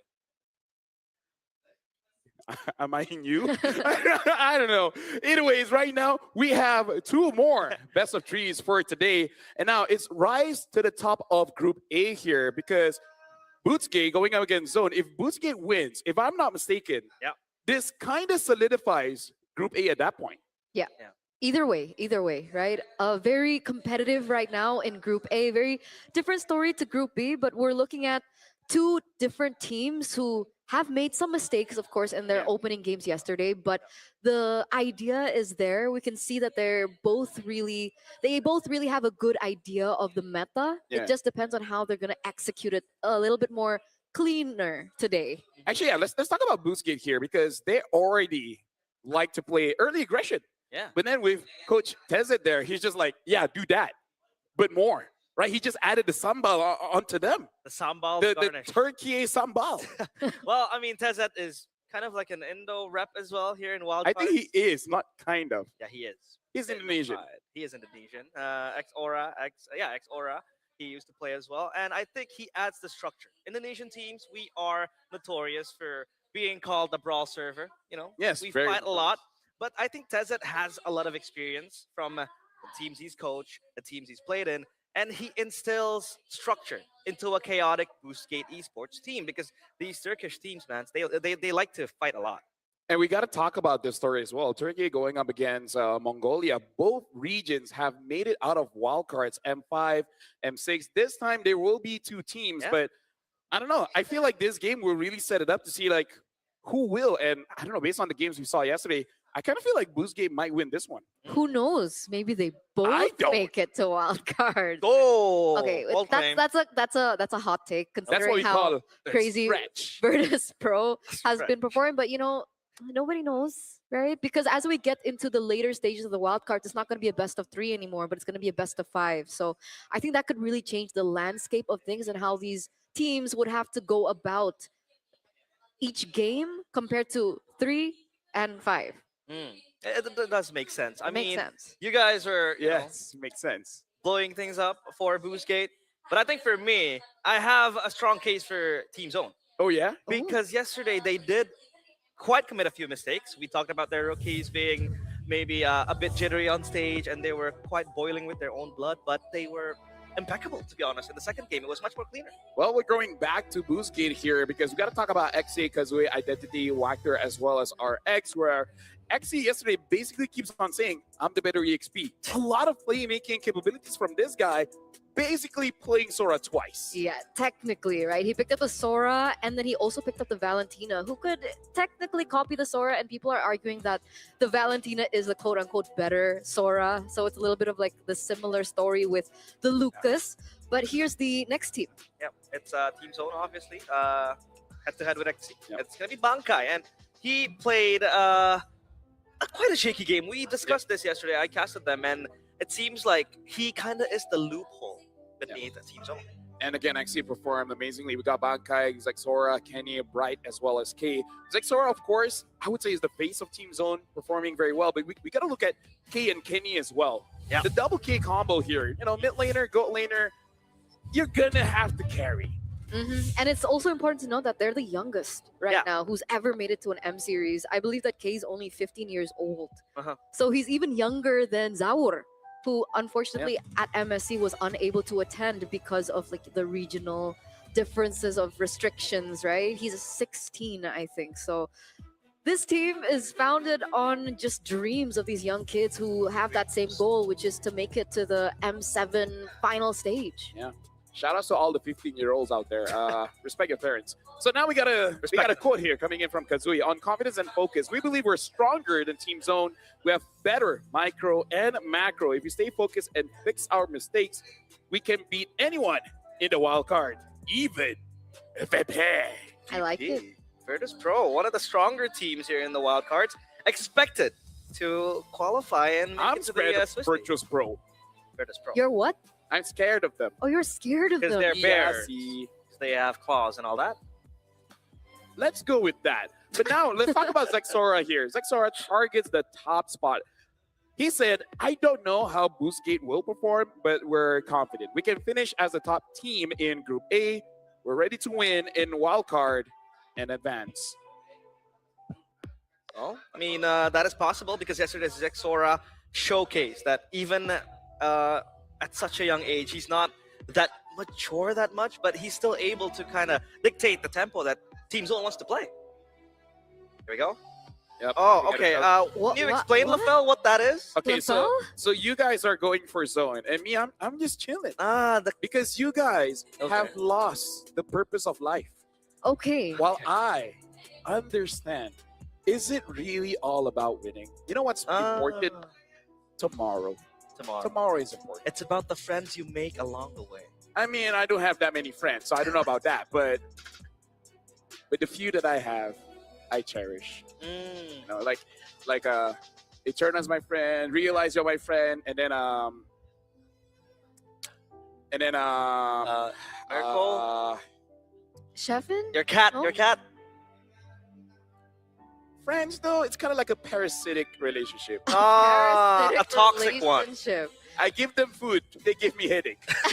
Well, it looks like it is going to be dangerous grass here. We've seen a lot of dangerous grass for today.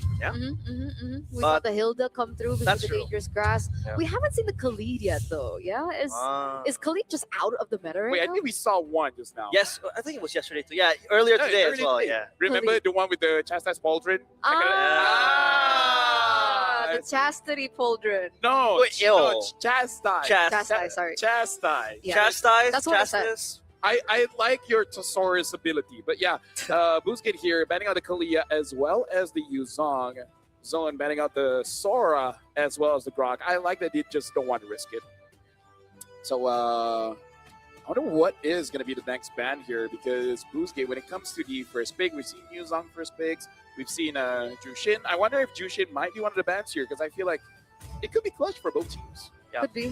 Very safe as yeah. well. Especially a few of the Hayabusas has been popping up too. So yeah, that Chusen is very safe to be picked up. But the Hilda gets eliminated here. We just talked about the Hilda being a good hero in the dangerous grass. So the Hilda does get eliminated. Boostgate are maybe saying that they might want to go for an assassin once again, right? We do know that Kazue prefers his assassin. So we're looking at heroes like perhaps the Hayabusa again, the YSS again that he's picked up yesterday. So Joyce. do you think that could be a choice of ban maybe from Team Zone? Do they want to respect Kazue's assassins? You can only ban one. Yes. So the question really is which one? I think you don't risk it. You just let it go. Yeah. What else would be a prio ban here? I guess a mid. We've seen Eve first pick as well. What's your Fanny. command? Oh yeah, the fan. It has been consistently banned. Yeah, keep forgetting about the Fanny, man. Yeah, I think the Fanny hasn't seen the light of day in the Oh, I wild forgot card. to write the draft. Go get your Very papers.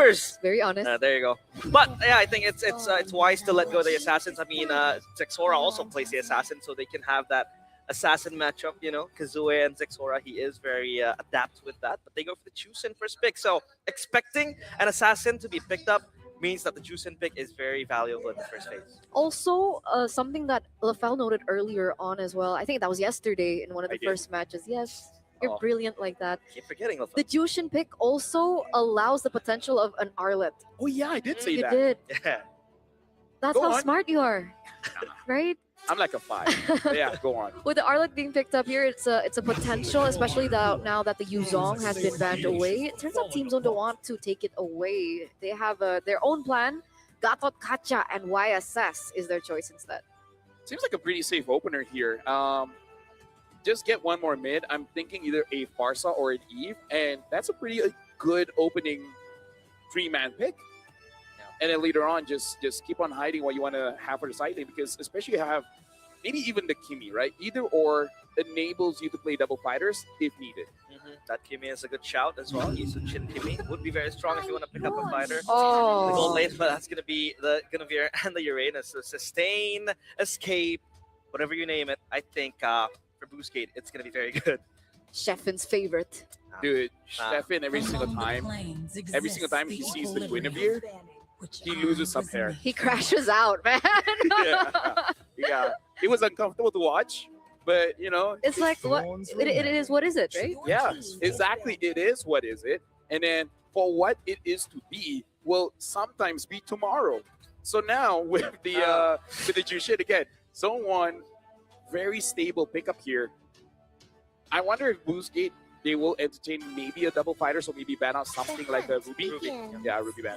Has to be. Where And, does the Guinevere go though? Because I don't think Team Zone are that confident that it's going into the jungle, seeing that Lancelot gets banned in the second phase. yeah, I think it's gonna go to the roam. We have seen a couple of Guinevere's pop up here and there, and I think it is much more valuable in the roam. It is very strong as well to set up for skirmishes, pickoffs, and I think it has to go to the hands of Wactor, because Wactor yesterday was also one of the catalysts for most fights happening for Boostgate Esports. And yeah, they do ban out the assassins. They know well that okay, we have secured ourselves that Yisun Shin. Why not narrow down the choices for Kazue? But I think it would actually be maybe they're just confident going up against the Haya, because Haya does have a good matchup against the Yisun Shin. Yeah. But yeah, the 20% reduce in range. Oh yeah. Right. As a guy, we know how much that really impacts us, right? Yeah. You can't go far. Heights and everything is so important. It is very important. Yes. But the damage, though, I think it's still there for Hayabusa. I think it's a secret buff. I would say the secret buff is the yeah. shorter cooldown, right? Yeah. that Yeah. one. So like you're faster. You're faster. I've been raised. Okay. No range, but fast. Speaking of fast, right? We have the carry of being banned out by Boostgate.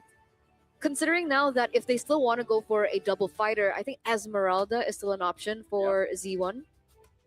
Now, honestly, that is a pretty good shout.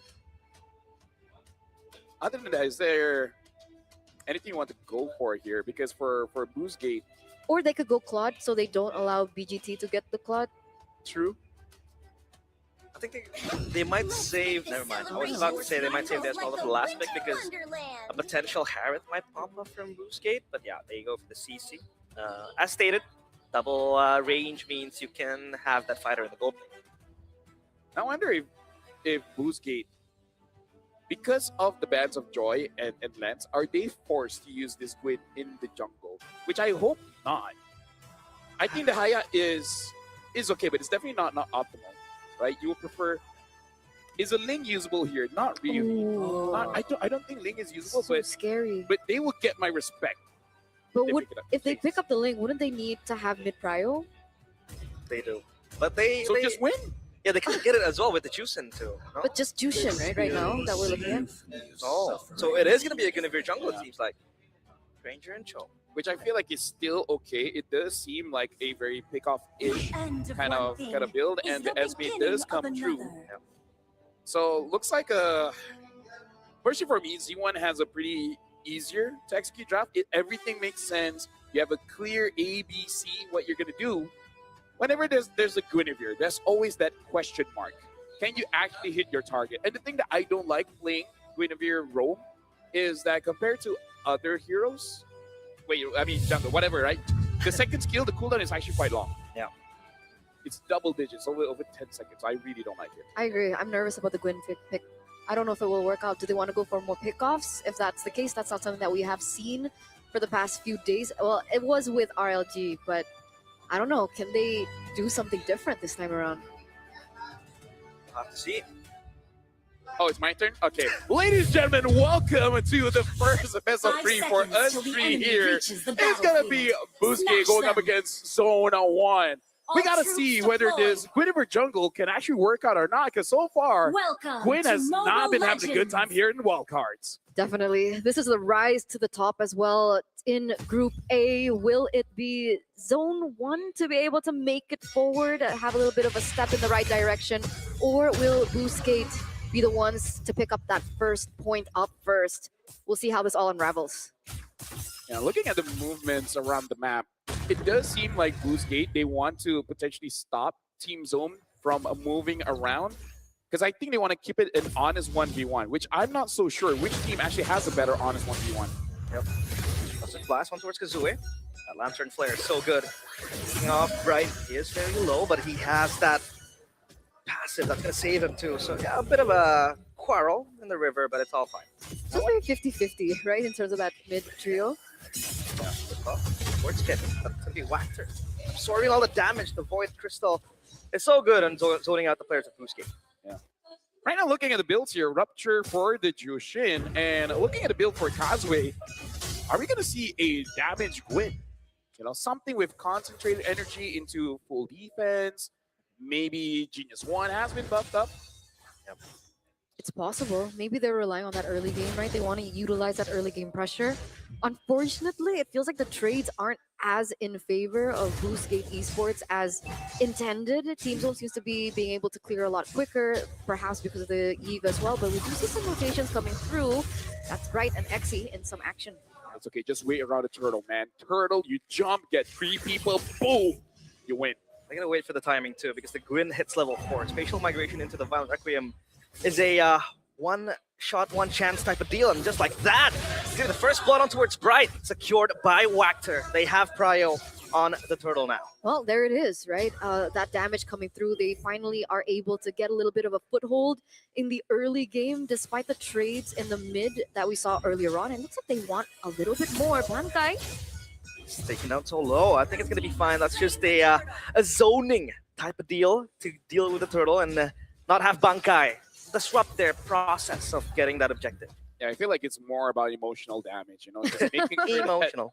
that, you know, lower their confidence a bit, don't move too far up so that they have more forward momentum, you know, like Kaiba said in Yu-Gi-Oh! If you have 51% of the business, then you're better. That makes sense. Something like that. Something like that. But look at the movement from Boostgate, though. They're invading the orange side of the jungle. Mountain Shocker connects onto us Identity. That's going to be the Jushin gone. The chessboard wide open for the Eve. Bright pops Revitalize. He's going to be fine with the sustain given. But that is an important kill for Zone. But that kill is given to K as well, the CC. Yeah, Identity was a little bit too forward there, considering her sub-emblems or his sub-emblems as well. The Rupture, right? You're not as fast, you're not as mobile, and you don't even have the tenacity as well to defend early game with that amount of aggression. But all in all, Boostgate Esports are still in the game. What? Violent Requiem to the Crimson Beacon as well. Gap closers galore in the purple buff jungle. And another pickoff for Boostgate Esports. I like that they didn't. Oh, hold on. Okay, XC takes a bit of damage, but I like that there's no hesitation, right? The moment the Violent Requiem hits, all right. Identity now with the changes of Jushin actually does quite enough damage. So I like that they did not hesitate. They just go for it. And speaking of, it looks like Kazui is going to build more defense. It's really just on that emblem setup where he makes a bit more damage. It's the first item Sky Piercer for RX. So I think Boostgate Esports kind of want to brawl it out quickly. He has a Fury Hammer to compensate for more damage. But yeah, that first item Sky Piercer is actually very ballsy, especially after the Granger nerfs that he received. They're banking on that, right? Because as we get to the late game, you see Kenny on the Eve, you know, scaling. You can see YSS as well, scaling. And in that 5v5, when things don't seem as messy, it seems like Team Zone has a little bit more to say, right? Because of the AoE options that they have in their build. That's another pickoff. Bankai, that's going to be the AOG to disrupt the players of Boostgate Esports, but the liftoff is good. XC gets Bankai. That is an important member to be taken out as this objective unrolls in front of our eyes. XC will try to zone out the players of Zone. However, Bright is close by. They're going to jump in from Wactor, misses the kick onto the back. The Mountain Shocker towards XC, but he buys time, and the eyes of the prize is going to be that turtle. Second one for Boostgate. Yeah, look at Wactor trying to get one. right? Able to get away, but gets pulled back in. Oh, the damage is good. Kazue, good traceless from Zexora. And now they're going to turn him around in the back. The engage coming in from Team Zone. Oh no, Boostgate, they might bit off more than they can chew. It's going to be K arriving just in the nick of time to try to take down XC. But so far, Boostgate, they will have to back off. That is a slight loss for them. Yep.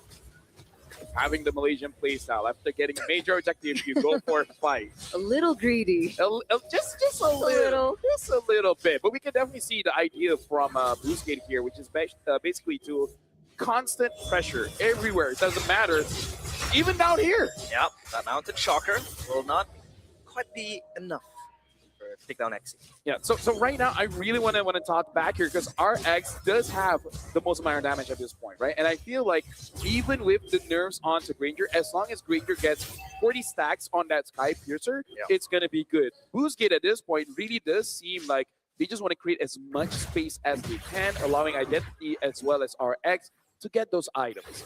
But again, it's really about controlling yourself. Yes, you get all this adrenaline, you're feeling good, the dopamine hit is there, you're moving forward.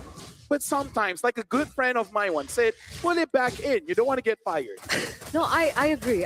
Because Yes, even you're the one earlier who- on, no, I was agreeing about something different. Wait a second. Unbreakable into the RWM. It's going to zone out the players of Boostgate Esports. Identity has to lift off. That's going to be a good Jeet Kundo, but no follow-up. So that's going to be it. Back to the earlier point. I agree, because even earlier in that match that we saw with Zeta, that was like a 7,000, 8,000 gold lead, and they completely threw it, right? So at this point, Boostgate Esports, despite how dominant and how aggressive they've been playing for the past 7 minutes, there's no gold lead yet. So it's still very 50-50. It's still anyone's game. This is going to be more important with how they execute it, because there we go. That's a move. Oh, misses the fun. Requiem, the mounted shocker towards Wactor. He is gone and whacked. However, K gets the lead, and now it's going to be Team Zone turning. The tides are around. They get 3 kills all for themselves. As the Traceless chases down XC, Zixora has to retraceless again back to a safer place. XC tanks and eats all the damage, but that is very worth it for Team Zone.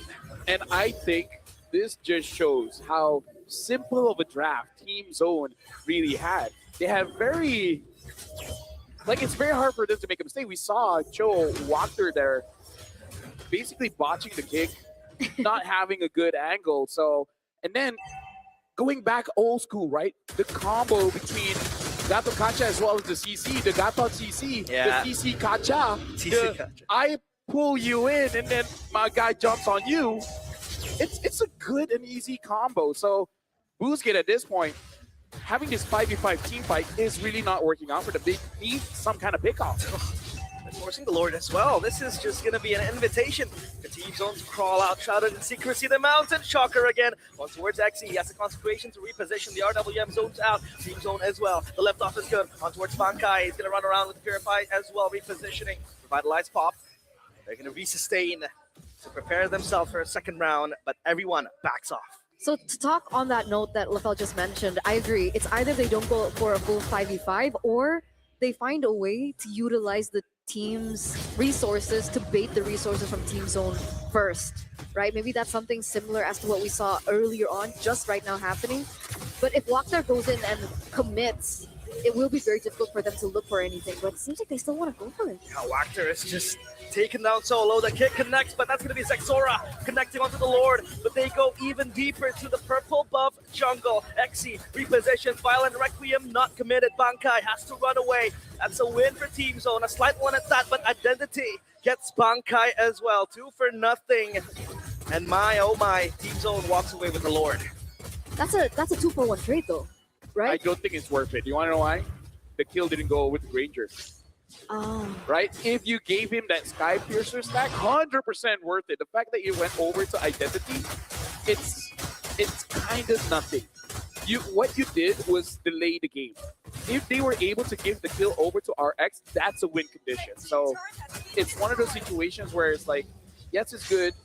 You know, beggars can't be choosers, but you really wanted those kills over to RX. But Team Zone, they couldn't push with the Lord. They can't. I mean, XC is you're just being a nuisance. But I Is it think just another. like economic advantage? Because technically they lost a turret instead in the top side. But look at them go up top. It's gonna be locked down towards XC. He's taken down, but he's gonna survive. Uranus, as beefy as ever. Crimson Beacon popped out, and he wants to re-engage. Kazue watches the jump into the back line. RX is here to gun down the players of Team Zone. But look at Zexora in the back, just dancing on the verge of death. Boostgate Esports are losing their grip of this game. The jump in with the falling star. Moon Bankai eyes the prize on towards RX, but Wactor with the kick onto the back. Pops the Purify, it's going to be Bankai. Zexora again, unstoppable. He is insane, but Boostgate Esports completely confused on what they have to do. XE has to bite the bullet, but thankfully he saves himself. Let me just say, Gwyn users are not having a good time now, right? Because even if the jump connects, you're put in a very dangerous spot. And Boostgate, they committed a lot over to Kenny in that previous fight, but in the RWM, you can take damage, but you're immune-ish. You're not able to move the Eve away. So I don't know, man. I don't know. I feel like they're playing their comp like a team fight comp when they really should just play like a pickoff comp. And the problem is not enough damage for a pickoff. Exactly. Not enough damage as well because the Guinevere has that tank build, RWM open, RX has that, perhaps the that Sonata connecting. But yeah, the lack of damage, right? The Granger has no kills, has no stacks. The Guinevere opts for a much more defensive build with that brute force breastplate. K looks for the assassination, but that's gonna be Zexora taking down XC, his first death swallowed bitterly. So what's the idea now for Boostgate, right? Because they were banking on a snowball, right? For sure, right? With the way that they were playing in the early game, with the way that they picked up the Skypiercer very early for RX. But at this point, does someone need to shift in terms of itemization? I think what they need is for the Gato Kacha to just randomly ult inside the base. And then you kick someone towards the turret. And then give those 2 kills over to RX. And then by some kind of miracle, he gets 2 more kills. That's 4 stacks. Okay. And then what? And they just don't throw. I think it's too late to kind of like, you know, I mean, we saw re-itemize. We saw Gatot like ulting the mid lane twice yesterday and twice. And that was died. Wactor, by the way. Oh, right. Well, so that's what I also wanted to talk about, right? Earlier on, I was like, you know what? Wactor on his show, he looks pretty good, because he was able to win on the show yesterday. Oh. And then we see, you know, this happening. So I couldn't bring that up as a point. Poor Wactor, man. Not having a good day either on the Gatot or the show. Well, they're going to siege down bottom. It's all Team Zone for the taking. BOD and Divine Glaive completed for both the Shin and the Eve. Otherwise, we'll just give Team Zone that inch. Push into the base. That'll gun down the players of Boostgate Esports. Up top, the Lord is pushing in. Traceless back from Zexora. Play and approach this in a bit more safer way. But I think for now, Team Zone, they want to take freedom. Yep. RWM used and RX gets caught. Gato jumps in. Can they get a kill? Probably not. Yep. They won't, but XC will bite so much damage. Purified buff by Bankai. They're going to siege onto the bottom side third as well. Zexora, one last hit. Not enough. They want to go in. That's going to be the Violent Requiem. It's the turnaround. The lift off as well. They get one, but that's just it. It's a trade for Kazue and Bankai. Boostgate Esports, they keep the crystal intact. Like, you can see it in a way that they kept the crystal intact, or like they lose all inhibitor turrets. Are you half full, half empty type? Whoa! XD just died kind of type. For me, I just buy a new glass. You'll buy a new glass. Yeah. What about a jug of water? You know, it kind of like contains all of it. So not half, not full as well. You know what I mean? So next game, maybe? Because, I mean, we're 14 minutes in. They have almost a 9,000 gold lead. We're getting to that point where Exora is starting to hurt a lot more. Kenny's starting to hurt a lot more. Is Bankai building a damage or like the usual Esme build? I can't see. Yeah. Well, Bankai has a talisman, so yeah, you have a bit of a cooldown reduction and that much damage too. Ooh, RX is 7 in terms of player damage. Yeah. Nice. Yeah. Lucky number 7. Yeah, maybe next game. You know, maybe next game. I think it's over. If Wactor can kick someone into the crystal, they might still lose, but they can get one extra kill. So stat padding, basically. Yeah. Because you know, a wise man once said, never give up sometimes. I think you should give up when the damage is that big. And there goes Kizue. Goodbye. The AOG will not connect onto anyone. But Zexora jumping in aggressively with the Traceless. The RWM opens up. It's saved by Kenny. But look at the players of Boostgate Esports scampering away to the base. The crystal is exposed. Falling Star Moon onto the back. RX can't do nothing but watch and probably play his violin. It's over. Team Zone gets game 1. And they won with 10,000 gold.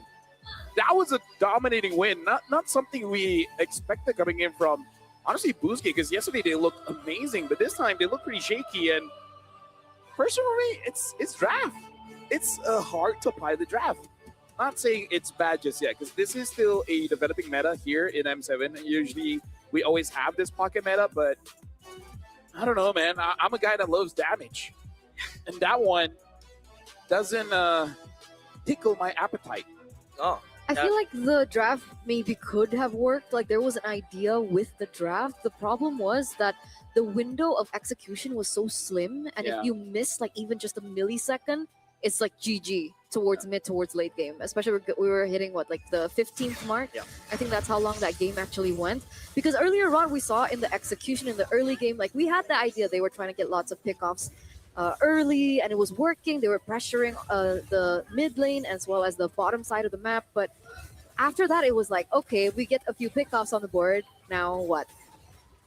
Well, to be honest, I think they sealed their fate when they had the Granger buy the Sky Piercer as the first item, because it was very, very apparent that Boostgate was looking for a pickup. They completely was over-aggressive. I mean, they were invading left and right. They were forcing fights, but nothing really came to fruition. Nothing really worked for them. And the Guinevere also was building that defense item. So, yeah, it could be the front line as well. But yeah, the lack of damage is certainly a problem too for Boostgate. I would say one of the mistakes was definitely an early Guinevere pick. Like, I'm okay-ish if it's like pick 4 or pick 5, but you're showing it pretty early on, and I don't think Guinevere is really all that contested just yet, right? They could have had something else, because if their idea was this Gwyn to potentially become a roamer, I think just show your pick, pick up the Joy or Lance or whatever was available. The Joy would have been I agree. quite better there. Yeah. Well, but hey, bygones be bygones, Bygones be bygones, boys and girls. what By does the that way, mean? chat says you look like a good boy. Ah, Oh, thank No, you. you, no, him. Oh, LaFell. No, realize. Oh, me? oh. I'm not a boy. I'm a man. Oh, What do you mean? Oh. he's a man. I'm a man. What about you, LaFell? Are you a man or are you a boy? I'm insecure. Well, speaking of insecurities, this game, Walker has to step up for game number 2, man, because Yeah. the Cho was not it. The kick was just. Who is the MVP in your eyes? I voted for Zexora. You know what? Let's go with that. Yeah, Yeah, I'm okay. Zexora. I think Zexora deserves the MVP, man. he was very aggressive. You good with that? Yeah. All right. With that, seal the deal. Production, it's Deal. Zexora. Yeah. Zexora. But despite Let me help you whatever guys. MVP would be pulled out later on, I do think that, Bankai did a pretty good job in this game, right? I think a lot of people have been talking about Bankai being, a little bit iffy when it comes to his performance. Yeah. And if they did that head-to-head against Xe, that Bankai would be Exposed. like the weaker side. Yeah. But I mean, he performed really well. Yeah, but Zexora though, I think okay for him to be MVP. Still. That's my and Eterna's thoughts. Okay. And the good boy. The good boy? The good man. Mine too. Yeah. I said your name. Oh, okay. Yours as well? Yeah. Okay. Yeah. So Yeah. afterwards when we see the MVP, it could be anyone. It could be the anyone. coach. It could be anyone. Who could But- it be? But the MVP by Real Me is gonna be Zexora 7-0 and 6, 87,000 damage. Wow. That's a lot Even of having damage. the Demon Hunter sword. Yeah, I think we talked about this, LaFell, backstage. The DHS did get buffed quite well, so yeah, the Isachin quite benefits with this as well because he likes to bob and weave in and out. That's the way he plays the Isachin, and it works very well. So yeah, deserved MVP for Zexora. Yep. We're going to be looking at the highlights here, and I think despite this being Zone 1's win, I really feel like it's mostly Busquets' loss because the highlights here is really on the attempt never really working out because you can't say they didn't try. They did. It's just not enough firepower or not the right target. And that's one of the more difficult things with this draft is you're hoping you get the right target and you're hoping whoever the damage dealer was is going to be there. Like, let's even talk about the fact that the Granger did not get a kill. Because maybe it could have been so much different if he got at least 2 and then maybe they could equalize it. And you portrayed it for us perfectly. Hoping look at that this. Ranger gets 4 kills. Look at this. But yeah, He was trying to get it and he just couldn't. it was the Juicin mainly dealing the damage. There was once where RX fell to number 7. I think the damage dealt. So yeah, the Granger was sorry to say quite irrelevant when it came down to minute 11 and 12. It was just Xora, man, farming the bodies. Okay, I'm curious. If as a Gwyn, you jump on the YSS, Yeah. are you supposed to be able to get the YSS? If you're traceless on time, you won't. We saw that multiple times. That's from why. Xora I'm as like, well. why does Gwyn just keep going for that same method though? Maybe she hopes that he's not hovering the traceless. Yeah. Maybe. Hey, Sounds nice. I mean, You third miss time's all a the charm. shots you don't take. Exactly. That's true. Talk to me about the quote, the 50% and the 51%. Just talk about it in the game.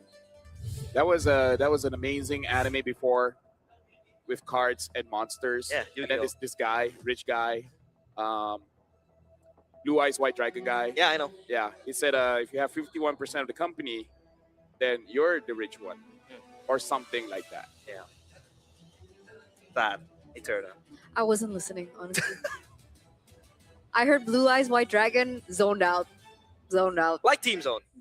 They zoned out. Zane in. No zone in. They zoned in. They zone. I mean, I was gonna say they zoned out to EGT, but yours sounded better.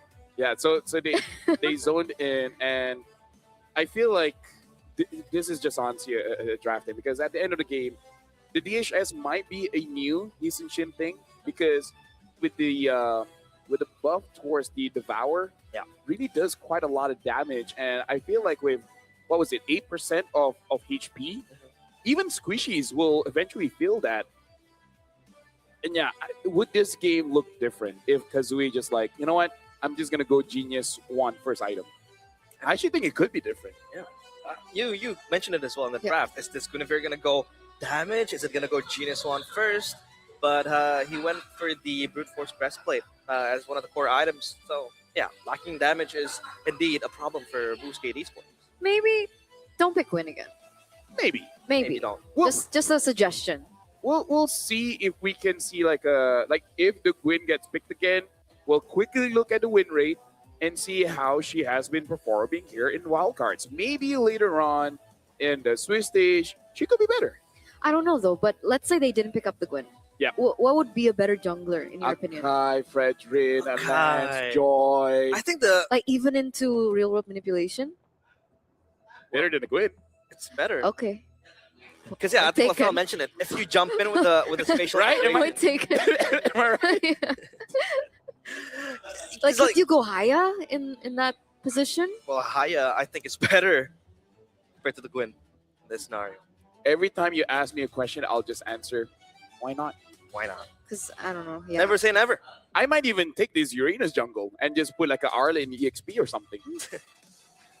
Fair enough. Uranus jungle hurts. Fair It's enough. all about mindset, Eternal. It's all about the mindset. It's all about the mindset. We learned that yesterday. Yesterday. Oh. I just want to see a shift when it comes to the draft. What do you think? Well, I think yeah, don't pick Gwyn. That's number one. And even if you want to pick Gwyn, compensate it with more damage. Just and also ensure that the Gwyn is able to kind of set up. I think they did that with the Cho, but yeah, Wactor kind of botched a few setups. So nice try. It's okay. Speaking of 51%, cards are cool. And No you one guys can said get MLBB cards. 51%. There's a new way to celebrate esports highlight. Official MLBB M Series tournament trading cards bring premium design and modern tech together. Available this January. Head to play.com for early access. Grab yours and hold a real piece of the M Series legacy. And if you have 51 cars out of 100, I don't know how many cars they are, but you have more than half, then you know that you are more important than any of your other friends or family, whichever you want to compete against. Speaking of competing, Magic Chess Go Go. Go. I love that game, man, because the World Championship is coming. This is the first World Championship of Magic Chess Go Go, and it's happening on January 10 and 11. The group stage semifinals will, it will be fierce competition. I don't remember who's playing on that one, but on January 25, that's going to be the grand finals. It will take place at the M7 Carnival, which should be an amazing time at the carnivals. But make sure that you guys follow the official channels to get the latest information and witness the birth of the first MCGG World Championship. Wow. Beautiful. That is crazy. Is KB gonna play there again? I think Probably not. He wants his But- redemption arc. But Yeah. he was actually so good during the SEA Games. I was Oh, yeah. watching and I'm like, you were casting it as well, right? I was casting it. Yeah. You were casting KB? Yeah, Yes. with Leo, right? Yes. See how Wow. you see how tables were spinning? What? Huh? Tables have turned. Turn spinning. Tables don't spin unless it's like Hey. It could be a turntable. that's true, but you need Hey, a The vinyl. chairs have flipped, and now we might be getting into the pick and bands here. Ladies and gentlemen, if you guys are at home, make sure you guys take care of your furniture. If you guys have cats, I don't think you have any choice in the matter, Yeah, you don't. Yeah. unless you have wooden furniture. Then maybe you're fine. No, What it about gets leather? scratched. Oh, you guys scratched still? Oh, my leather couch. It's broken, man. Thank you, Neko. Neko. Yeah. That's Well- a nice cat name. Speaking of, It's cat. we gotta look at the damage, Japanese. the damage numbers here. 87,000 damage by Zexora. Kenny doing 84,000. By comparison here, you gotta look at Boostgate. I would say despite the tank build, because we did kind of okay, 27. Yeah. But still, that's nowhere near enough.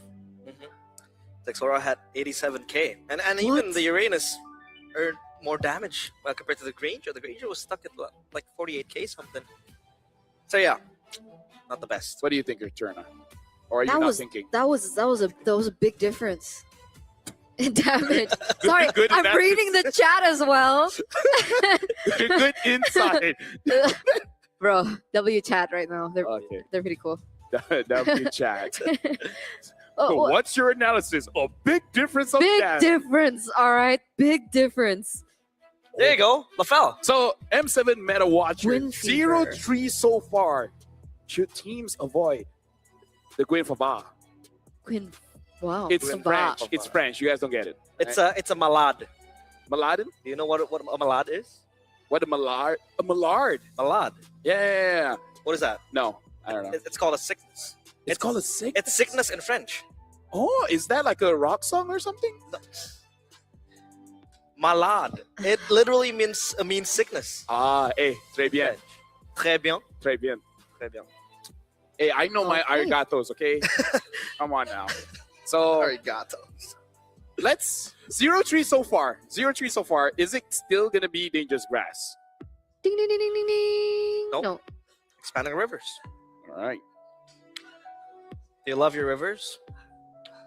Uh, Do you take care of them? I'm okay with it. My apartment has a swimming pool. I've been staying there for like all together for 5 years now, and I've never been to the swimming pool. It's okay. Swimming's not for everyone. Is a what? Swimming's not for everyone. Oh yeah. Sorry, I couldn't hear. You're far away. I know. It kind of sucks. Well, Boostgate is going to be the first pick here. They're batting out the Kalia, the Yuzong, as well as the Gata Kacha. Now, Zone 1, still batting out the Grok, as well as Sora, and now the Fanny. So before this, they did pick up the Jushin, which honestly was okay. But if they want to go for a Gwyn, I think something like a Farsa would have been better. Yeah, I think Or that just take away the Ishin, right? the Sunshin was a problem as well. But the difference now is that they took out the Hilda for the Gacha. Chusin will still be core, of where BGT wants to kind of revolve around. It helps a lot. I mean, it was multiple CCs being thrown at Team Zone. So yeah, we'll have to see how they round up the draft with the Chusin as the first pick. Do they still want to go with the YSS for Why Team not? Zone? Right, it worked It's in that first available. game. Unfortunately, they won't have, their hands on the Gatot Kacha this time around because it's banned out. But there are other options. Again, Arlet is still something that we haven't seen yet. But Because I saved my nation. okay, they, I like they that. go for the Hylos instead. I like it because if you actually get Jushin and Hylos, that would be dangerous. I swear, if you pick up a Guinevere here, What are you gonna do? What you gonna do about it, LaFell? I am gonna be so upset. I will X about it. I can't say tweet anymore. There you go. There you go. There you go. It's good because I don't have X anyways. All right, cool. So now, you can see that Kazuha is on a comfortable hero, right? He loves his assassins. We finally get to see the Hayabusa come into play. But how will this impact the rest of the game? They go for the Eve again. And remember, BGT, they love their pickoffs. Like, I don't know why, but they love this style. They love that pickoff style for Wachter. I don't know. Will it be different, though, this time around? I think they need burst damage. Sure, you can kind of get it from the Hayabusa, but it's a little bit telegraphed. The Shadow Kill doesn't really instantly take you down. So if they want to go for that pickoff style as well, they need that as one of the prerequisites. Number one is the burst damage. Number two is someone that can really hard lock a member of Team Zone. Previously, it was the Guinevere, obviously, but now I think they gotta look for more options. Ruby taken out, obviously, a counter to the Hayabusa as well makes the job even much more difficult. Honestly, the way that they played, like they use a pickoff comp, but they're playing zone, Yeah. right? Zone. So I feel like instead of trying for those pickoffs, something even like a Minotaur might be a bit better for BGT because with their lineup here, I think they have to go for a marksman because if they go for double fighters, I don't think that they will have enough damage. So I'm looking at the claw, I'm looking at the carry, maybe even a Harv, right? Either or, I think it will be okay against Zone 1. Even though Zone already has the counters towards most of the marksmen as well as the Harif, sometimes you just gotta bite the bullet. Sometimes you just gotta be better. Yeah, I think Claude's That's an what my option. dad always says. Will bite the bullet? Just be better. Just be better. Oh. He expects a lot from you, LaFell. He demands a lot. I think it really depends on this next ban now for BGT. I mean, the Claude, we talked about it. It's pretty good against the Eve. night sky Misconceptions tells thrown away. all. Esmeralda. Yeah, it was quite okay. Not okay. It was quite decent going up against the Uranus. The shielding and all that. So yeah, maybe that is something that they are scared of. But yeah, the Claude, will be picked up with Team Zone instead. So are they trying to put BGT in a position where they have to go for the carry, but Yes, it's sir. like bad? Yes, sir. It's a Yes, bad yes, carry. Yes, ma'am. Learn There from you the go. mistake. Oh man. Okay. Don't learn, just be better. Just be better. Trying to say that RX has to be better than Muminet. So we saw that he picked the carry earlier. Yeah, that's and why. it was hard. Like Piccolo said in the Breach series, just dodge. Just dodge. Okay. Oh, do you get that reference? Yeah. Hey, that's why you're a friend. Next pick though. Cho. Still the Cho. So yeah, at least 3 they, times in a row. yeah, at least they have the setup for the carry, right? Cho carry makes the job easier for the carry. The Phobius is good, especially when you have a Cho, reset for yeah. days. Yeah. The carry too with the Phantom Step. So yeah, this Phobius is gonna have a field day. So we're still looking at a pickoff comp versus a team fight comp, right? Unless, like honestly, Cho you can't use as a zoner. You just save your kick to kick people away, or if someone overextends, then you kick towards your team. Like as long as the entire team understands that you don't fully commit on this Cho, I think it's okay. You just use your Jeet Kune Do to impress your opponents with your flashy moves, and if they get too close, be like hiya, and then just push them away Hiya. with a kick. Hayabusa. Well, ladies and gentlemen, we're about to jump into game number 2, and I believe the devs here feel like the draft has gotten better, but is it going to be enough? Boostgate, can they actually get a win against Team Zone? They need to. They need to, right? If they still want to stay on top of their group of Group A, they need to stay on top. They need to find an equalizer and force this to a game number 3. Otherwise, Team Zone looking pretty good up there. But let's see, right? With the changes with the Hayabusa now in the jungle for Kazue, it seems like it's a more familiar territory for him to utilize. And as well as an addition of a marksman in the gold lane, they should be able to scale a lot better. So that window that we saw in game number 1 with the draft that they were, set on, it's not going to be applicable here. A little bit more flexible when it comes down to execution. Yep. And we got to look at the movements of a Walker here because, again, as a Cho, you can use as a zoner. Just make sure that you don't overcommit because sometimes when you do have a good set, your team kind of got baited to think that it is a good fight to take, but might not be. Speaking of, we got to look at the spells here. Kenny is going for that flicker, and Kate is having that purify. That damage. Good carry. It's a good lane for the carry. Obviously, you're gonna have a good time, but once it comes to the mid game where you have to fight a lot, it's hard to traverse your way into that backline of Team Zone. Jushin Emblem. Yeah.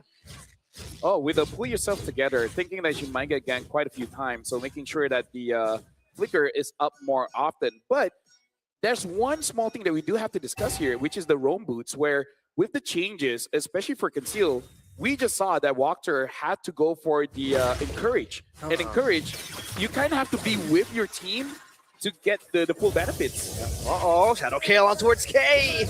You cannot purify damage, and that's going to be Kazue getting the first blood. So you can see now that Boostgate, they're playing to their winning lane, right? They're giving a kill over. I don't think they should contest for this objective, but... Yep, they want to. Mountain Shocker and Kazue again!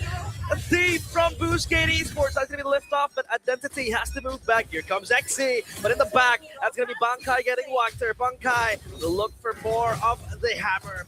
The RWM being popped up. Identity has to go back into a safer position. He can't. He gets knocked up. Kenny gets the kill. Shadow kill from Kazue. And a heroic entrance from the Ninja. And Identity loses his life. Overall, that was good because sometimes you do have to make that kind of play where your opponent don't expect you to go for it, but you still go for it. But again, even with the overextension, Boostgate does have a goal lead, so I think that's still good for them. And this is the big difference when you see just changing your jungler, right? Like, let's look at the hand cam here. Now that you're using a Assassin, it doesn't matter using Shin or the Hayabusa, you can actually impact the map. Look at that. Shadow Kale on towards Bright. One more hit. Bright is tanky. High loss. Can't really take down easily. Damn, that was close. That was close. And I think that was also before Hunter Strike, right? So with the Hunter Strike, I think we could expect a lot more coming in from Kazue. That was unable for him to do that when he was on the Gwyn. Yep. Look at Exy now. The one that will be slain by Team Zone. And yeah, Eterna, obviously, with the Gwyn, you can't really do flashy moves like that and impact the map. Now, though, Kazue bags 3 kills. Yep. Counter-Strike as well. Yeah, looking pretty good. Looking at the emblem builds here as well. A Black Eye Shield for Walker, and now the having a lot more armor for the side of Boostgate. So they're really just worried about Zexora and possibly Bankai. Kenny is not something that they're too worried about right now. I mean, up top, the Exy again. A target of operation for Team Zone. Pops the consecration, and he's going to be fine. Exy will be able to try to sustain it, but the blazing the wet on towards RX. He flickers away into safety. The carry will still be safe. That's going to be 2 resources spent, and now they're going to focus on the turtle now. The back line, that's going to be Zexora bobbing and weaving. Good knock-up with the kick as well. Kazue gets Zexora. It's a mega kill for the Hayabusa. The objective in their eyes. Bankai screaming for help, has to flicker back. Exy enters the fray. Another good knock-up from Wachter as Bright gets taken down. Bankai deleted as well. K is late to the party, and Boostgate, they feast on Team Zone. That was so worth, right? They got the kills, they got the neutral objective. They're still at Perfect Turtle, by the way, and they were able to layer in an additional kill for RX. So now RX has a little bit more resources to work with up against K, and a lot more shield, gold shield, and they should be able to get that turret down as well in the top side of the map. How are they doing this when they couldn't do it in game 1? I would say they look much cleaner now because when they actually go for engage, they can actually get a kill, enough damage there from Kazooie as well as RX, which is different from the previous game. They can set it up, they just could not finish it. So I think this looks much better because there's balance in the draft. And I gotta say, shout out to Walker as well with the changes of the Joe using the encourage. He's actually staying around his team just to make sure he gives the extra defenses to his team. Because usually as a Joe, you want to chase after the back line, but this time, even if you do, you're still close enough to your team to have full value of the encourage row boots.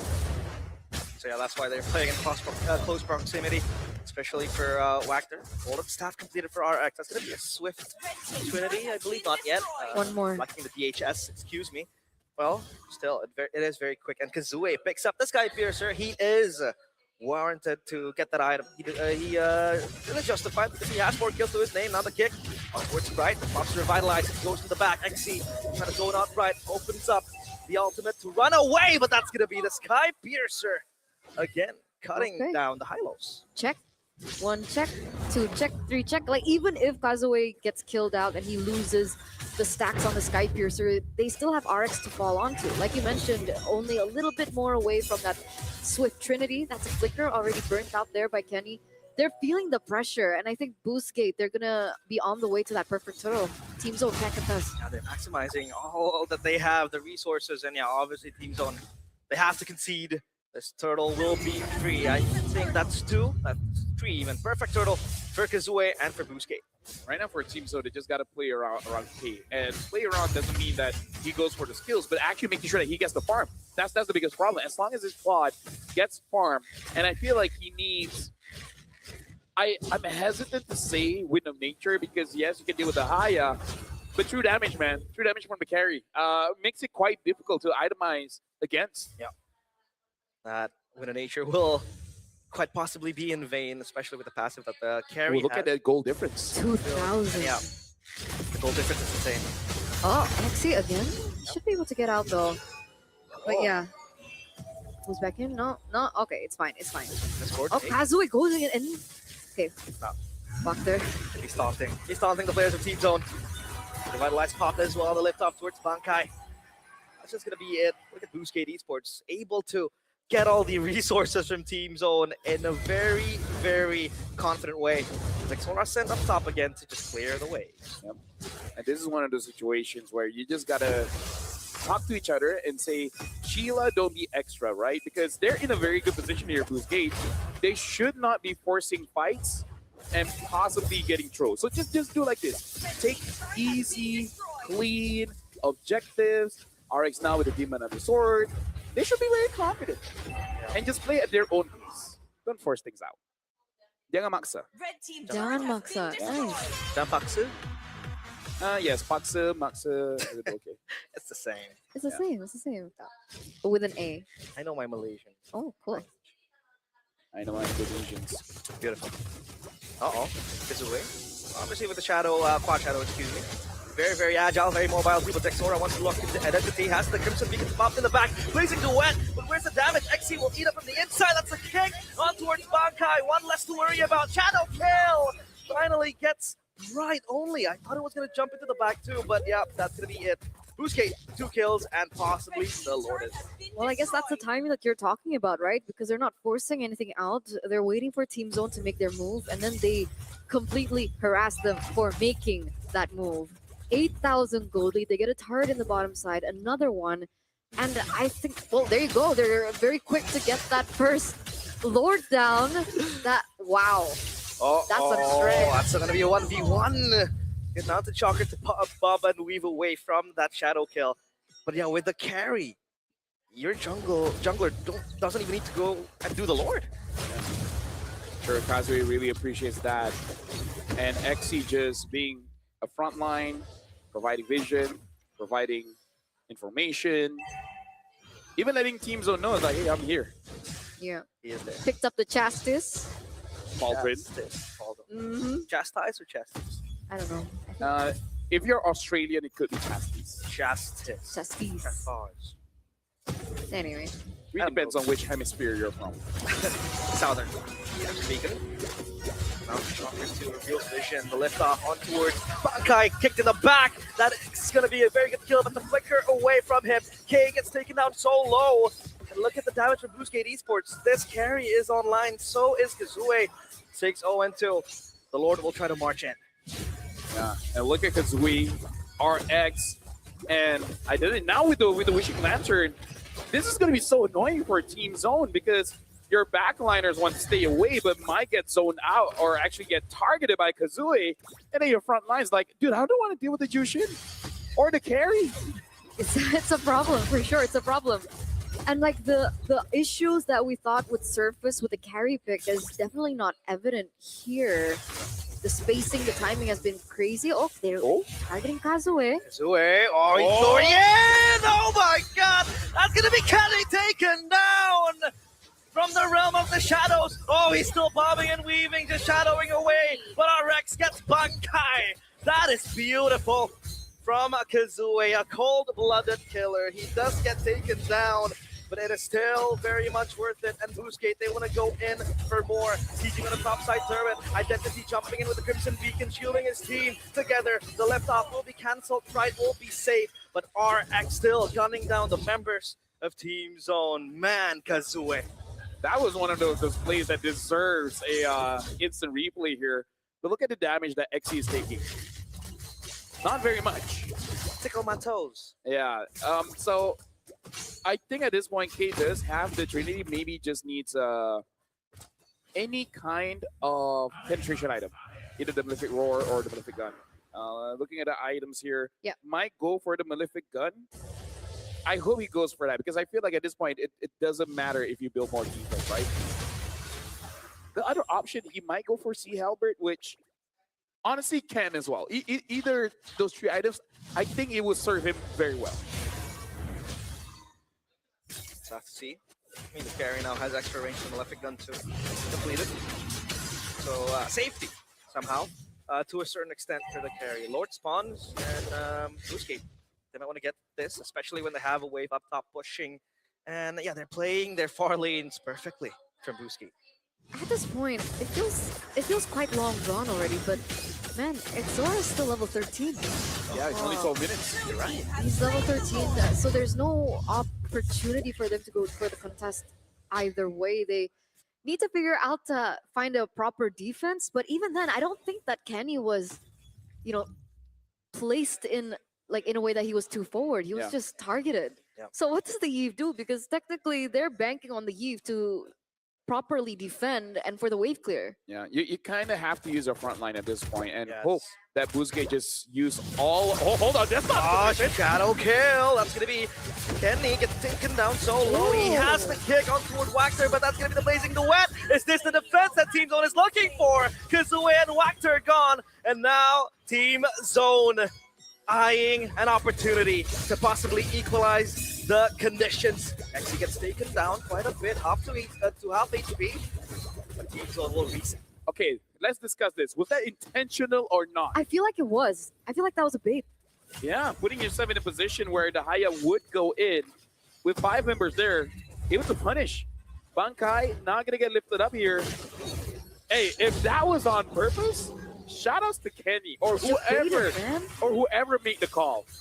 Well, they're making a play. Mountain Shocker misses towards Exit. The concentration does give him that movement speed.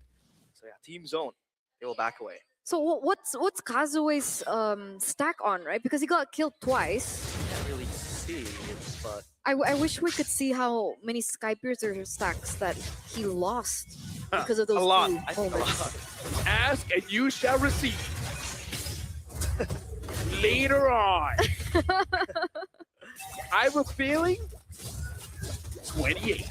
28? Left or lost? Left. Ooh. Either 28 or like 30, 34. Isn't that significant? I think it's still okay, honestly, because I feel like even if he sells the Skyfisher now, he still does a lot of damage.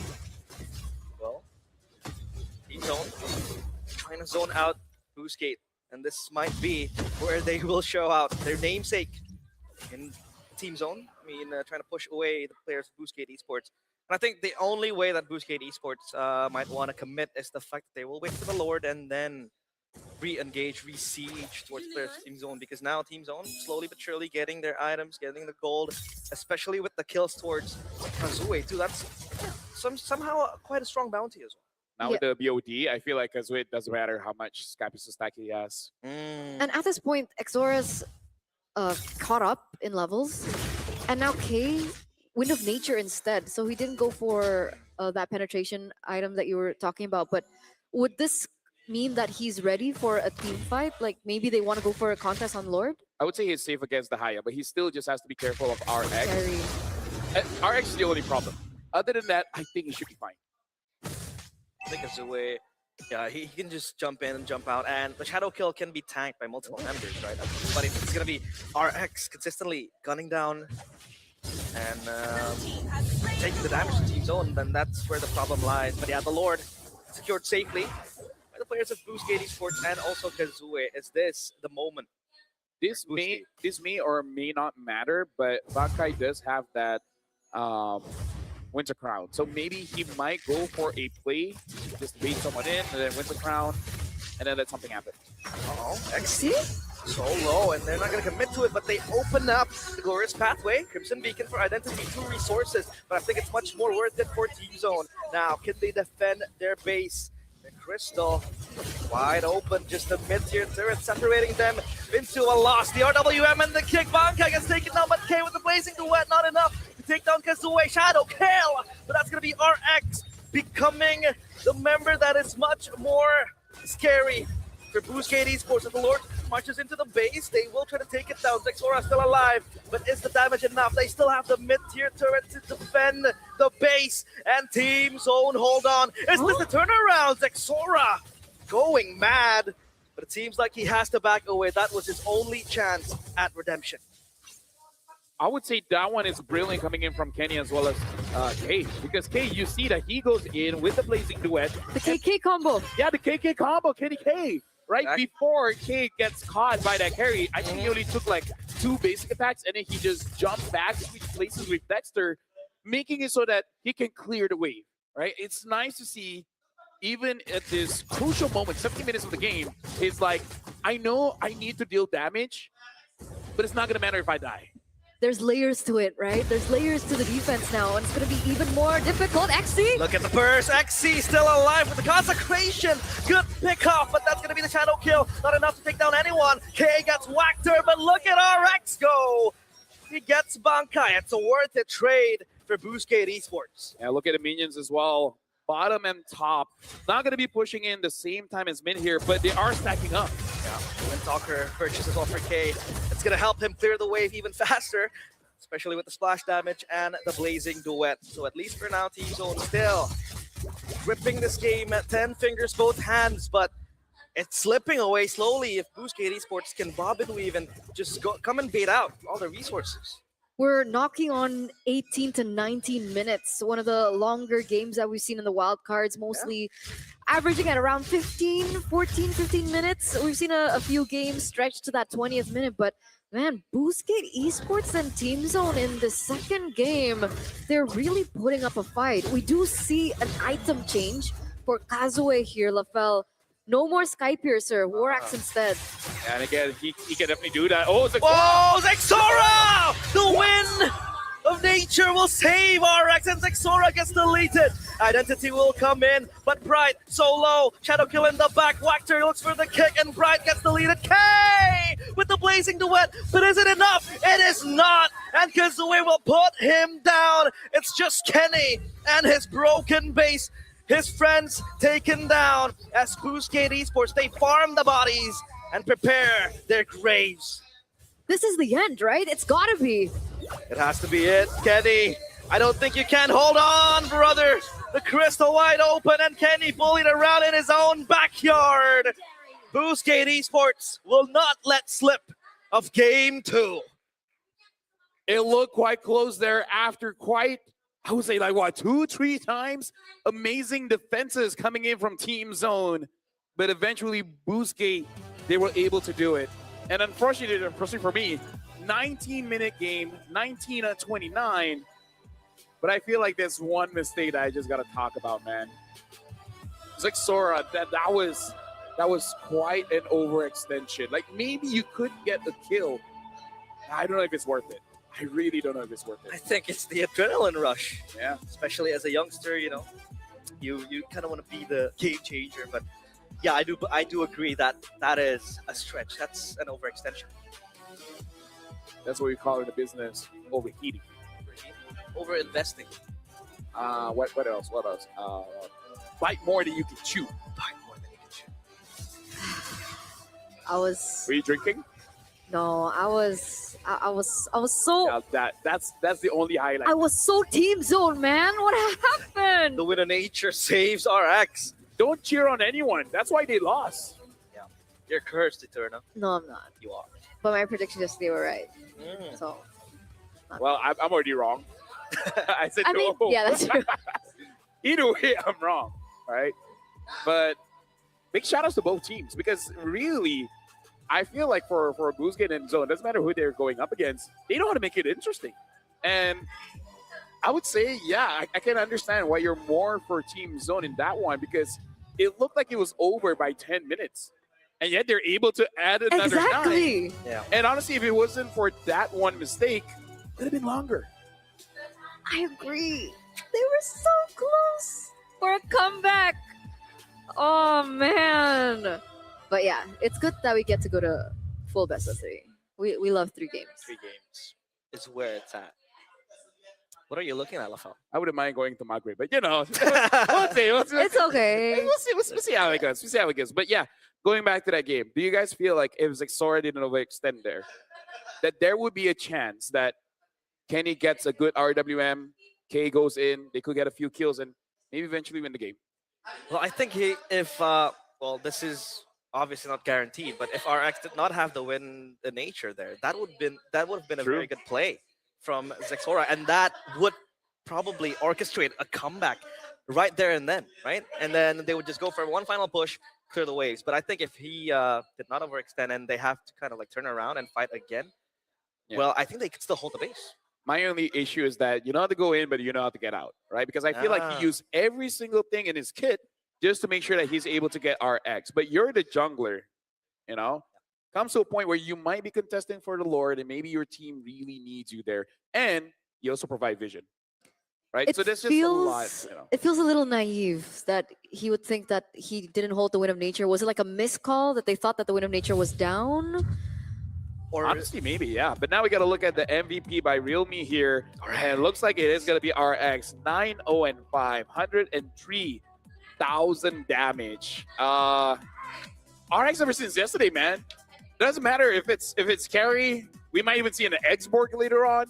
He's popping off. He is. I mean, we talked about the carry pick being, especially Punishable. What? Punishable. Punishable. Yeah, that is the word. Yeah. Especially what we saw at Muminet on that match. That's in a division played, but he did not have any problems. I mean, the Eve problem that we talked about was apparently non-existent. He was able to space himself quite well, and I think shout out to Wactor as well. He landed quite a few good sets to kind of give space for RX as well. That and also the way that the carry played it was passive enough that he doesn't get caught in the real world manipulation. And you can even see in this particular highlight the way that he waits for someone to cancel it, and usually Xzora's damage is enough to cancel the real world manipulation. So it's everything that goes to plan, like step 1 do this, step 2 do this, step 3, and like that the way that they channel those steps into the game and execute it properly is what makes the carry actually work in this particular game. It's kind of like playing passive aggressively, right? Yeah. Right? I mean, that's what you're saying. Like he's passive, but he's aggressive. Also aggressive. Passive aggressive. Right. Passive aggressive. I thought this was a botch fight, to be honest, for Team Zone. Okay, let's look at this. Able to get out of it. Yeah, Zexora to RX. Oh man. Good cover too by Wactor. Yeah. Maybe if Wactor was not there, maybe he could get the kill and maybe get out as well. But you can also see his teammates a few units behind him, and I think even they were questioning, like, are you sure, bro? I feel like that's definitely something that they're going to be discussing as a team quite aggressively more than passively. aggressively. Yeah. It's like shouting and slamming at tables. Hmm? So like shouting and slamming at tables. Throwing bottles, Bottles. taking snacks. Okay. Looking at the items here, Bankai did not have a good game here. Having the War Axe makes it so that you do want to move in front and just keep on jumping on people. But I would say I want to shout out Identity as well, because he plays this Jushin like a fighter. He keeps on Crimson beaconing in front, right? He's more in front than Exy or Wachter. Yeah. But to be fair, he did catch the necessary targets and deal quite a lot of damage. Yeah, multiple times I thought that the Crimson Beacon was premature. You know, spend it quite early, but it still works because when he is in front, he can look for the zone. You know, he can zone out the players of Team Zone and get a few lifts offs. And the damage was also there, especially with the Wishing Lantern and the Glowing Wand. Divine Glaive is also existent, so it helped BGT quite a lot. Yeah, I agree. I think the last minute item swaps was something that we did point out as well in the game. It was really good for Kazue to have the... Where did that accent come from? Kazue. Where do these random accents come from? But Kazue. Kazuya with the Sky Piercer earlier on, it was really valuable for them to look for that snowball. But as soon as he saw that it wasn't as valuable, he switched it for something that would give him a little bit more value in the later stages of the game. So that's something that we looked at. Pull yourself together again is still such an interesting choice. It's not something that we see because it's usually tenacity or rupture or the other boots movement speed one. But the way that Identity played it really makes sense because Yeah. with, I think at like what, 8 assists, you're already at maximum stacks off that pull yourself together. And Identity using that Crimson Beacon very, very aggressively. Yeah. I really feel like maybe that's why he's like, okay, I need this flicker basically all the time. So I think it's more of a playstyle thing, and this might be adopted by other players, other teams. And speaking of adopted, you're not as Indonesian, right? Huh? Remember we discussed this backstage, you know, to test how Indonesian everyone is. With all your accents, you're more Miss International. Miss International. I That's think so she's weird. helped us. Right? Aren't you? Your accent, mate, is lovely. Lovely. No. Nar? No. Oh. No, it's not. But Oh, it's not. Oh, it's not. Oh, crikey. Well, what do you think the next game is going to be? I think it will still be close. I don't think it'll be one-sided. Yeah. And for you guys at home, these players here, they're using the new Realme Pro. And the thing is, they even have the AI coach as well, giving you actually real-time information on your screen to kind of let you know what is the best way to use the zeros and etc. Yeah. I think we need that to figure out how to use Guinevere.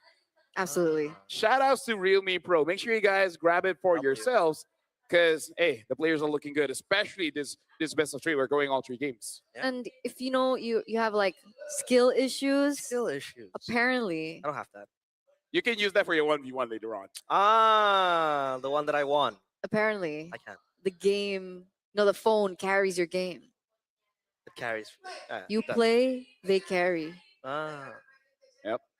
And now make sure you guys go for, I mean, like, it's the weekend. It's still a Sunday here. So make sure you Sunday. guys, it is Sunday, right? Imagine working on a Sunday.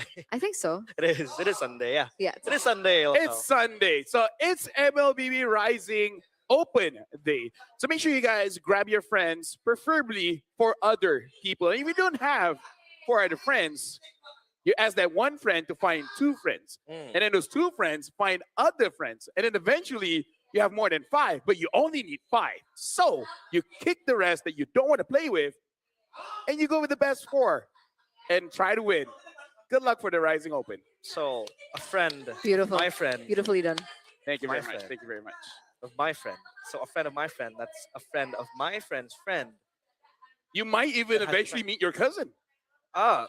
Okay. That's a far way ahead. Not for Malaysia. The country is smaller than Indonesia, so it's plausible. It is. It's plausible for sure. Singapore, forget about it. You walk around, you meet all your family I members. was about to. Yeah. I gotta ask Abstract now. Like, does that actually happen to him? Abstract, does that happen to you? You know what? came on top of my head. I thought Came on top of your I head. mean, like on top of my head, like popped on top of my head. Oh, okay. Oh, right. That's it, that's it. That sounds Yeah. strong, guys. I'm sorry. I always thought Husky was Singaporean. People always thought Gideon was Singaporean. Because Gideon is Malaysian. I can confirm. It could be both. He can be whatever he wants to be. That's true. So, Could be whatever you want Yo, to be. W Tezet. Oh, cool. Talk He to looks guy really once. happy. Yeah, he Good spirits. he does. Good Oh, aura. Good aura. Good. Ah. Ah. Understandable. Pretty good. Pretty good. It's nice that Eternal is not that hard to please. Yeah. Not like that, but you know what I mean. So the drafts were good in the Yeah. other game. I don't even know if Zone really has to adjust that much. Maybe they might respect the carry this time. But other than that, I'm not sure what other adjustments that they should make. I'm wondering about Wakter's hero pool. Okay. let me hear it. Let me hear 'Cause the he's- wondering. I mean, technically, like on paper, he's used heroes like the Kaja, and then what else? The show. Kaja. But like his significant hero, like his thing Cho. hero is Kaja. The So show. yeah, but And wait, got thought. I yeah, Yeah. Tapi, wait, Yeah. but But what Very happens if you take out the Cho? Because his Gatot performance was kind of, it was not as great as when he played the Cho. If I was a coach, easy. I'll give you the got thought, but But don't use your ult. you can't Only do that. only use it when they're not moving. or defensively. Yeah, there you go. There you go. Okay. Because I think Gatot is kind of hit or miss. Because like I think he overthought his ult.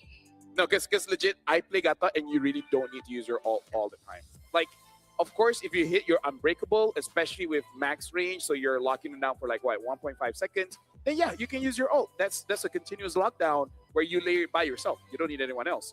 But if you're jumping in blind, it's really not all that worth it. Just play more macro. People tend to be very trigger happy when they play Gatot because they think I need to land a 4-man AOG. Unless you're playing with an Alice, Yeah. then you have to be actively looking for a 5-man, 4-man AOG. But other than that, yeah, just use your unbreakable. Plus, it's a cool ult. You know, the superhero landing. Superhero landing. You kind of want to use it just so that you can see the animation.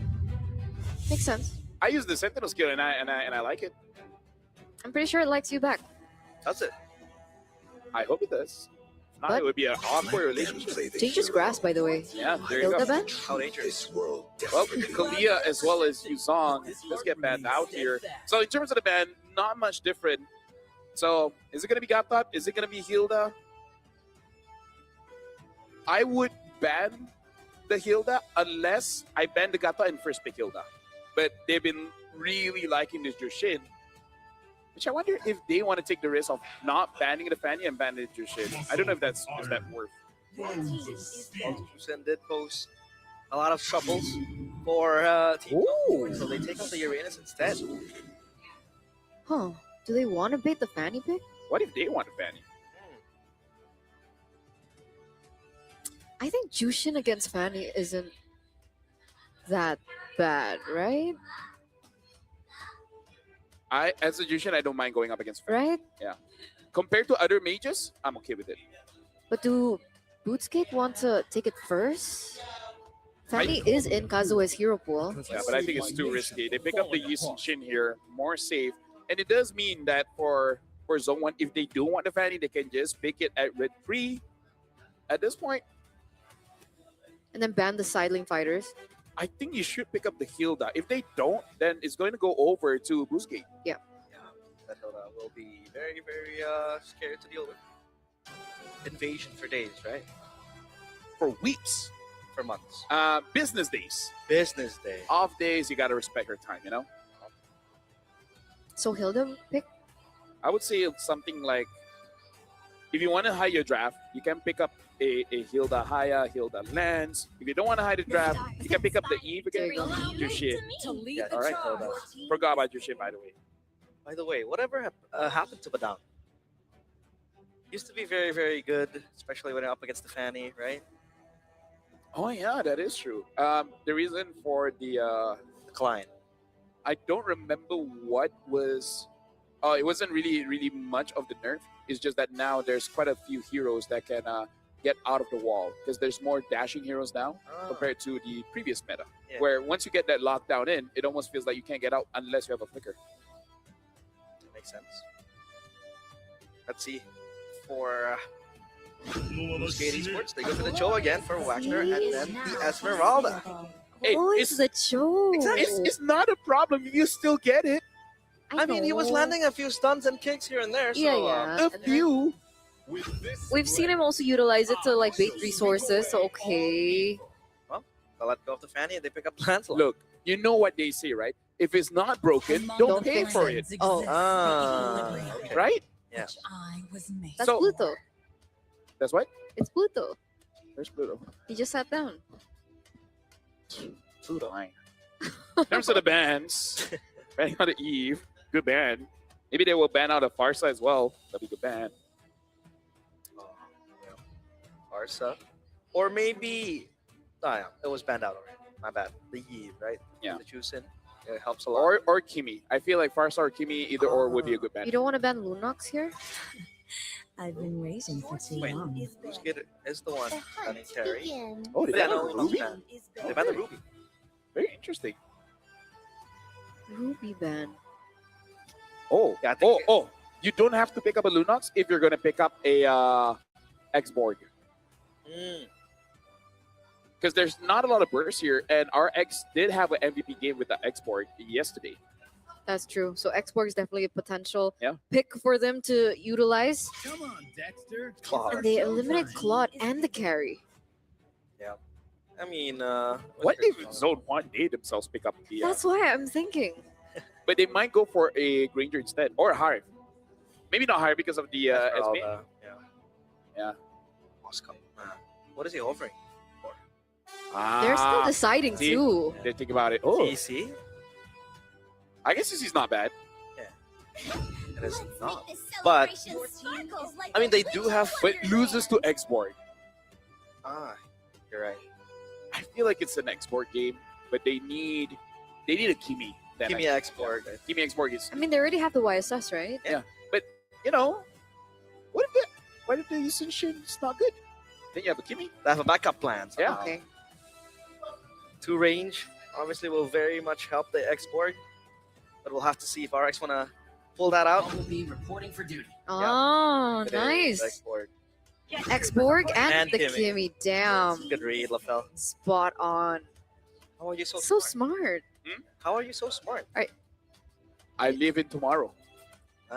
That's why he's the GOAT. A man of vision. Yeah.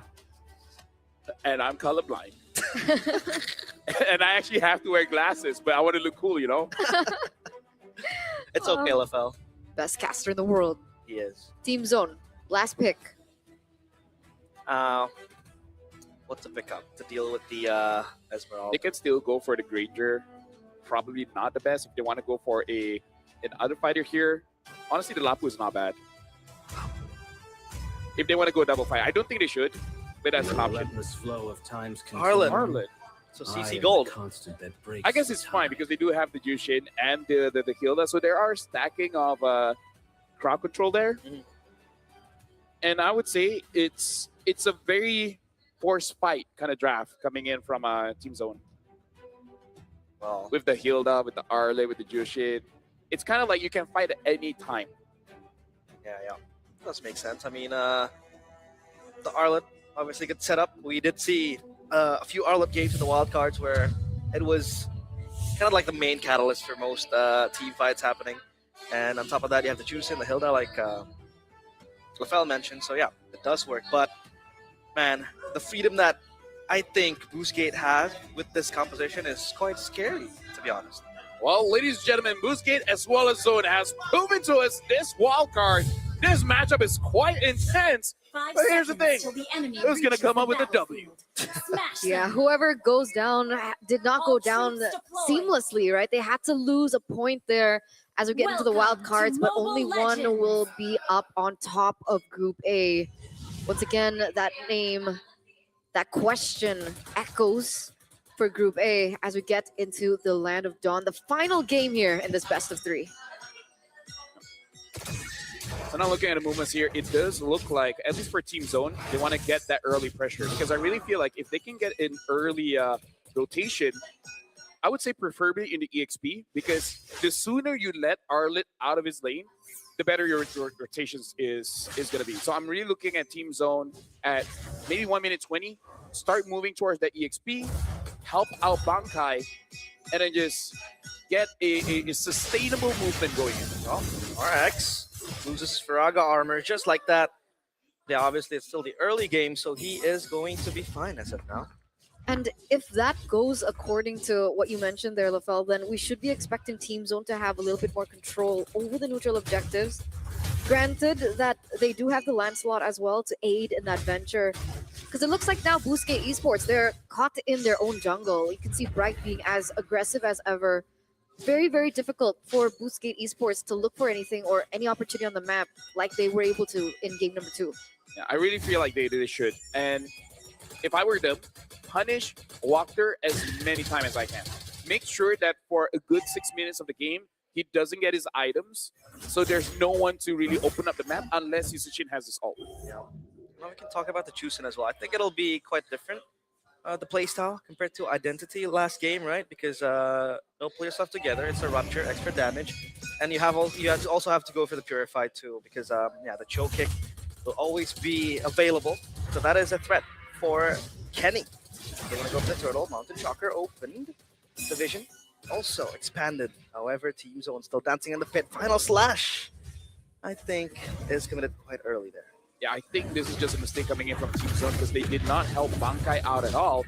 And he's kind of crucial for them to win this fight. Whoa! Zexora, beautiful retribution. You thief in the night, and he gets out with that. Phantom Execution, retribution. So that was revenge, right?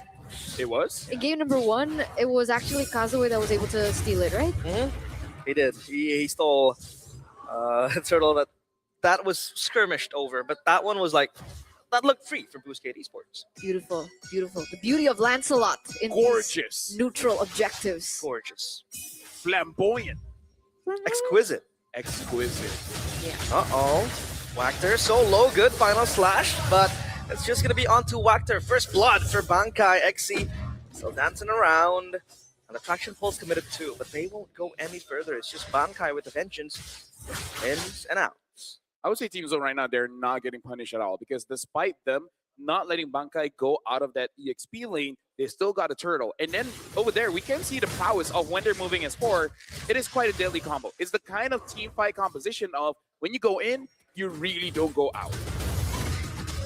Oh. It's kind of like going to an annoying friend's house when they're partying and they never let you go home. Oh. It's only 3 a.m. It's early. Yeah. Essay, depending on where you're at. But all in all, Team Zone doing quite a good job. But I'm thinking about like timings now, right? Because great, Team Zone has a good composition. You can see the power spike hit as well, especially in the mid game, because we're looking at Bankai, we're looking at Bright as well as K on top of that. But if it gets to the late game, if Boostgate Esports can relay that onto the late game, does Boostgate have a better comp in the late game? Yeah. Mm-hmm. They do. I mean, that's it. So timings. So is that what they're playing for now? They just need to buy time? If Team Zone does nothing for 80 minutes, they will lose, yeah. That's a long time, LaFell. Well, we'll be here all night, but Boostgate Esports, they want to stay around the turtle. It's going to be Team Zone testing this. It's going to be the Crimson Beacon onto his attraction pulse too. They want to run around, but Zexora gets the turtle, and now it is their time to re-engage on towards the players of Boostgate Esports. XC left alone, final slash purified, but Bankai has blood in his eyes. Zexora wants to dive in. The Court Rose won't connect as much, but XC still tanking so much damage that the Phantom Execution will put him down.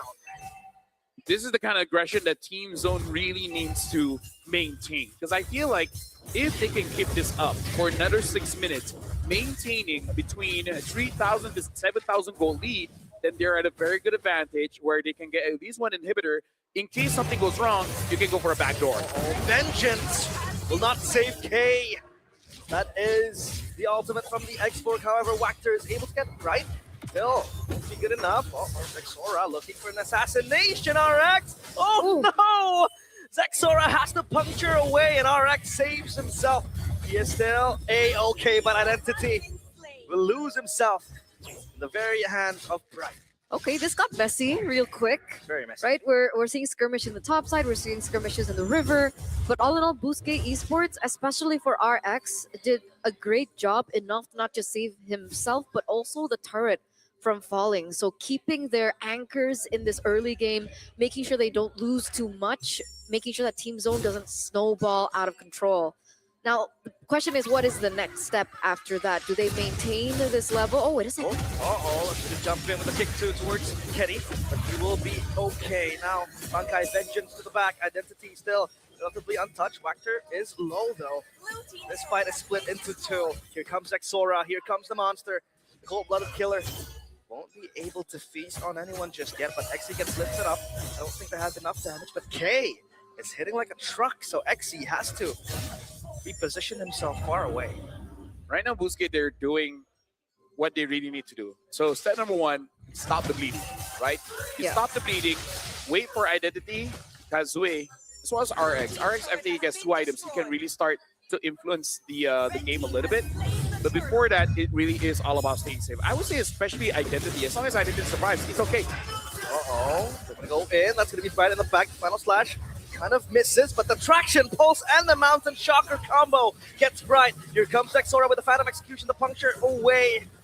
And that's gonna be a loss slightly for Team Zone. That is reflexes, right? Identity got caught in the final slash, no? Yeah, but also this shows that Boostgate is reading Team Zone because they understand that Identity is the clear target, not really Kazooie.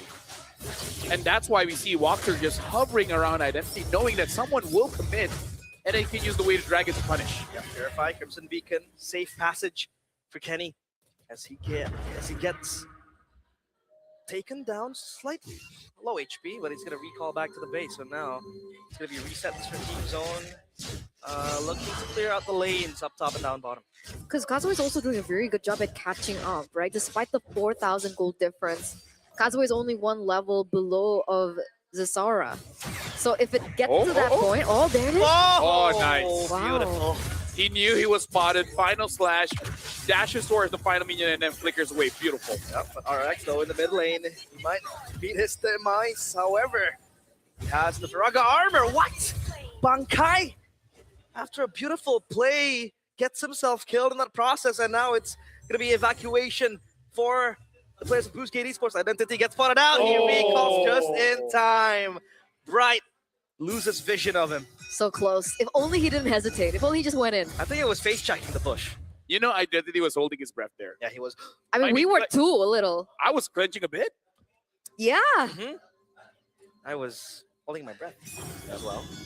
So about 4,000 gold here. Xe jumps forward. And again, it's all about just stopping the bleeding, wait for... Because I think the Kimi only has 1 item, only having the glowing wand.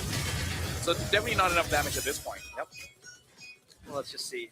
This has been a brawly game come the mid-game. So far, the Lord will be prio for Team Zone as they have a way of pushing down bottom.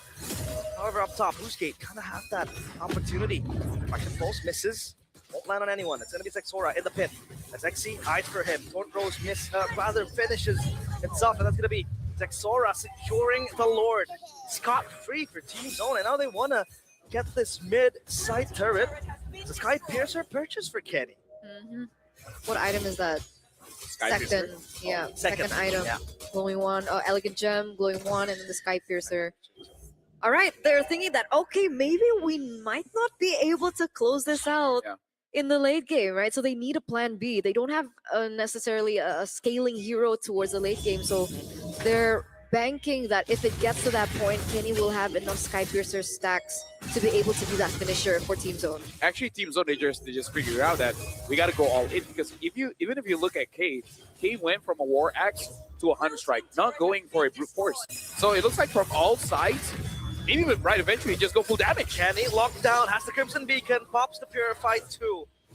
But look at Zexora doing heavy work down bottom, just gonna cut the wave and then ensure that minion push will be good enough for them. Ooh, Rose into the yo-yo by K, kicked into the back from Wactor. Mountain Shocker locks K in place, but he has the vengeance. Bankai forces the flicker away, has the Dauntless Strike to zone out the players of Boostgate Esports. They will reset, and that is a slight win for Team Zone because they're able to usher in their waves. This is what in Indonesia we would call alot. Alot, You know, like the hero. Can you say that how again? do you explain it? Alot. Alot is very It's tough. It's, it's tough, hard. like you know, it's unsettled. It's hard It's to like it's difficult to push through. Yeah. You know. It's difficult. Like you get what I mean, LaFell. Yeah. I just appreciate that Eterna now. She's just embracing that she has so many accents. And we're just hearing one per day. Yeah, he's a show off basically. It's really alot for Team Zone. They can't close it. Yeah, they really can't. But they're trying their best. And look at the back line now. XC gets taken out so low. The Sky Piercer is rewarding. That's going to be Kenny getting the kill and Zexora taunting the player of Boostgate Esports to go in further, but that is clean. Now they have a tri-lane push building up to try to crash the waves into the base of Boostgate Esports. If they really want to push it, there's no Purify on Boostgate, except XC, but who cares, right? Just 4-man Final Slash. Yeah. And then Force. I want to look for it. Zexora puncturing his way left and right. That's the chance. That's going to be the final slash. Where is the follow-up? Thorn Rose. And that's going to be the Mountain Shocker zoning out Team Zone. That was a good final slash, but yeah, not enough burst damage for Team Zone to feast on. I mean, he got 2. You said 4. Hey, half of nothing is better.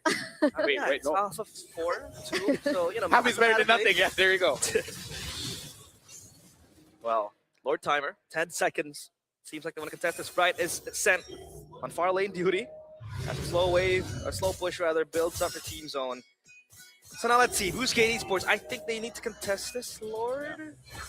They don't even have to win. But if they do, ooh, that's going to be sad for Team Zone. If a steal happens, ooh. I don't think it'll happen because Kazue is so far away, but maybe someone else can take it.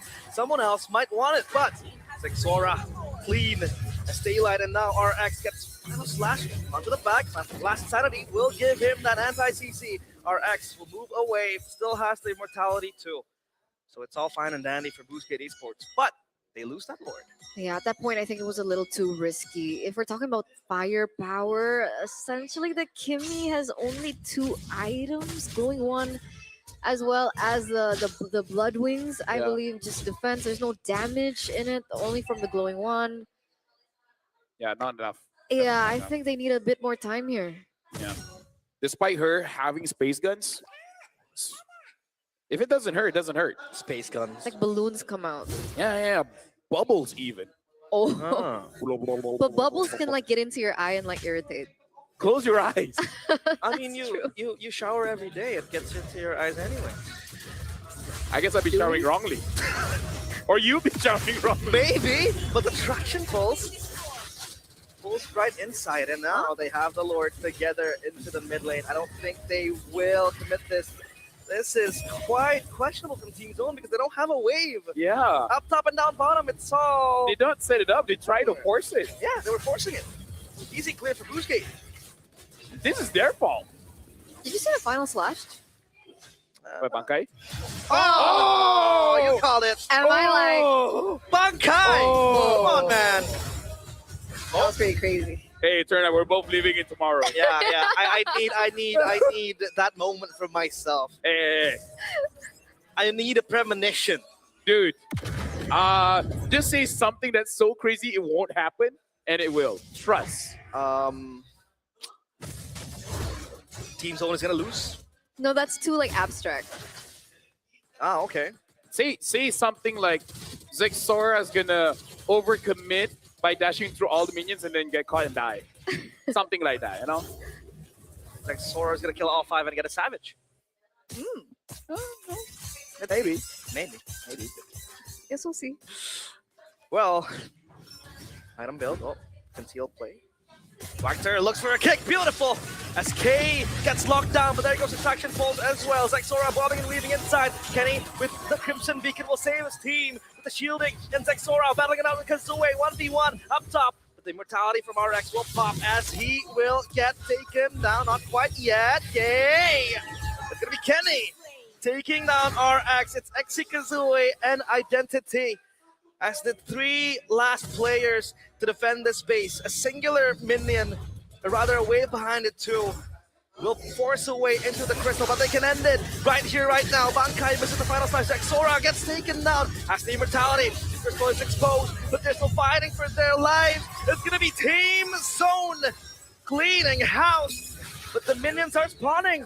They have backup now. It's Quackter coming in. Kazue is here as well, joining the party.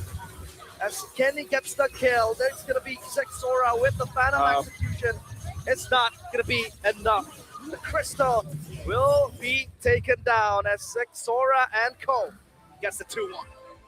Not as savage, but we can definitely see the vision there. It's like Sora at the end there really dealt a lot of damage and chased after the right target. So I like the attempt, going for a kick, getting the CC, but the follow-up from Team Zone was just too much. There were two, and I think Bluesgate was quite, they had a gap between them.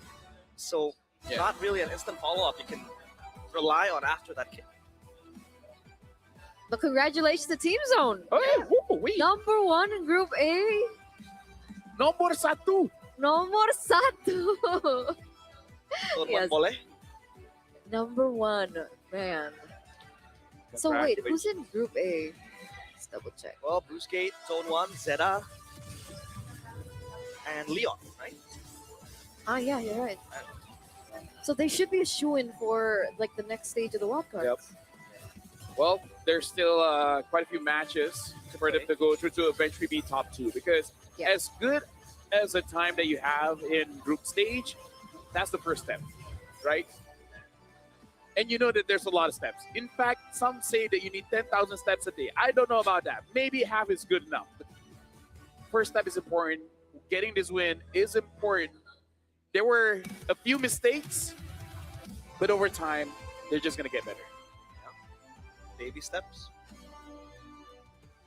Look at the cheers from Team Zone. Look at what it means to them. Again, the rookies, man. I'm very happy to see them prosper. Very happy to see them bloom as internationally experienced players, and they're able to prove they have what it takes. So will this be a repeat of history, Lafel? I don't study Which history?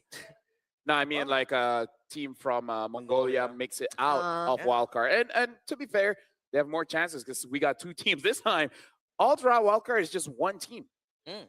But if you had to choose between like Guangzhou and Team Zone, who would you choose? Ooh, I choose Team Zone. As much as I love Guangzhou game. Guangzhou. Because I feel like whenever a China team is here, my Mandarin gets better. I can say Tianfeng Yaguai. Do you know for the voiceover they had me say those names?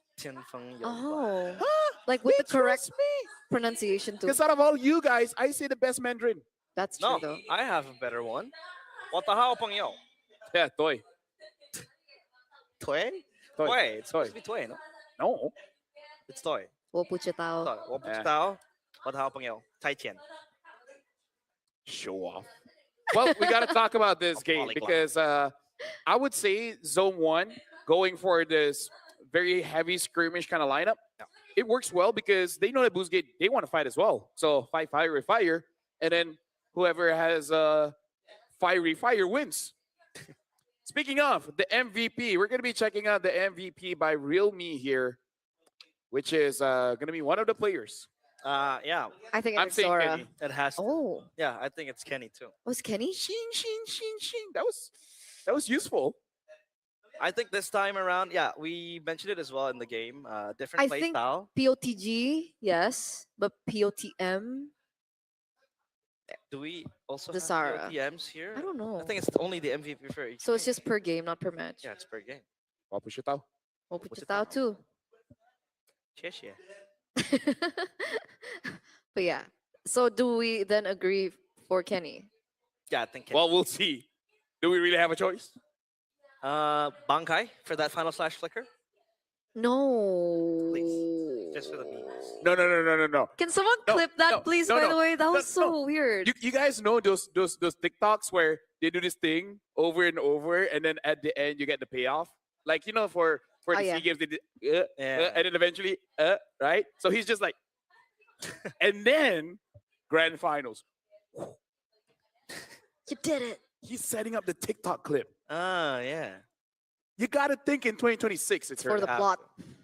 Need good logic, brother. It's for the plot. It's definitely for the plot. But that escape though, I rate that highly. It's a Which one? Bankai's escape on bottom. Final slash The with one- minions. Yeah, when the turret was still there. Yeah, that was cool. That was good. That was cool. I've seen a similar clip from Sanford in one of his streams. Yeah. But this time he's not escaping. He's diving to an enemy, chasing him down. That's Arlet tech right there. That's so Predator. Well, right now we'll be looking at the MVP, I believe. Yep. And we're gonna be looking at the MVP by Realme here. Kenny. And it's Kenny. Shing, shing, shing, shing, shing. So which Xing Xing? Well, actually, yeah, it does Yeah, sound like two. a landslide. But Yeah.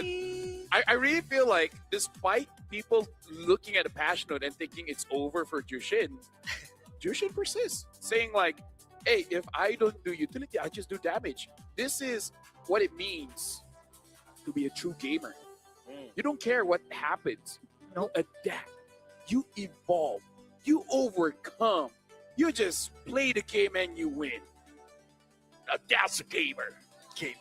That was so inspirational. Are you a gamer, Eterna? I guess I will be after this. Well, highlights though. Yeah, so far, I think a few win cons that LaFell mentioned, like, rotating to the XP lane, helping out Bankai to get out, did not really show for Team Zone, and that was some sort of a concern that we had, but I think they were winning most of the objective fights, right? They were making plays in the other side of the map, getting pickoffs, and getting that turtle. I think Zixora stealing that objective in the Yeah. very first place Yeah. kind of shifted the tempo for Team Zone, and they were the ones dictating it as far as the game goes. I really believe that was huge momentum, right? Because That was you could see that it wasn't set up in that way. It looked like rather BGT had a better foothold on that first neutral objective, but at the end of the day, it was actually Exora and was able to get that perfect turtle, right? I think it was perfect turtle. Yeah, it was Yeah. all three. Yeah, and in this game, it's really just they're trying to scale up, but the opportunity was not there. And Identity, it was a good choice and a bad choice at the same time, going for the second item, Blood Wings, because, yeah, you need to survive to deal damage. But as we saw, the damage was just not there. And Kazue also didn't have much room, much space to really do much. And it was just unfortunate. I feel like against a lineup like that, using a Cho is quite difficult. And maybe that's just a way that Eterna already highlighted earlier. Like, if you're just going to be using the Cho, even if the Cho doesn't get banned out, you roughly know how to play against it. It was actually a really unfortunate moment because if we're talking about like power spikes and like the item builds, we saw Identity finally picking up the Divine Glaive. Yeah. And then we started to see the damage in that final team fight in the top side of the map. But then like it's really difficult to be a Kimmy because you get dived on so easily. So we saw that Everyone Lancelot wants you. came in. Everyone wants you exactly. It's like you're a really hot girl and why am I playing the LaFell thing? I think that should stick for LaFell. But my point being is that even if Identity got to the point of the power spike, unfortunately, because of how much dive there was in from Team Zone, that damage was really like rendered kind of useless. I gotta say, I did not notice much of XC in this game, which is, I would say, quite uncharacteristic because usually he is the playmaker. We always see his presence. Even though the Uranus doesn't have any kind of crowd control or whatever, you know that he's there zoning people out. But on this Esmeralda, unable to do so. And that's, I would say, partly how Kenny really was the MVP. Because both Kenny as well as Wright and Bankai, they made sure that this front line couldn't do much. Actually, even looking at the items for Kate, there's so much shred for the front line that there's nothing that Kitty can do. She has no protection. Yeah. Exactly. It was quite non-existent. I would say a few times did appear to zone out and open up some choke points for BGT to play with. But yeah, the fact that you don't really have someone who can soak up members, right? From like what he did with the Uranus, I think at the end of the day, he gave freedom for Bankai and Kenny to just play around. Yes. That's my signal for you to talk. What was that? You did this to me at MSC. I do this to you all the time. I remember my first international. And then I remember that brought back memories. do you do that man. again, LFL? That brought back. Do you want to do memories. that on broadcast? Let's recap and take the break, right? So that game really showcased to us that team fight, at least here in the wild card, really is king. And I feel like scaling compositions are good, are great. But so far in this current meta, it's kind of hard to balance. Kind of hard to balance of how much late game that you have, and I would say how much frontliners or zoners that your team really needs. Because I would say like the Kimmy is not a late game hero though. Like I feel like Kimmy has like a really good foothold in like the mid game, get like two or more items a little, but like the way that the enemy team was able to play just really didn't allow that for that to happen at all. And I guess she went a little utility in her build. So That's true. But I think the Kimmy is late game because I think an ahead Kimmy, or rather a Kimmy that can easily farm Skypierce with stacks, would be very scary in the late game because then you have like 80, but you can like take down people from afar just shooting your gun, right? and then Jushin's like, why not me? Why not me? Ching, ching, ching, ching, ching. After this, we do have Virtuous Pro going up against Axe Meta. That is going to be the final best of 3 for today. So we're going for a short break. We'll see you guys then. Bye-bye. Rune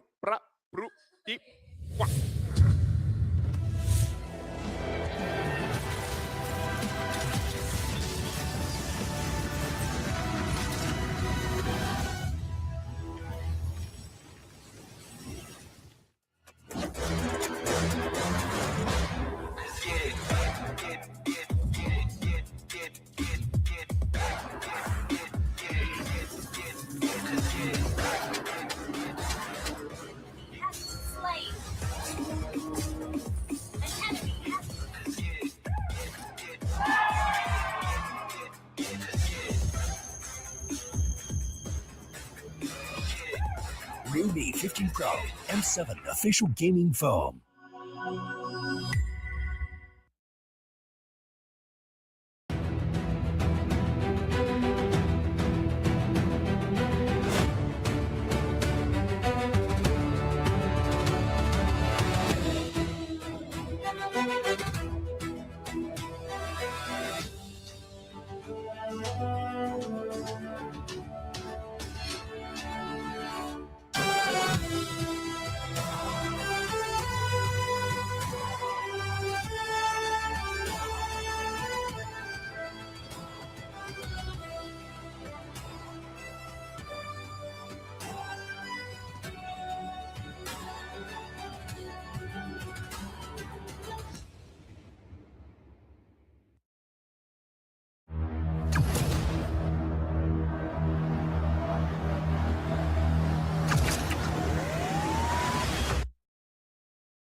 Fairy Games. Spend, play, and win.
Are your M4 World Champions, winning the game, getting the checkmate, setting everything up right now.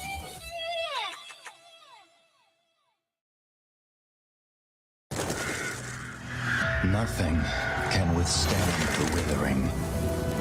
Against the endless erosion, my strength grew weaker by the day.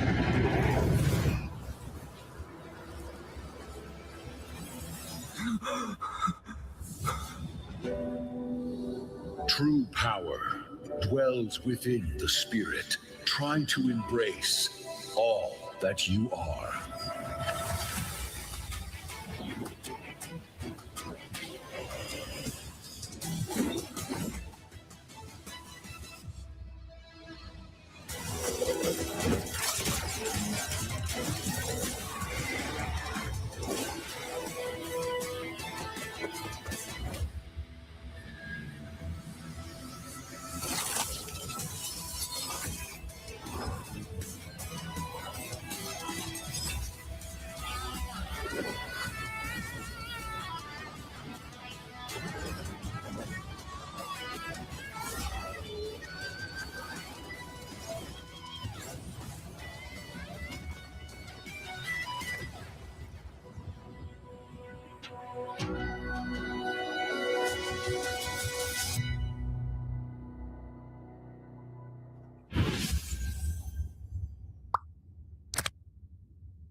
Just sizzle, got a crew so hot, no riddles. It's 0 to 100, no middle. That's right, that's right. When I walk in the room, everybody gotta watch us. R to the I to the S to the E. Gonna shut down the apps if they tryna get past me. You can watch us sizzle. We're making this shit up go triple. It's 0 to 100, no middle. That's right, that's right. When I walk in the room, we rise as one. Got me wild and free. Now watch us stay fly. Doing it like I do. If you're rolling with me, the best team that unites. When I walk in the room, everybody gotta watch me sizzle. Got a crew so hot, no riddles. It's 0 to 100, no middle. That's right, that's right. When I walk in the room, everybody gotta watch us. R to the I to the S to the E. Gonna shut down the apps if they tryna get past me. You can watch us sizzle. We're making this shit up go triple. It's 0 to 100, no middle. That's right, that's right. When I walk in the room, we rise as one. Up, up, up, up, up.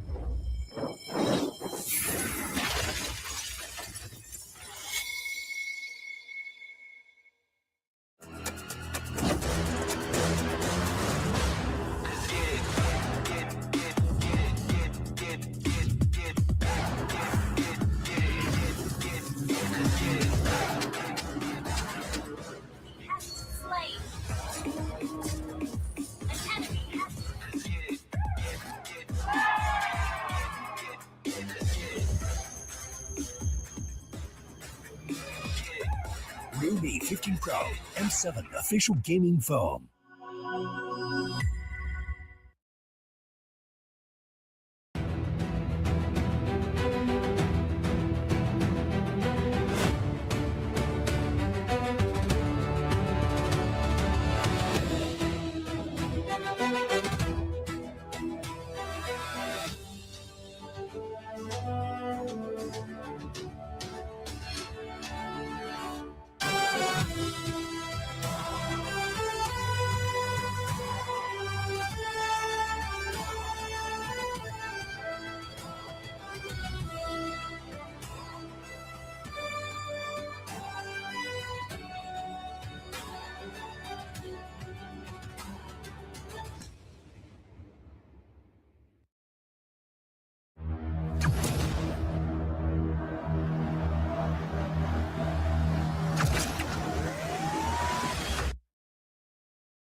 Cherry Games.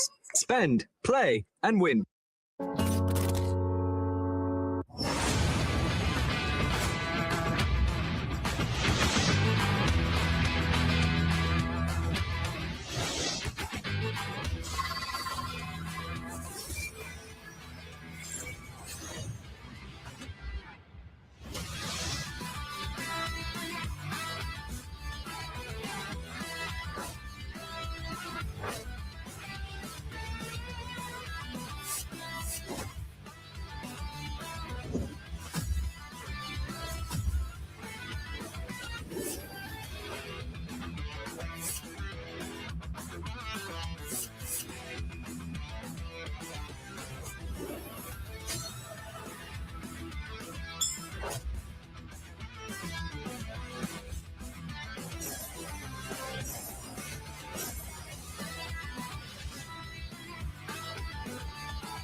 In case anyone isn't aware, it's already 2026, and hasn't it come to the question, why hasn't the aliens visited Earth yet? And the answer is very simple, because if you look at reviews, the reviews for Earth is not good. Yeah. We only have 1 star. That's the moon. No. Welcome to the wild card. That's the sun. That's the sun. Oh my God, no. Did you get the joke? Do you?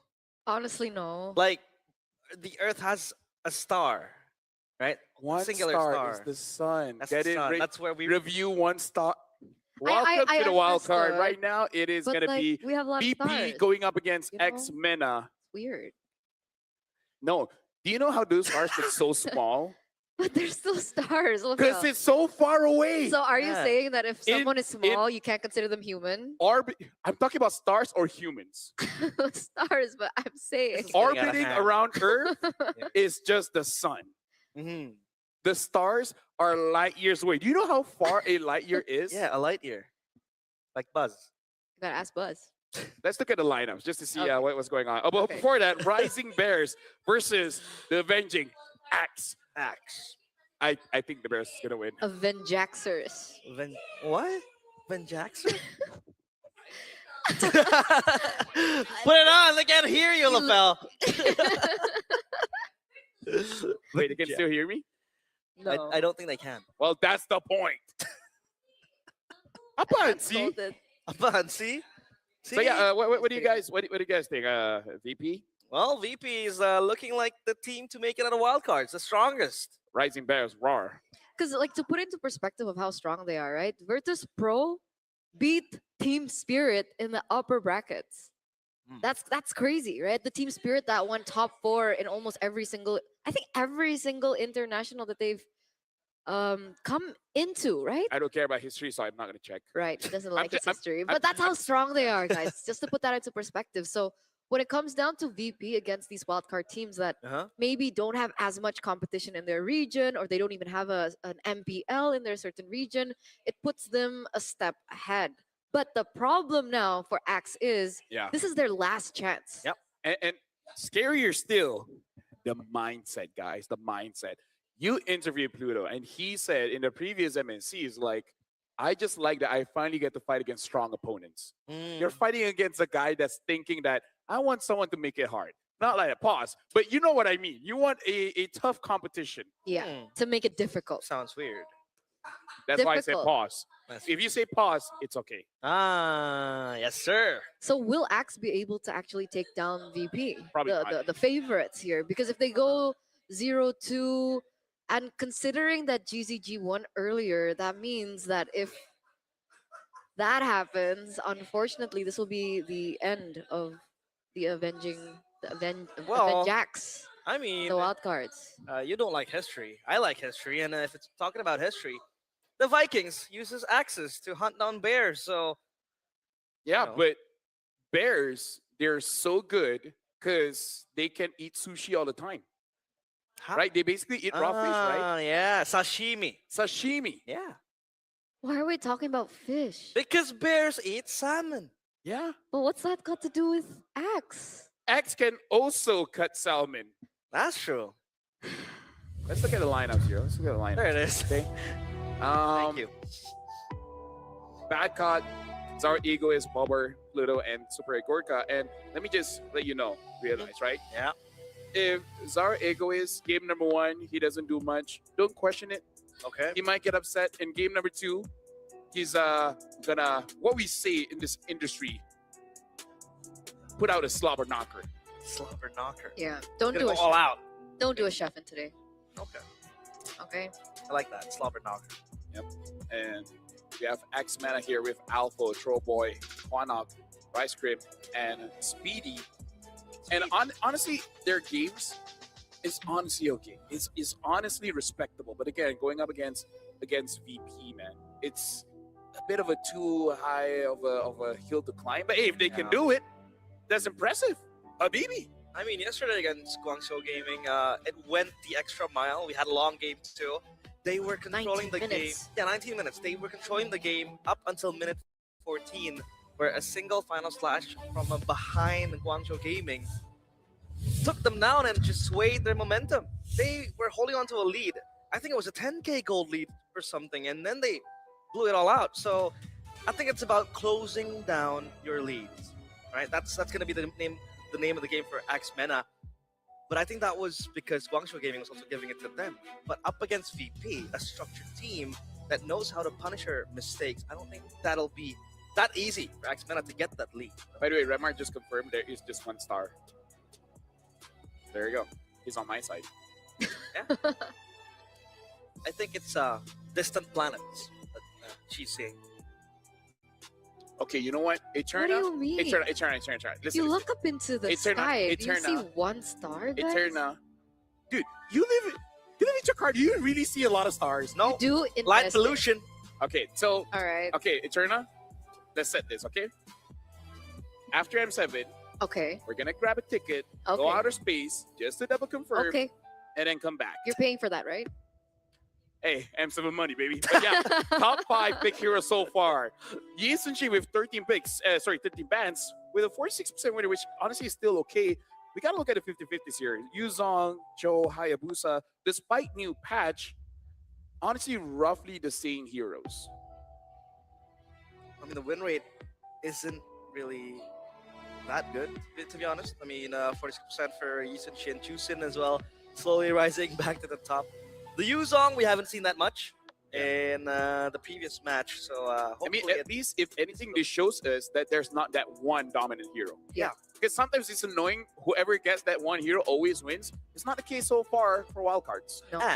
And also, we had a lot of chatter about, some nerfed heroes like Lapu, nerf items like the War Axe, Yeah, yeah. or even the Glowing Wand. And now how the Chusin and the Yi won't be as dominant, but they still get picked up. They still was able to kind of dominate. So, yeah, I think the nerfs... Shout out to Redmar. He's still here. Yeah. Merkle probably just, Redmar. Merkle just went back. Redmar Backed out. is better than Merkle. Yeah. He's staying here. Yo! That's so cute. Bobber means beaver in Russian. Try to say Bobber, Eterna. Bobert. Bobber. Try saying in more Russian. Hey, Bobber. Oh, Hey, that was pretty good. Bobber. Actually, you know what? The chat has to be the one to judge Yeah, that's whether true. it's good or not. But hey, see, where this is not the English table. Yeah. It's the international table. But apparently, this was actually his inspiration for his IGN. Hey, bring out that water joke you had. What water joke did I have? What water joke did you have? Damn, wow. Ah, later. Ah, I Oh, you spoiled mean the it. market one? No. Okay. So we're looking at the prediction. You guys said VP. Okay, cool. So guys, What is this cap? name? Francis. Anyways, so someone asked me a question, right? Yep. Try to name 2 structures that can hold bodies of water. And then I was stumped. So I was like, well, damn. Makes sense. Get it? Well, and a dam, and Yeah. it's beaver fields, Yeah. dams. What about Who Glass. builds wells? Who builds wells? Humans. people People? that need water from the ground? Speaking of water, there you go. Hey, see, now you're starting to live in tomorrow. Yeah. I know. That's how you do it. You just have to be brave enough, bold enough to say something that might not be correct. And then, God will reward you. In our case, it's Allah. Allah. Trusted God. Yeah. Okay. Other people, different gods, it's up to them. Yeah, up to them. Drafting phase. So. Oh, Oh, Valen ban. That's interesting. Why? No, because it That's forces the Sora ban, right? But what if there's also another pick that they really want that has a big ult? Lucas, irrelevant in this patch. I really think it's leaning to Sora because it was Axe that was the first team to actually pick up the Valentina as a response to the Sora being Yeah. right? They were the ones who did that. It did well in the early game, but how to make a strong case come the mid to late game, the Valentina with the Sora ult kind of falls off. It's not With that mindset, yes. Cocktail's been itching for Oh, a Kalia though always gets banned out, but finally gets picked up here. And now the fast pick with the Uranus, which at this point, is it a planet or a star? It's still a planet, right? It's a planet. It's Pluto. That's not a planet Yeah. Anymore. anymore. Poor Pluto. Do you know your planets, Eterna? Yeah. Okay. Speaking See, guys, this is why you guys need to watch World Championships. You get to play the game, Trivias. learn astronomy, some history, Mathematics, too. mathematics, and language. Language and accents. And accents. Oh, Kimmy. Really quick, guys. Good things. With even the Valentina and the Jushin being banned out, Kimmy remains to be a good pick. YSS, Lunox gets picked up. We see the Lancelot immediately from Axe. It really does look like these players have somewhere to be, It's like they met against each other. You know what you're gonna pick. I know what we're gonna pick. So just pick it and let's move on. But this was the case for X-Mena yesterday as well, up against Guangzhou Gaming. The picks were super fast. Under 15 seconds, they picked up what they wanted to play, and yeah, kind of called it a day. So I'm surprised that the Yuzong didn't get picked in the first that's place, true. right? It I went guess through. for VP, they saw the Uranus on the other side and maybe thinking that they need some reliable sources of damage to be able to shred through how beefy the boy Uranus is, right? So the Lunox get secured. They needed a proper jungler as well. They don't want to take the risk with maybe a Guinevere in the jungle. Oh, I like the way you say that. But yeah. They have the Ludon. So also maybe the reason why they don't have to think about their EXP right now because they already have the answer towards the Uranus, especially this Kalia. So now the Ruby gets banned out as well. So in terms of the roamers, the EXP laners that's still available for VP, I'm seeing the Esmeralda. So unless Axe picks it up, it might be an Esmeralda pickup by VP if they want something more tankier. Might even go crazy like a Terizla or something. You know what happened to Glue? Oh yeah. Because I thought with like the Patrick skin and how popular he was in that previous tournament that we'd see more Glues in the wild cards. They forgot. I forgot. Did But I've even- been playing Glue and I'm having a blast. Even as Rogue. There you It's go. Patrick. I think It's not Patrick. Glue, it's Patrick. Yeah, it's Patrick. So is there no value with the Glue in the meta game right now? There's value. There is a lot of value. We saw once where it was able to zone out the players quite well, and it's very quick to get into team fight. You know, when you have your grab and a lot of CC too, like mini CCs that kind of throws you off, and it's very super tanky as well. So for objective takes, it is very good. And yeah, that is a question to be answered. Why is the Glue non-existent, non apparent I mean, there's so many fishes in the sea. In in the sky? There's so many fishes in the sea. But you can only eat one at a time. So if there's a Yuzong open, would you pick up a Glue? Probably not. It's our showtime. Claude. I wonder why the Claude pick here. Yeah. Is it because they can bring Purify? Is Yeah, that I the think only so. reason? Yeah. But I mean, Carrie can pick up Purify. Don't Could be think so. comfort. Could be comfort. Carry kind of needs that flicker. That forces a carry pick as well for VP. No last pick they need to run out their XP. VB has a lot of combo, right? Yeah. They can combo with the Lunox, Lunox Kalea, Maybe even Kalea SCC Carry. If you want damage, they can have CC. Session. Oh, Alice! Forgot about the Alice. It's been a while. Take. This is, by the way, a comfort pick for Ice Cream. Ah, I see. I see. Multiple times in MPL Mena and yesterday as well. That Tigreal is, it's scary. Yeah, in theory, you can counter the Kalia. Like, Kalia tries jumping, either you push her towards like a turret, or if she catches someone, use the implosion to make sure that the follow-up is not there. So, you know, I can see it work against this Kalia. Ideas. What happens if the opposite? Hey, then you Okay. lost. What's Yeah. That's it. So maybe it's like a timing thing between these two teams? Oh, you mean like Kalia catches the Tigreal into her team, and then Oh, that's Tigreal bad. That's beautiful. That's bad. Yeah. Actually, yeah. So that's why you don't want to go for the Tigreal. All right. So, ladies and gentlemen, we'll see between Kalia and Tigreal who will make the mistake. That is why I kind of hope for the Kalia, because that's gonna be funny as hell. 5 seconds. Imagine that. Imagine in a matchup where all eyes are on VP as the wild card favorites. Axe comes in and wins game number 1. Anything can happen at this point. We'll see just how they will be able to execute it. Because remember, everything is on the line. If Axe wants a chance to claim that trophy, I want the that. M7 trophy, they need to win it here, right now. That trophy looks so good. It cured my color blindness for a while. Wow. So what color is that? Gold. It is. Uh-oh. Of course, the flicker is Pluto, and now it's going to be the puncture. And Quanok guns him down. First blood. Of course, Pluto. That's going to be Batcaught jumping in with the reposition. But they will try to keep it conceal, or rather, secure. That lethal. It's going to be secured by Throwboy with the red tree rest. Yeah. I would say still good for Axe Mena, but honestly not that bad for Virtus Pro, because dying below 30 seconds, it really doesn't impact that much, especially as a roamer, because if you die below 30 seconds, you can get back to base faster than recalling. So, you know, in certain ways, value. Value. Indeed. But yeah, so far, if we take a look at Rice Cream playing the Tigreal, yeah, early on, obviously gonna help that mid, especially because Tig has quite strong mid fire. It helps wave clear as well with the attack, rather the first kill.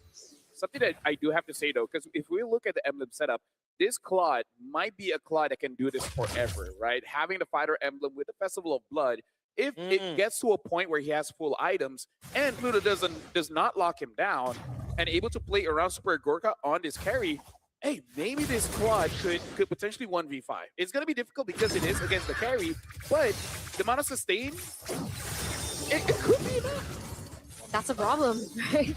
That's a problem because they're banking on that damage from the carry as well, and for the carry to win the lane right now. But very quick to the next neutral objective. Yep, there's going to be the sort of throw in onto the backline. Good lockdown on towards Throwboy, making sure he goes down and under. And now it's going to be Alpha in the middle of the fight, having to toss back. It's going to be Tsunami Slam connecting on towards Alpha.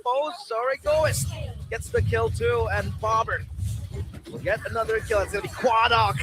Assassinated, triple kill. Virtus Pro partying. That was just so clean. Bobber the Beaver. What? The execution was so clean. Like, you'd think that Quanok would have an edge in the early game because of that kill over in that under 30 seconds, but Bobber says no. 3-0-1 already. Zaur doing Zaur things, being able to take the neutral objective and then claiming the kill for himself. 2 minutes and already a 2,000 gold lead just with one exchange between these two teams. And I love how Badcott and Zaur really played around that turtle, right? The first stun came from Badcott. Zaur waiting for that stun to finish and then follow up with the turtle mode. Chain CCing Trollboy, making sure that he's not able to do anything, grabs the turtle, and then just keep on moving on. Like, I like that they're not panicking in any situation. They're layering it in a very clean way. I really like the execution. Yeah, good layering. And the discrepancy, though. Ice Cream is still level 3. Pluto is level 5. And that Tsunami Slam will be very, very crucial. As he will go back. Tsunami Slam, potentially. No implosion, so it's going to be fine. Ice Cream still has the Sacred Hammer, has to flicker away. But that's going to be Bobber, who's possibly getting taken down, but that's going to be the Blitz order to save him as Pluto gunned down by Quanok. Bobber is okay. And Virtus Pro escape near death. But finally the Tigreal gets to level 4. So we might see what we were talking about during the drafts unfold.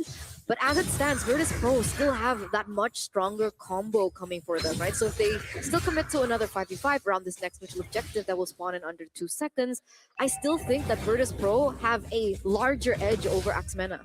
Yeah. Dancing here. Most committed. Alpha in the back. Good lockdown on towards Bobber. Forced to flicker or rather move away. Pulse. None other than the implosion in the hands of Rice Cream. Throwboy gets the turtle, and this is going to be turnaround for Axmena. The blazing duet as well. To add insult to injury, 2 kills and a turtle. Axmena is on the clapback. I hope I don't jinx it, but this is like a game that I'm going to enjoy. Right, we see Tracer coming in from both teams, and Rice Cream already showing off the impact that his trigger really has. So both teams trading turtles, Turtle 1 for Virtus Pro, Turtle 2 for Axmena, and both of big sets. One from EXP, one from the Roamer. This is turning out to be quite an exciting game. The Pendulum swung hard too, right? 2,000 gold. Remember, in 2 minutes for VP. Was shrunk to 200. We're now looking at 400, maybe because of how efficient the farming pattern has been. They were able to push in the top side as well. But Axmena, I didn't expect that from happening, especially if we're looking in terms of like combo and burst damage. Wait a second. Oh, okay, the Purify was utilized there. There's not much going for Axmena compared to Virtus Pro, especially in the early stage of the game. That could be a gauge, but Snowboy does not want to commit. At least the Purify blown. And the Quanok and Seal. Are they looking for Rice Cream? Is this where the Tigreal becomes very strong? They need to defend this top side turret. Sacred Hammer saves him. The BMI as well gives PD time and space to reposition and take that turret down close to 1 HP. And right now, I just want to talk about a tech that Virtus Pro really has here, where Axmena, they cannot lose pressure at all when it comes to the maps, especially these bushes. Because later on, when the Lord does spawn, carry and Lunox. The moment you have no, oh, hold on. What? The pushback onto the backline. Pluto will be okay, and Rice Crim might be trigger happy, but the blazing duet from Speedy is enough to take down Pluto and Super Gorka as well. Bobber wants to save his teammates, but he can't, and Virtus Pro lose another member. That was almost bad, but as a roamer, those are the kind of plays that that makes you proud, right? Those are the kind of plays they show your boss. But either ways, again, like having this Lunox as well as carry, you can take down the Lord very, very fast. So X-Mena, they cannot lose pressure, because if not, they can just take it away. They need to get this turtle. Vengeance popped by the Uranus. And the backline is going to go to Ruin. Will lock down Throwboy in place. Good follow-up. And Zaur will get that kill. They will jump into the backline. Rice Crim gets taken down, gunned down by Zaur. As Speedy, blazing duet committed. Bobber is so low! Oh, the turnaround from X-Mena. This Batcon is super duper low. Super Air Gorka still stands in their way. But Alpha will be a-okay. Super Air Gorka will be pushed back. The clapback from X-Mena has been quite insane, right? You'd expect a Claude in the early stage to not be as, as active as that, but he's been roaming around, participating in these team fights a whole lot. What is his item on? He only has 2 items. DHS. But he has already that much of an influence in how these team fights go. So despite Virtus Pro being able to take that neutral objective, the fact that they're able to take down 2 members, they're trading very well. I feel like I can make an entire podcast here, but I'm going to give a summary. Number one, the added buff to the gold in the gold lane helps him get his items fast. And we got to look at his build. Fighter Emblem with that Festival of Blood, making it so that he can stay in the fight for quite a long time. And the buff towards Demon Hunter Sword, 8% of your opponent's HP. So even with this one item, with the help of the set of the emblems, making it so that he can deal consistent amount of damage. Not super scary, but enough. It's relevant enough so that the Kimmy, as well as the Lancelot, has enough help for them to finish things off. They're so brave on Flotion. Will follow up onto Batcot, but he has the healing. That's why Ice Cream has to be taken down, the sacrificial lamb. And now Super Air Gorka gunning down Alpha. He is now online. Uh-oh, Speedy in enemy lines. He's going to pop the blazing duet. He still survives for so long. Look at that lifesteal from Speedy. He is very brave. He trusts his gut. And X-Mena lose to Ice Cream and Alpha. And that's why he picks the Claude over the carry, man. Even if they lose, that's impressive. Wow. Speedy. Oh my god. This Lord, so important. Throwboy dancing around, prancing. Pops. Phantom Execution is going to be locked down. That is so wrong, but Throwboy still survived for how many much more, as he will be a-okay. No one gets taken down, but the Lord will spawn on top. I believe that Virtus Pro are challenged here. Yeah. Right? We're finally seeing a game where they're like, they have to actually use all their like brain cells to figure out how to win this game. Like, sure, you see that they get the Lord, perfect, by the way, stopper by Batcot over and over. But for the most part, X-Mena, now they have 2 members that they have to think about, right? Quanok is dealing a lot of damage already, and so is Speedy with what he was able to do earlier on. I feel like most of the brain cells are like, we got to get Speedy, but then how? That's the only thing. Uh-oh. It might be a huge combo here. The Lord gets taken down quickly, so they clear that Lord without having it touch that turret up top. I'm very impressed with this new build on the Claude. I'm liking it, and I'm not going to like it at the same time. Oh, Doughboy, so low, solo kill, queuing up, but Speedy will re-engage with the blazing duet. It won't reach Sour. The damage. Yeah. What is that? 2 items. 2, He has right? 3 now. 3 now with the Corrosion side. finally, yeah. Man. Red team turret has been I'm a believer, because if I remember back in M6, it was from Mena as well, showing up with the Bruno that took down SRG. So they just know how to find his gold lane tech. It's crazy. It's crazy. And like the way that they were playing Speedy, did they funnel resources onto the Claude? Did he Not clear really. mid lane too? I mean, I think so, yes, but they didn't give it to him. He just took it. Yeah, he was pretty active joining the team fights. You mentioned it. The damage is there, but the icing on top is the fact that he got a few kills when that skirmish happened. So look at the carry too, evenly challenged with the same items. Yeah, the only big difference is just in the jungle here. Zaur having Whoa. a much better time. 2K gold up The endless battle too. That's Badcott's fault.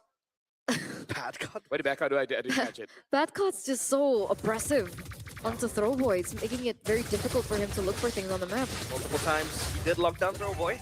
And they're trying to contest the objectives, neutral ones up top. Been destroyed. Recall for Super Gorka. If I'm Trollboy and I'm like, you know what? Backup is always going on to me. Speedy, you're having a good time. Can I just be tanks a lot? Tanks a lot. What's he building now? He does have. Oh, hold on. Tsunami slam onto Alpha. The vengeance will be good enough to help him escape. Back line! Oh, Badcott with the throne of ruin, but Speedy gets deleted instantly. And now they want to re-engage, but no way. X-Mena is able to do just that. Throwboy, this is the puncture. He has no resets. And X-Mena, this is the first loss in a few team fights they've had. Well, he answered the question, right? How do they take Speedy down? It turns out it was as simple as Badcott looking for a proper setup and everyone else being able to dish out the damage afterwards, right? Super Gorka got him. And now Speedy won't be here for this neutral objective thing. Whoa, Bobber almost gets taken down, and now it's VP moving forward. Good Tsunami slam onto Alpha. That's going to be the frontliner gone. Throwboy repositions with the puncture, and now their focus is shifted onto the Lord. Zaur will get that for free, but Badcott is taken down. Throwboy goes in, goes out safely. Rice Cream is jumping in! The 3-man implosion for Rice Cream, but Bobber will be able to bob and weave out. Zaur gets Quanok. X-Mena, an axe to their head, it seems like, after what was a heroic play from Rice Cream. If Speedy was there, they might have gotten 2 more kills. Hey, I didn't thought I would get hyped for this game. This is amazing. X-Mena really showing up, going up against Virtus Pro. But we can also see the weaknesses if Speedy does get caught.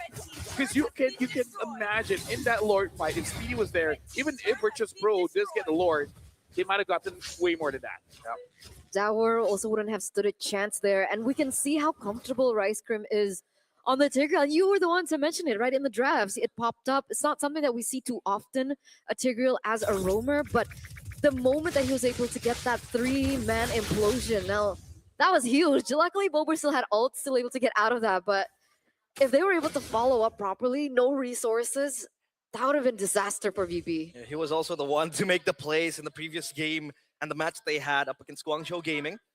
So yeah, we'll see if he can deliver another big implosion, because that's also a winning condition now for X-Mena. Yep. This game, despite everyone doing quite a lot of plays, it's really about protecting your win condition here. Speaking on, deleted quickly, Super Gorka. That is the combo you want to see. Tsunami Slam plus carry, just pinning you down. Yeah, we see that even though Alpha did build the Witch Crown, not enough time. You get bursted down so fast. Yeah, and that's even before more damage items start to come through, right, for the side of Virtus Pro. We're looking over. What? Oh! That's going to be another implosion on towards Pluto and Co. Blazing duet from Speedy! Gets deleted! He had the win in nature, but that's going to be a magic damage from the Lunox Throwboy in a 1v1 with Zaur. Up top, it's going to be VP banging on the doorsteps of X-Mena. The base wide open. Throwboy, you have to run. Lord Rose won't save you. It's just Alpha and Rice Cream. How can they deal with this defense? Let me just say there's 2 MVP candidates from VP right now. It's Badcott and Bober, man. Because Bober, you don't see big flashy, skills, but it's directed towards Speedy, and Speedy cannot take the damage from Lunok right now. Feels so bitter for X-Men after what they did. Tsunami Slam, Vengeance Pop by Alpha, but Bobber is just hitting like a truck. Implosion, is this the comeback? The traction pulse is there, but the Throne of Ruin, and Speedy has to reposition back. It's a defense, but how far can they hold? Yo, shout out to Rice Cream. That's crazy, yeah. Dude, shout out to Rice Cream, man. We kind of memed on it, but that was the one instance where the buff of the damage of the implosion actually helped out, dealt enough damage to kind of ward out Virtus Pro and actually killing some minions, giving time. Clear the wave. Clear the wave. I gotta say, you know what? Moonton is living in tomorrow. We all question, why did you buff the damage of implosion? And then they're like, and that's why. It's for Rice Cream. We've missed the days. days. For Rice Cream. We've missed the days of Rome of game-changing roamers like Tigreal. A Oh, one-moment type of hero. Also, imagine if Speedy got back into the game just like a few more seconds earlier, right? That would have been a complete turnaround for Axmena. I think they can still defend here, can they not? They'll try. And they will throw everything in. Traction falls to zone. The players of VP. Pluto looks for a member. That is going to be Rice Crim. No way! He's going to pop the implosion blazing Nuet, but the throne of Ruin into the back. Shatters the mirror. And Axmena, their axes stall.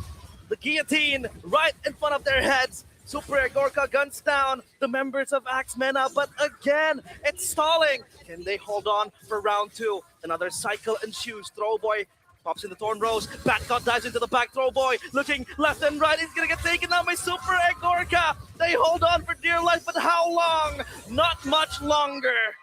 As the crystal breaks into pieces, Virtus Pro roar in game 1. Even though many of us expected Virtus Pro to win, but oh my gosh, shout outs to Axmena.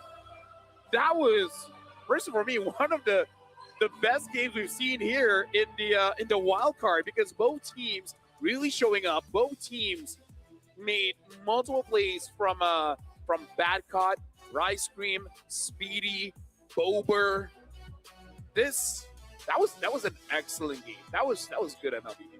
And like, to put things into perspective, VP coming to the wild cards, their average game durations, it's around 11 to 12 minutes. And Axmena was able to make this a 17-minute game.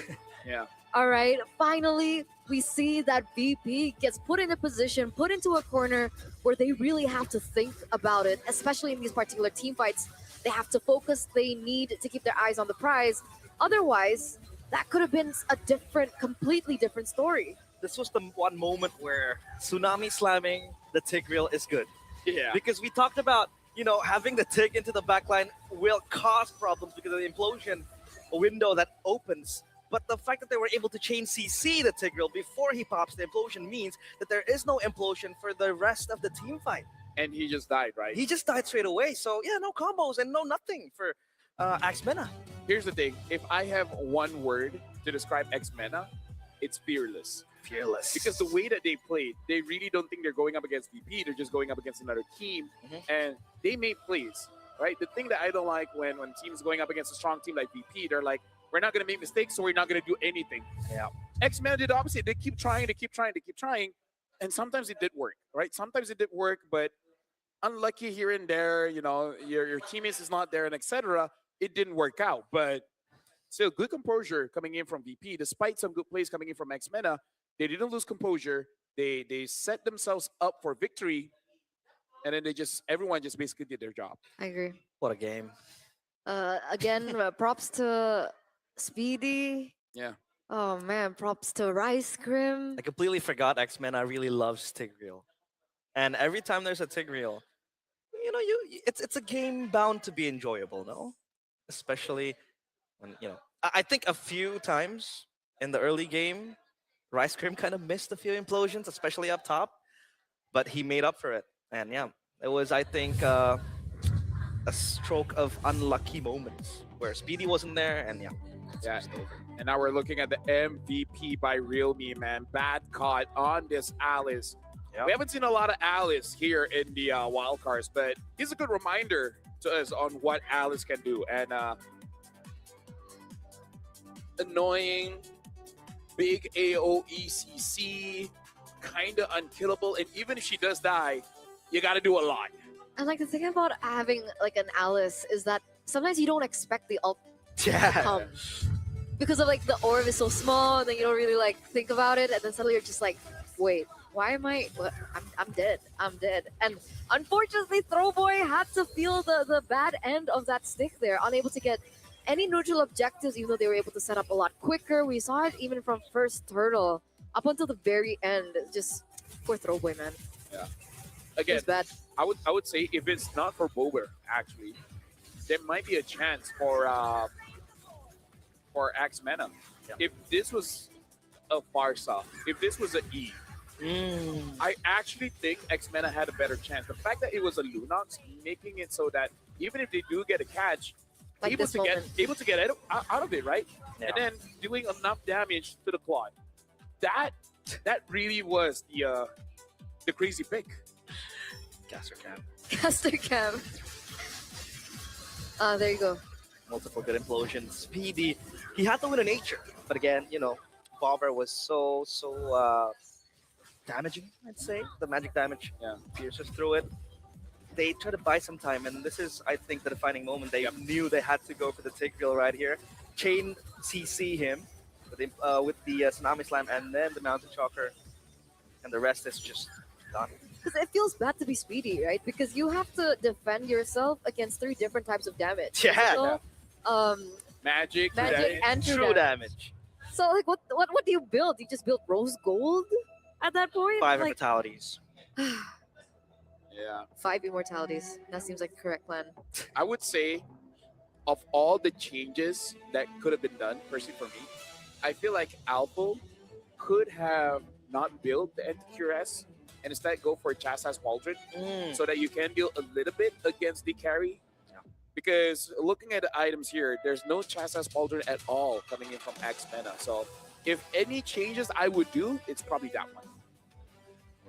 I think that is the case as well, because Makes it sense. slows down the carry, especially with the attack speed reduction it had. Attack speed, mate. Attack speed, mate. Attack speed, mate. Yeah, I'm just trying to crack my Australian accent. Nice. Nice. Sounds a bit Scottish. Or Irish. Can't tell it. Irish or Scottish. But yeah. Attack speed, mate. It's very hard for the carry to hit forward. I'm optimistic. It'll be a 3-game match. No, you're patriarchal. Something that we do have to highlight for Bobber here, actually getting that pull yourself together makes it so that it's almost impossible to catch him. Bobber the Beaver is starting to become a real threat here in the wildcards. Like, VP is strong, yes, and Backup was the MVP, but Bobber is really the one that teams gotta start paying attention to. Yeah, I agree.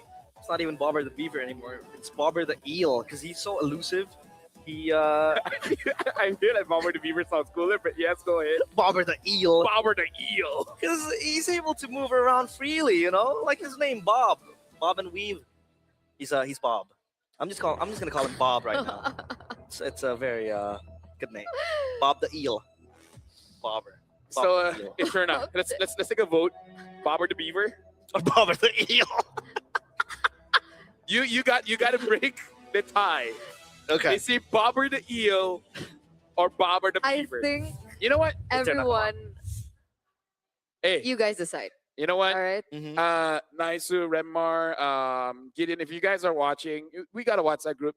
Let us know. Bobber the Eel. And here's the thing. I would say that game is amazing to watch because of all the details, right? Yeah. How they set up their emblems, the Claude, the sustainable Claude. Yes. And then with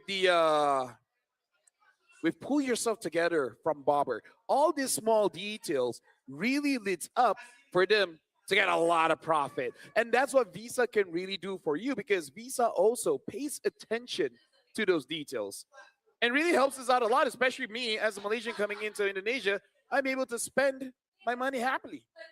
I'm going to snatch that from you, Eterna. Where's the card? Visa. Here you go.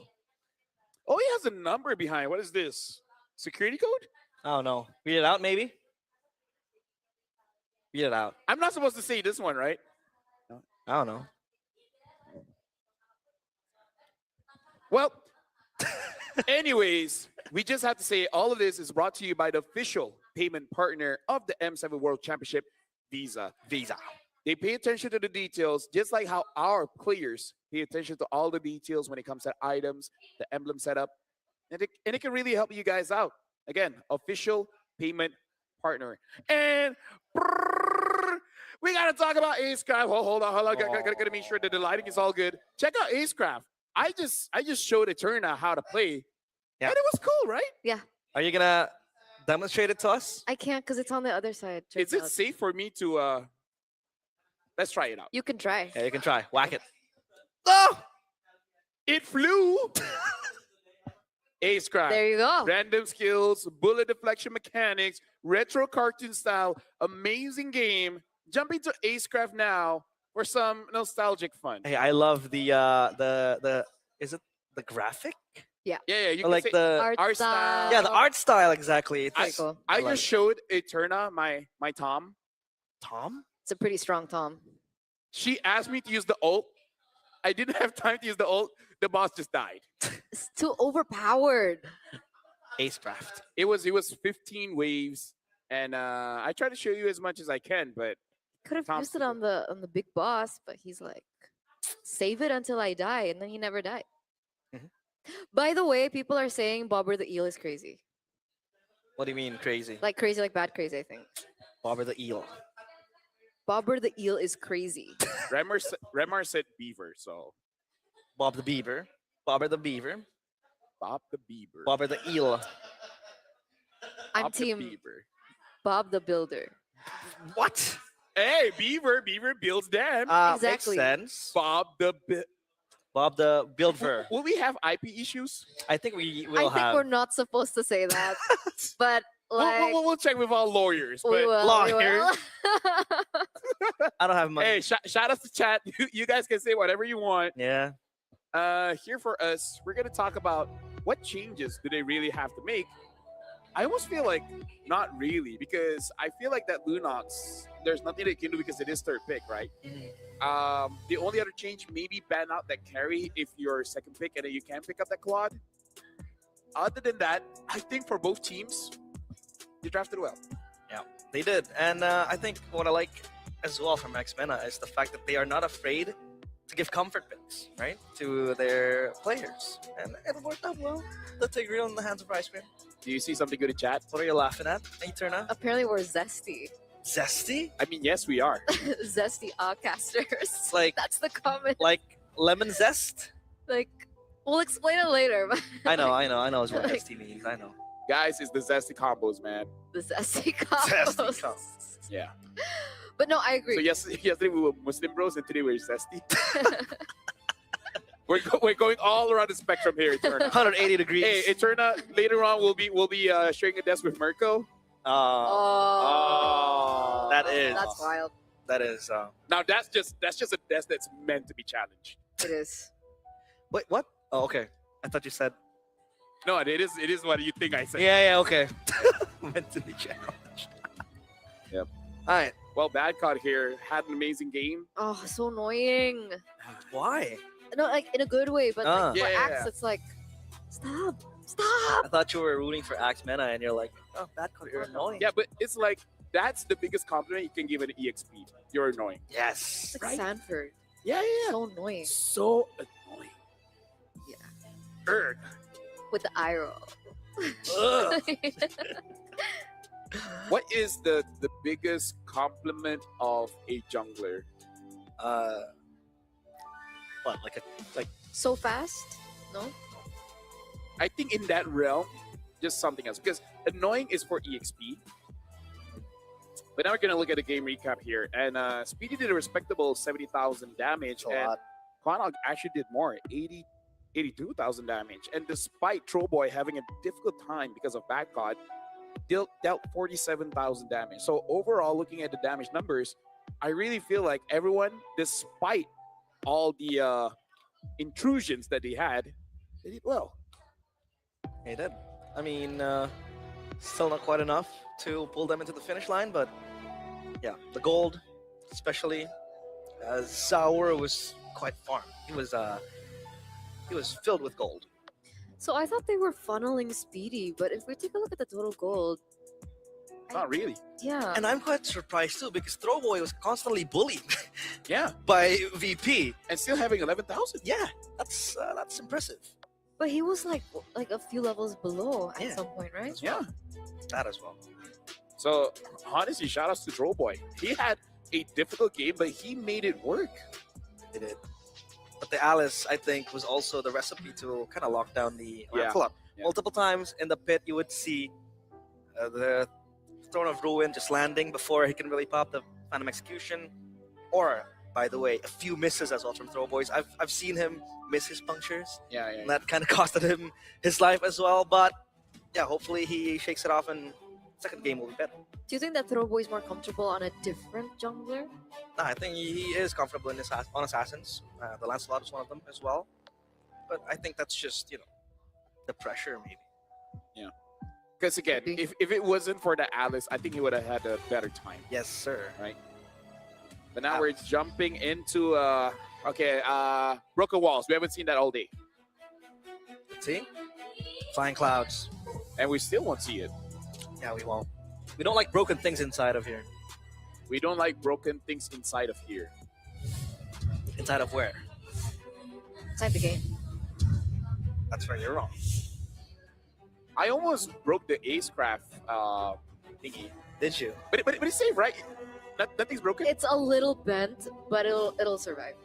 Hey, Acecraft. Hey, you know what they say. What doesn't kill you makes you stronger. It's a stronger Acecraft for sure.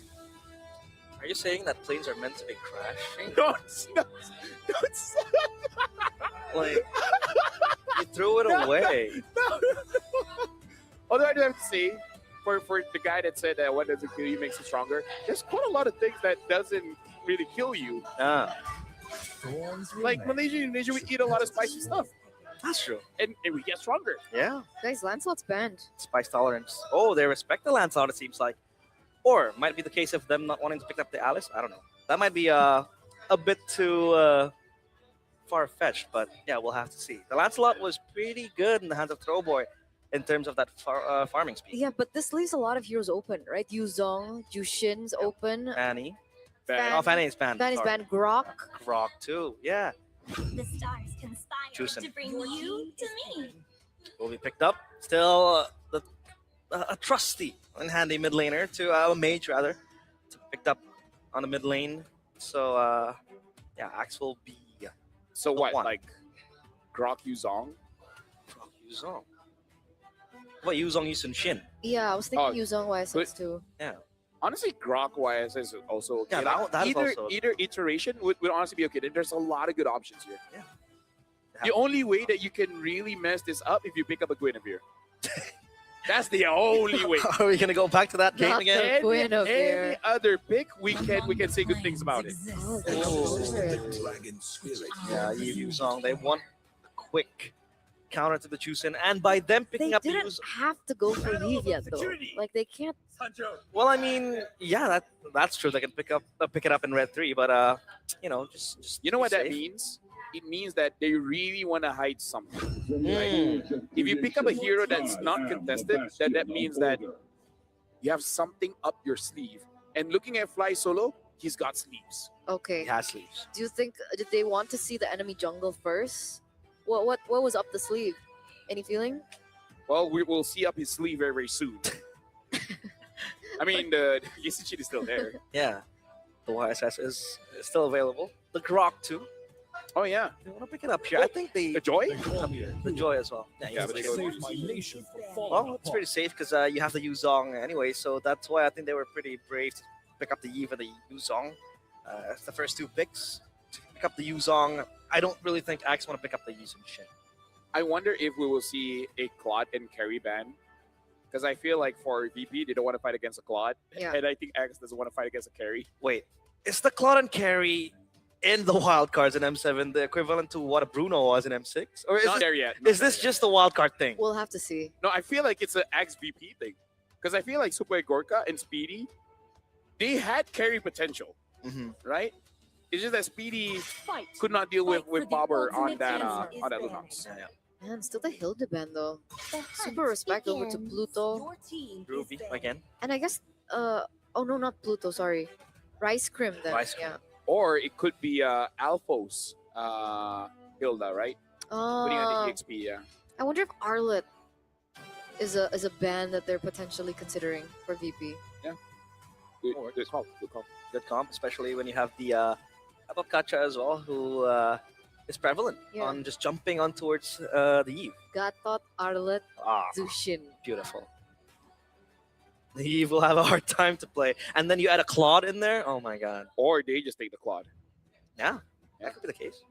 They have first pick after this. Because Axe can take the carry, but you already have the counters. My life. Oh, but the Your better team Harith. is banning. Garrett, Harith. It's kind of an interesting thing where it kind of feels like Carrie is aura farming. Because Carrie is so strong that despite that, this is the meta that counters her quite hard.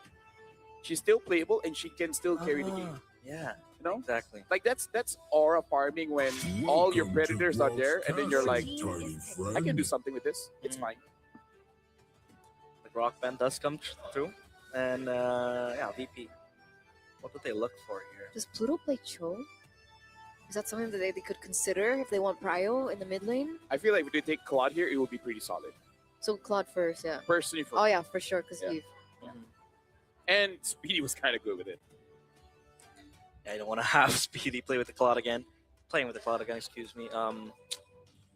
If he goes the same route, I think the Claude will be very scary. You have quite a couple of AoEs to combo it with. They just need a good last pick on the roam if they want to really make it work into their favor. So let's Claude. see if the Claude comes in. My mission. Oh, No, it's Hylos. Your team is I was thinking Hylos because it is Pluto's kind of hero, but against Yeah. Jushin, it's not that great. It's not a fun time. the end of one thing is the Esmeralda. beginning of another. Is that gonna be on XP? I believe it'll be on XP. Yeah, They yeah. don't really have extra range. So now They can go Claude. Claude to carry. Oh no, Prefer Claude, of course, but you know. it's a recurring theme now. Claude carry. I mean, like, why not? What's VP have right now that makes you feel like I should not pick a Claude here? Yeah, exactly. Like they counter ish, but you can just play around that. What's the decision? I mean, they're taking their sweet time there. Moscow. Your team is picking. Moskov. Okay. Interesting. We haven't seen it so far. Maybe with the emblem setup, same as the Claude just now, fighter emblem with the Festival of Blood. Maybe. Oh, okay. I can kind of see something. Two things. Number one, fighting against a Hylos and Eve, higher chances is a front to back. So with the penetration, you can actually heal up much more. And you need some kind of way to protect yourself from the Yuzong. I feel like Claude can do that too. Introducing my buddy. You know, Moskov can as well. And you kind of unlock the side lanes as well as Moskov. It's very, very fun to play a Moskov and you're split pushing up top or down bottom and you get the waves going. So yeah, that Moskov is surely for front to back. And it's going to be mainly a front to back composition for VP. For Axe, it could be anything. It could be a front to back too. It can be a dive as well if they want to commit to that. So yeah, multiple options for Axe to play with. I see the reaction here for this, and I do agree. I would have just taken the Claude because the Claude has proven that it can work. So this Moskov is going to be a question mark because this is his debut here in the wild card. So good or bad, this Moskov will be 100% win rate or 0%. 0% and also 0% for Axe Mana to make it forward out of the wild cards if they lose this game against VP. This was a risky choice. Well, ladies and gentlemen, that's kind of how you got to win the game. Sometimes you just got to take that risk. And maybe this is something that they've been training and they say, this is our secret weapon. This is our secret sauce. This is us. Secret sauce. Are they overthinking though? I've been asking the question. Is X-Men They're very overthinking with the Moskov? brilliant players. They're training in medicine. That's true. Yeah. There's a doctor. Uh-oh. Alpha! That's the shield! The soul grip is very scary for Bad Cop. It heals him up and oppresses Alpha. Pull back Pluto with the lift off as well. He has time to heal. The Revitalize will save him. The throw boy will not be able to get the kill. Okay. Where's the little? Show us. I think it's No, on that screen. Oh yeah, that's true. You don't see it. Mine's blocked. Mine is blocked too. Oh yeah. You are really blocked. No. Slight win for Super Gorka with that gold crab. Good time. Interesting as well for both the Moskov as well as the Claude. They go for Master Assassin instead of going for more sustain with the Festival of Blood. So it feels like a little bit more standard marksman lane, no? Yeah.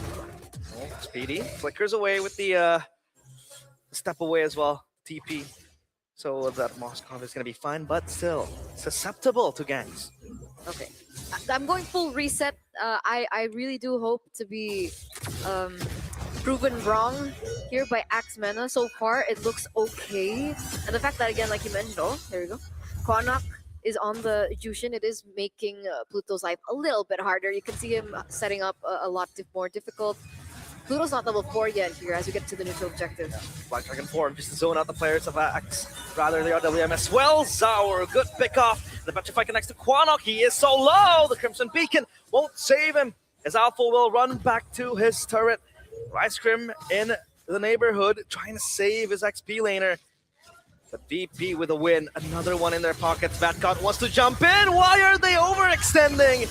As Axmena gets cut down pieces to pieces. Batcot with a double kill. The Yuzong 3-0. That went from not bad to very bad. Pretty bad, right? You trade a neutral objective, that's okay. OD. But why did they look for something else? Did they feel like they had enough firepower to look for a proper trade against Virtus Pro? But either or, that did not pay off at all. Wait a second. The AOG on towards Bobber. He's so low. That's going to be the poke connecting. Throwboy gets Bobber, and now Quanok is next on the menu for VP. 1-for-1 trade, but it's worth it for Axmena. Again, like I said, if you have one way to describe X-Men, it's fearless, man. They go for those fights, but you got to be a bit critical as well, because in that previous sort of fight, it's either Quanok being in a very bad position or he made a call and the entire team just did not agree with his call. So it's either or. It's either miscommunication by the chance of you just not going with the call of whoever your shot caller is, or it's just Quanok just in a bad position. It's like flipping a coin. Yeah. Because that really costed them. Because the call looked like don't contest, but Quanok was let's contest. Let's contest. Maybe he thought he could get out. But he didn't. Oh, maybe he used his flicker. No. The thing is, he Crimson Beacon forward and then flickered out. But because he was in that position, Alpha had to back him up, which kind of put them in a bad position again. Yep. Here goes the turtle.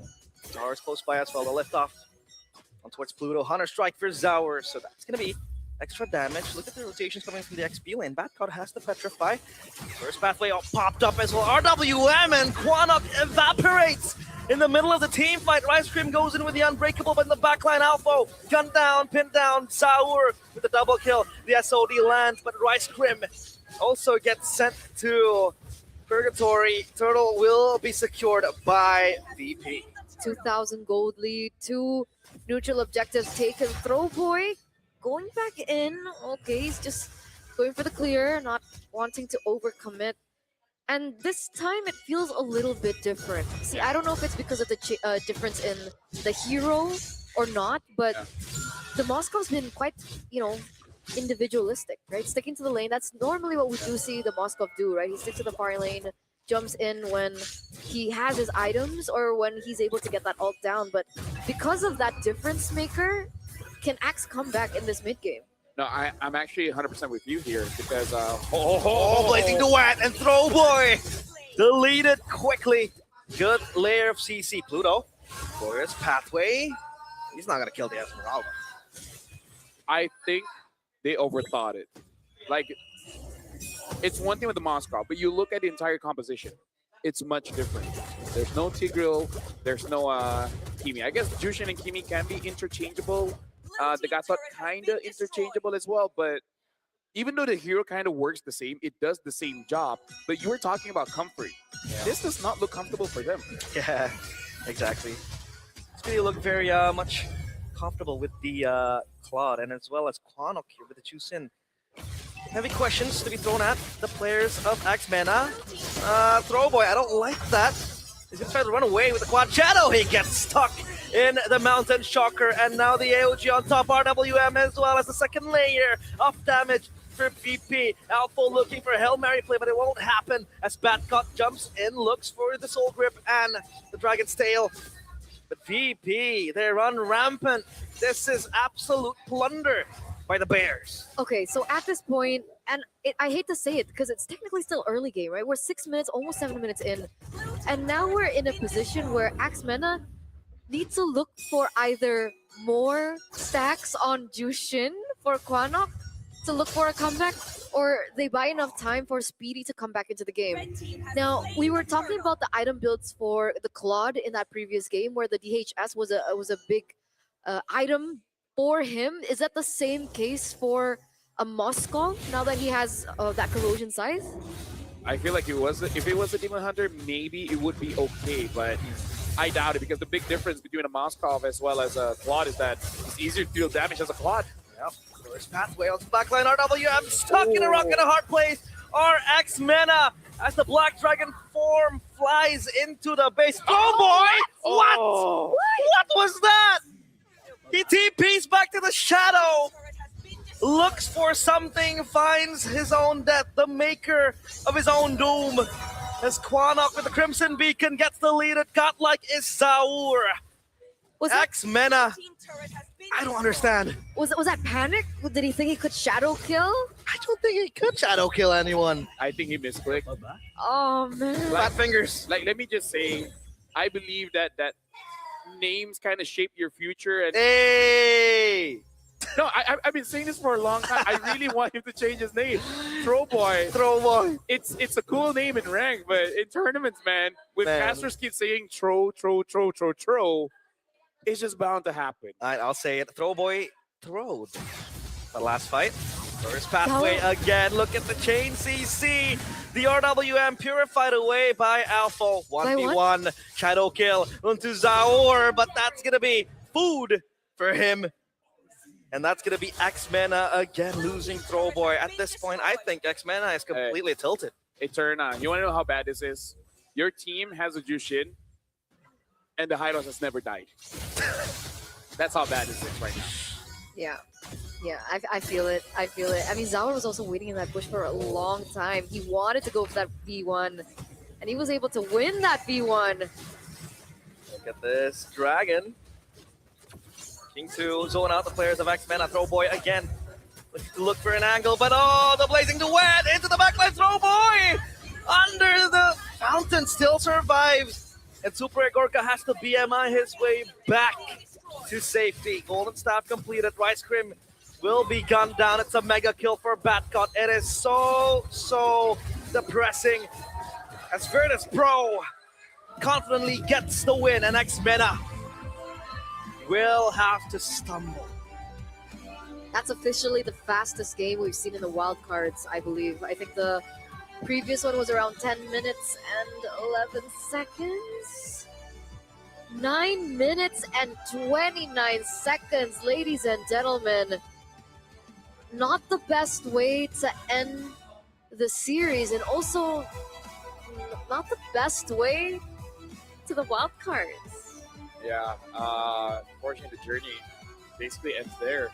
And I feel like it hurts because there were opportunities that they could have drafted a way that it would work out for them. After an amazing game with a Claude, I don't know why they didn't pick it up again. Like, if you think it didn't win game number 1, so you're not going to be picking up game number 2, I don't think that's the right direction, because you gotta look at the game objectively and saying, like, why didn't it work? Was Speedy bad? No, it was just Bobber on that Lunox where, you know, you just press your second skill, hit on the Claude, and then that's it, lights out. In this game, you're going up against an Eve. It's a better matchup. So, questions, man, questions. Yeah. Well, nice start for Axmena, but VP, there was a slight scratch and a dent on their performance in game 1. Axmena tried to make it hard for VP to win the game, but game 2, it was completely flawless. Only a kill dropped, and that was on towards Bobber with that AOG dive in the mid lane. 4 members completely untouched, completely deathless. And this seems to be a recurring pattern now. 2 matches for Axmena. In the first match, they have a long drawn-out game with insane moments and insane engages happening. And in game 2, they completely just lose it all out. And it ends quickly. It was the same yesterday against Guangzhou Gaming as well. no matter what happens, and we're gonna take a look at like the results, the official results later on. Yeah. But like I heard like the crowd earlier on as Axmena were going outside of the venue, and there were a lot of cheers. You know, a lot of Yeah. support from the local community here. That's what we want to see. I mean, like, here's the thing. MLBB is big here in Indonesia, and I think even they know, like, okay, game one that was a good game, Mm. and like you guys said, maybe some tilt was coming in. Yeah.